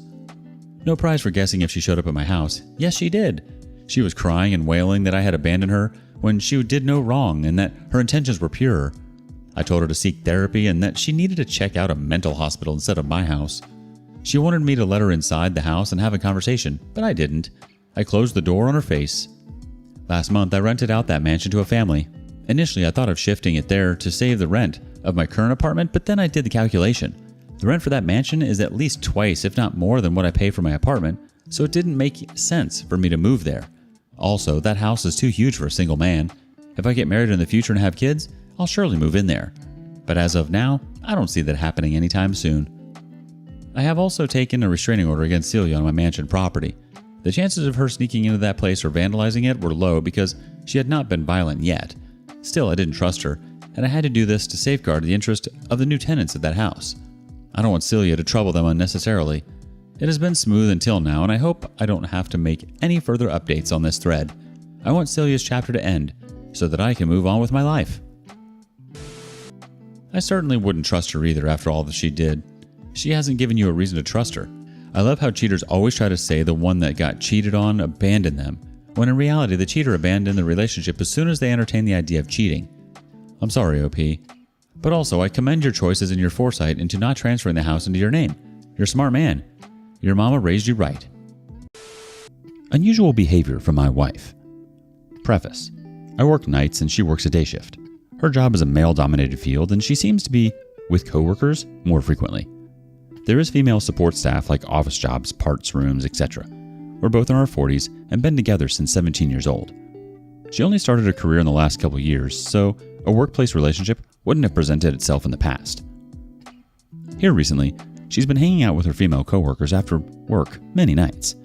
She gets off work around 5 and isn't home until about 7 or 8. A time or two she didn't come home until the morning because she got drunk with them and slept it off there. I find that unusual because she's very responsible and doesn't usually get carried away in social situations. At that point, I'm not highly concerned. Last night I wasn't scheduled to work, so I was in bed at a normal hour. I awakened by her cell phone screen in bed at 3 a.m. I couldn't see if she was texting or browsing the net, and she wasn't being secretive with her screen like angling it away, etc. So that's probably innocuous. Then, she got up and started getting ready for work. Now, her shift starts at 8, and she wouldn't need to leave earlier than 7 if she wanted to grab a bite before going in. I asked her, "I thought your shift doesn't start until 8. She acknowledged that, but said she was going for a walk with her coworkers before work. She's a diesel mechanic, and they have uniforms at work, and she seemed more cleaned up than expected for a walk at work. Not dolled up, but yeah. She was out of the house by about 4 a.m. and would likely be to her friends by 4:30. It's still very dark, and it was rainy, drizzling, and about 45 degrees out. Nobody owns a raincoat in Arizona, so it wouldn't be poor condition for a walk. Well, she drives a truck and I drive a car. So I texted her around 5 to ask if I could get the truck so I could take some things to the dump. She didn't answer. 15 minutes later, I called to ask. She said they were still out on their walk, but to just come to her work when she gets there and get it then. If not for the rain, I would have thought it a good opportunity to see if her hair is damp from a second shower. My brain works a bit differently than most, and I'm poor on social cues, etc. Am I overthinking this? Update. I confronted her by asking to see her phone. She tried to flip the script and demand my phone, so I gave it to her along with the password. I had nothing to hide. Hell, I don't even have time for meeting others. Anyways, I looked through her messages, and the one conversation I wanted to go through was conveniently missing. So I typed in the phone number, and her boyfriend, or whoever's name, popped up. I handed her the phone and said, "I want to see the text with him." She acted incredulous, and I told her some of what I knew, that she texted him before leaving the home today, and when she got back, and that I knew she was with him when she was supposedly in Vegas. She tried to act like she did not know why our phone carrier would have several pages of texting records between her and him. Since she didn't want to do anything other than storm off upstairs and retreat to the bed, I went up and told her I was packing a bag and leaving. I packed up and left. I'm sorry to hear you're going through this, OP. Trust is paramount in a relationship, and it seems to be eroding here. Your suspicion wasn't baseless. It was based on changes in her behavior that made you feel uncomfortable. What struck me is how you're striving to be rational despite your pain. It's admirable. Remember, it's okay to lean on others for support, family and friends. As for the next steps, it's crucial to ensure you're legally protected, and especially if you're married. Speaking to a lawyer might be beneficial. Remember, you don't have to rush into any decisions. It's okay to take time to process, to grieve, and to figure out what you want moving forward. You are more than this situation, and you will emerge stronger on the other side. Stay strong and take care, OP. Update. What a police investigator taught me about doing the confrontation. The first thing he told me was, on small crimes less than homicide, the guilty rarely confess, and even if they do, they withhold a lot of information. So even if your partner admits to a one-night moment of weakness, they won't tell you about the 6 months of regular cheating. So, forget about getting a confession. By the time you're at this point, you're ready to press charges, so to speak, and you're just trying to get additional information to be used against them later. He also told me to start the confrontation with, "I know more than you think I know, so start talking. The truth is the only thing that's going to help you here. Don't let on how much you know. This is high-stakes poker, so don't show your cards." He also said that even though you're going to search his phone, expect to find nothing. It's either extremely well hidden or already deleted, unless they're just stupid. The guilty will hide their evidence in anticipation of the day the confrontation comes. What you need is to prove that the texts and call logs are missing. You see, you should be downloading the text records and calls from your service provider and familiar with the dates and times. Gaps where they didn't text the person is likely because they were with him at the time. This probably matches an absence. Remember, you want them to believe you know, but without playing out how limited your information is. Rarely will you have proof of them in the act. the confrontation. Ask them for their phone. They will protest this and demand to see your phone, making similar accusations to be prepared for scrutiny yourself. As expected, my wife did this, saying, "I don't even know your password. You won't tell me." Keep in mind, the guilty fear discovery. They'll be more concerned about what you're doing with their phone than going through your phone. So observe their level of interest in finding damning info on you. My wife barely scrolled the text lists and didn't even get into the pictures, which many guys keep. She was looking at the phone in my hand as I was scrolling through innocuous texts. "See, I don't know what you think I'm doing." Then I went to the phone icon, typed in his number, and pressed the text icon. No messages. Big surprise, right? I went back to his contact and showed it to her and said, "Where's his text at?" She was like, "We don't ever talk." I called BS and told her that just last month alone she had over 900 texts with him. Where are they? She acted incredulous, but she knew that number was probably pretty accurate. She admitted to deleting them. Partial truth, right? Because they were talking about how she wanted a divorce, but she wasn't ready to tell me yet. Don't give too many details like how far back you suspect it. You can give a little to add credibility that you already know everything. Knowing how many texts helped me because it was a hard fact and irrefutable and sent the message I wasn't lying when I said I knew things. What I said above is how the guilty act. See, the guilty fear discovery. They will dodge, deflect, etc. Even expect them to tell you where they went. But remember how much they tell you. If the details are vague and reaching, keep pressing for more information. Many lies are only minimally planned. They might be able to tell you about going to the bar with the friends, but they won't have much details like how someone almost got punched, or who won at darts, etc. Spouses will tell you about their fun night with friends voluntarily, but the guilty spouse will want you to know why you keep asking. As I said, they already know the confrontation is coming, so they're already planning their response. They're thinking to themselves, how would an innocent person handle this? This even goes for calling light attention to themselves. My adult daughter called my wife and accused her first. Wife then told me about the confrontation. 2 reasons. She had to talk to me first to steer the conversation in case daughter called me, but also because the guilty think if they stand in the light a little, then that attention goes away. I was stupid and should have asked why our daughter thought that, like what specifically she said, etc. I should have even called my daughter. How would your innocent spouse respond if talking to you about someone else's accusations against them? They would likely welcome an opportunity to give unsolicited explanations in detail because they have a clean conscience. Now, think about how an innocent person handles the confrontation. They would likely be annoyed that you want to see their phone because there's still some expectation of a minor level of personal privacy. They would still surrender the phone without much fight. They would be confused more than anything, really. The innocent don't try to deceive and don't certainly rehearse it. Also, remember this. The best lies have some truth mixed in them. My wife claimed she was alone at the tattoo shop getting sketches done, but she didn't come home with any sketches. She didn't take any pictures of them and had very little detail. She showed me online pics of what she wanted. Her appointment was at 1, but she left the house at 11:30 and would have only needed 45 minutes to drive there. She came home about 6. Now, I believe she went to the tattoo parlor that day, but I believe she went to his house first. They went together, got an appointment card for another appointment, future alibi, maybe had a nice lunch together, and then went back to his place for a romp and then came home. It was that evening I confronted her, so don't expect just because they can prove their whereabouts doesn't mean they can account for all the time easily. She said traffic was really bad, but no details about the crash, like a blue Honda flipped over, etc. She also said she went to the Home Depot looking for some rings for a lifting strap, but couldn't find them. Empty-handed errands. There's more things he taught, but I can't recall all of them. We'll update if I remember. I think your approach to gathering evidence and keeping a cool head throughout the confrontation was very wise. This goes to show how important it is to be meticulous and patient when dealing with such a painful situation. What stood out to me is how you highlighted the difference in behavior between a guilty person and an innocent one during a confrontation. That's something many people may not consider. It's evident you took a lot of care in how you handled this confrontation, which is commendable. Going forward, it's important to remember that you've done everything you could in this situation, and any outcome is not a reflection of you. Your experience could also help others going through a similar ordeal, and sharing this story is likely helping people you may not even be aware of. Update. She's still with him. Doubt it's going to work out for us. I've acknowledged I have anger issues, and that's what ultimately drove her away. I've actually been making pretty good progress. She hasn't ever admitted to the affair, but I can forgive because of my role in the whole thing. She told me that there's no hope of us reconciling, and she suggested we cohabitate for the kids. Well, I was optimistic that maybe we may one day reconcile.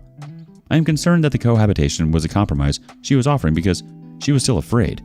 So I offered her a divorce if that is what she really wants. She made no mention of it since.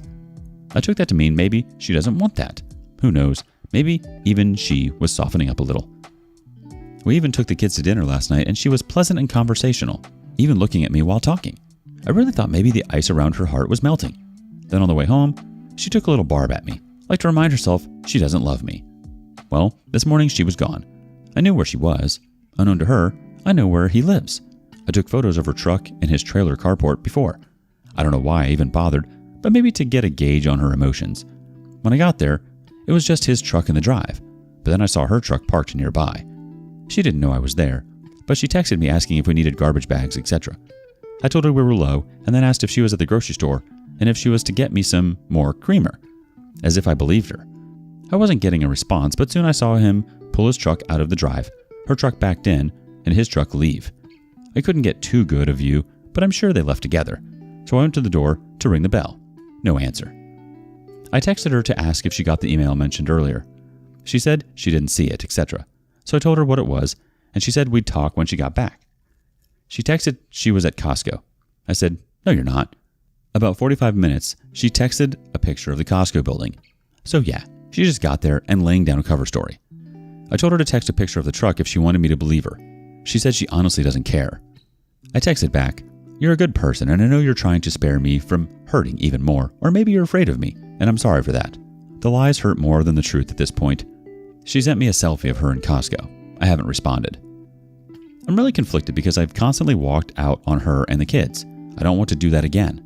But at this point, I'm ready to move on. But staying means living with someone I love and her perpetuating a lie to either protect me or because she's afraid of how I'll react. None of this is healthy. Update. I did the lawyer consult yesterday, and other updates. Long. My therapist convinced me not to make any sudden decisions while my emotions are running high. So I took his advice and waited.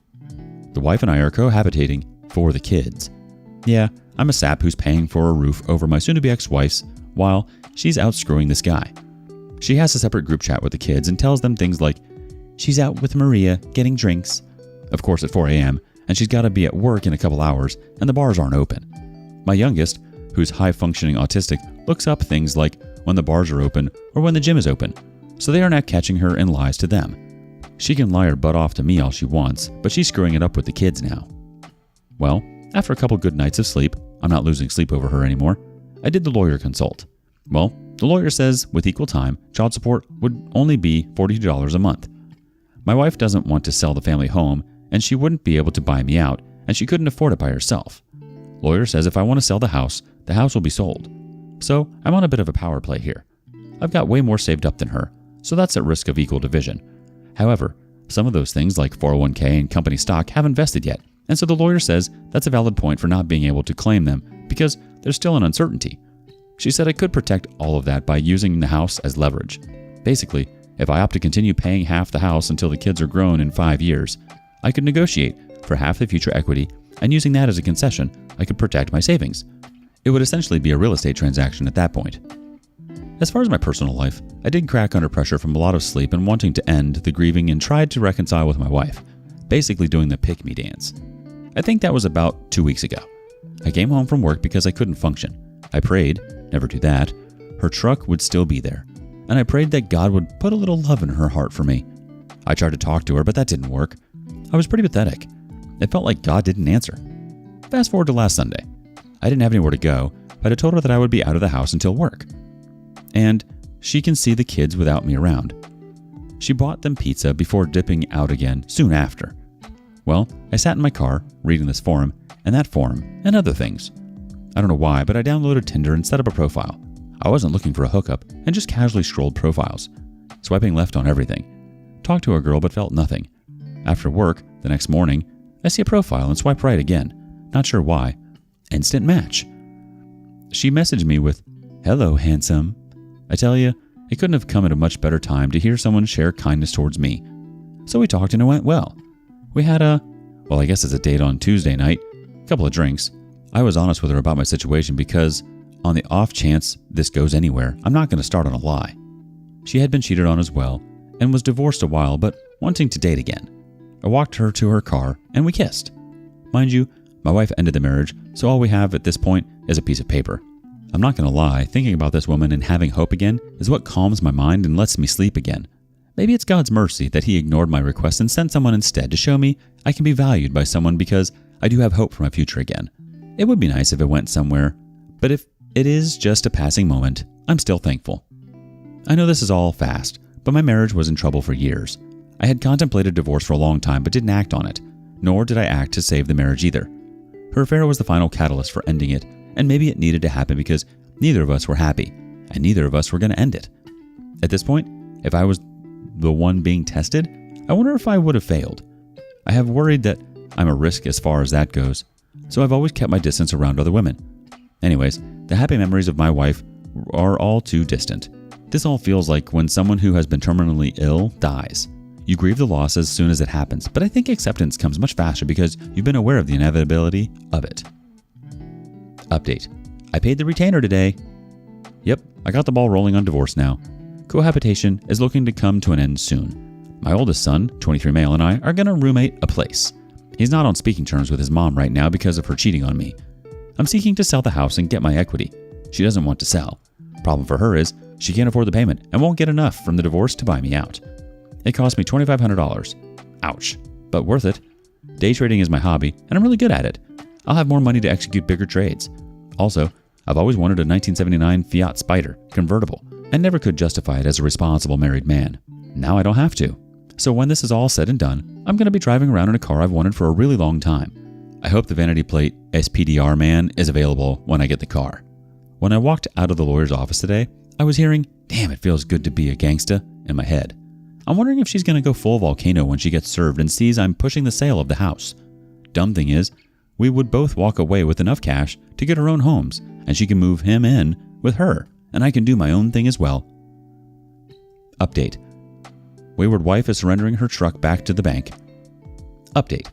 So she's been trying to text me casually, but I've been pretty good about gray rocking her, often just outright ignoring her texts. She texted me to say Home Depot has evaporative coolers in stock. We tried to get one during the winter when on sale. Asked when I was coming home, cohabitating separate rooms, and even saying to have fun at the water park tomorrow. I was taking the kids. Oh, by the way, dads, water parks are moms central, so plenty of divorced single moms there. Well, today she texted me to say that she is going to turn in her truck, 2019 Ram, with a $730 payment. So her oldest will have to stop using the old paid-off car with 220,000 miles. I gotta admit, it feels good to see her having to make sacrifices for her actions. Also, had a long talk with my sister. According to her, the guy my wife is with has had 4 failed marriages. She seems to think he gloms on to women, uses up their money, etc., and moves on. Seems unlikely. Anyways, I told my sister that, in that case, I hope he prods her to settle up on the divorce quickly. I also said I hope that they don't break up until I have that paper and have moved on. Edit. Just had to talk about this. She's planning to return the truck because she plans to refi the house and can't afford a cash out to pay off the truck and still be able to make the new loan amount. This fits with my plan, which was to get myself off the home. She knew I was looking for another place and didn't intend to stay and pay half the bills while she's out screwing around. I told her that my plan was for her to get the house, but I needed to get bought out. I have a lot of other liquid assets that she would have to surrender a claim to in order to buy me out. She still comes up short, but the amount, while big, is still trivial to me, as I see it as a potential cost of a quick exit. I want to get this hammered out while she's still agreeable. Time and distance has a way of getting people to not value equitable splits. She wasn't very happy about not getting any part of the liquid assets, but I told her she would have 100% of the home and could do as she pleases with it, including keeping it until the kids are all grown or even moving her boyfriend in. I still have my guard up.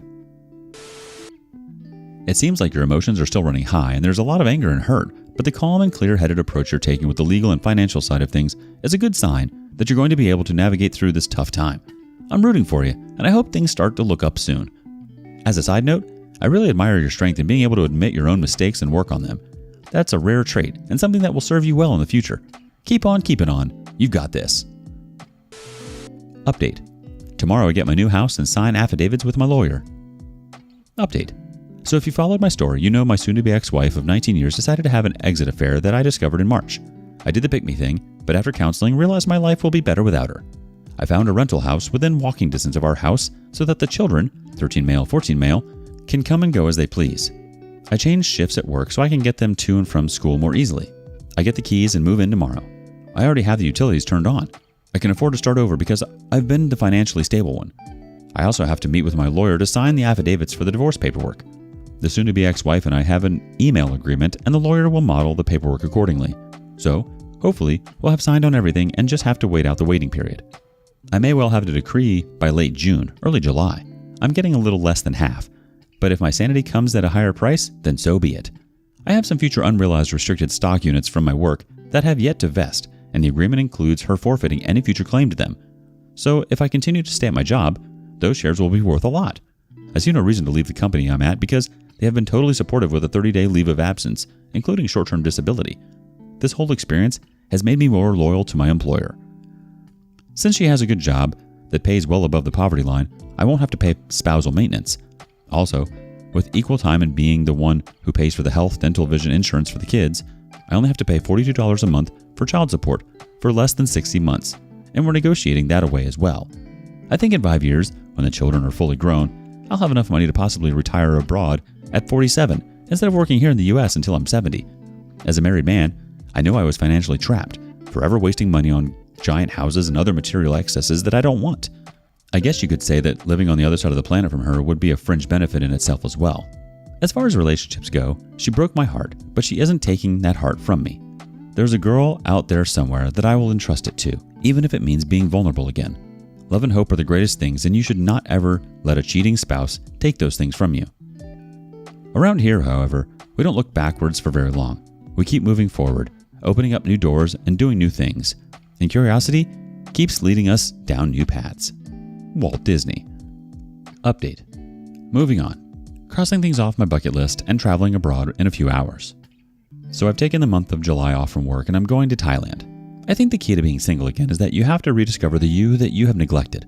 Right now, I'm adding to my list of experiences. When the soon-to-be ex-wife texts me, I respond when I feel like it. Sometimes not for days. The divorce is still being worked out. The financials and assets are all sorted out. Just have to sort out the custody and child support. My lawyer said her proposal was ridiculous and no judge would entertain it. So instead of amending it, we're just going to start with our own. My proposal starts with the kids are old enough to decide for themselves, and I've got a house within walking distance of hers. She moved him in right after I moved out. It doesn't faze me. In fact, it's almost comical how cliche it is. As far as the trip goes, yes, there's a girl involved. She knows my circumstances. I talk to her all the time online. When I lose sleep at night, it's not because of a cheater that did me wrong. It's because there's a 14-hour time difference between myself and this Thai girl. My advice to the others here still struggling, just keep moving forward. Update. I got a divorce and I'm moving on. Well, my divorce is final. Long story short, I left her after she basically had an exit affair. The custody and support didn't go as well as I had hoped, but I figured a best case scenario was just that, a best case. I did get her to agree to letting half the child support go into 529 college savings plans for the boys. They're teens, and so when she pushed for alternate weekends only, I figure they're mostly grown now anyways, with few milestones left. This schedule means she has to deal with the transportation to and from school. Also, it allowed me to take on a travel position at work that allows me to get about 15 hours of overtime each week, with meals paid and overtime doesn't figure into child support here. I updated my insurance at work and removed her from the policy, saving me more money. Her policy at work may well be more than she will get in child support. To top it off, I found out she has breast lumps. It's like karma for letting another man fondle them. I also updated my life insurance plans so she doesn't benefit. I saw her in person the other day when I gave her some money for a medical need for one of the boys. I wasn't fazed. I didn't feel much of anything. I'm out here living my best life now and don't need any dark clouds messing that up. For those of you just beginning this journey through hell, keep on moving. You don't want to let the devil catch you resting. I had sleepless days. I gave up my dignity begging for her back early on. Had to take leave from work, etc. All I gotta say is, you will survive. Keep on keeping on. Update. Karma's starting to roll the dice. I tend to believe that justice is eventually achieved and that people generally get the outcome they deserve. I found out she recently got fired from her job. It's pretty fitting considering that's where she met her affair partner. Supposedly, she was being harassed by a coworker and she reported it and was fired. They probably figured she was the one doing the harassing since she already ruined 2 marriages. Affair partner was married also. To sleep with a coworker in the past. I imagine that history might not help her any if this becomes a lawsuit. Broke and jobless and under heavy vehicle debt, she has to sell the house she intended on keeping. She can't afford movers, her back is bad, and her boyfriend is old and will probably get stuck with the task. Crazy thing is, I know of a good job that would be better pay and benefits than her old job. Part of me wants to pass on the info and part of me just wants to pop some popcorn. Well, my therapist told me a long time ago that it's not my job to rescue her and not to carry the burden of doing so. So extra butter it is then. The situation with your ex seems like a classic case of karma taking its course, although it's bittersweet to see someone's life unravel in such a way. But like you said, it's not your responsibility to rescue her anymore. She made her choices, and now it's time for her to live with the consequences. Your experiences and your attitude towards moving forward can be really inspiring for people going through similar situations. And the quote by Walt Disney you shared perfectly sums up your outlook. It's all about keeping moving forward and finding new paths. And of course, the extra butter. Keep on keeping on, my friend. Can't wait to hear more about your journey. And now, a community reaction followed by a response. Connect Promotion 81 says, "Be ready in case she comes back for you. Don't take her back, and I'd choose popcorn. Route, your therapist is right. Not your job to save her." The OP replies, "I used to solve all the problems, so that's something to watch out for. She always does these reach out type of texts, like finding something I left behind and asking what I want her to do with it. I've pretty much taken the stance of, if I'm not legally obligated to respond to this in some way, then don't." Thanks for stopping by today at rSpace. If you like what you heard, don't forget to like and subscribe, and hit that notification bell. See you next time.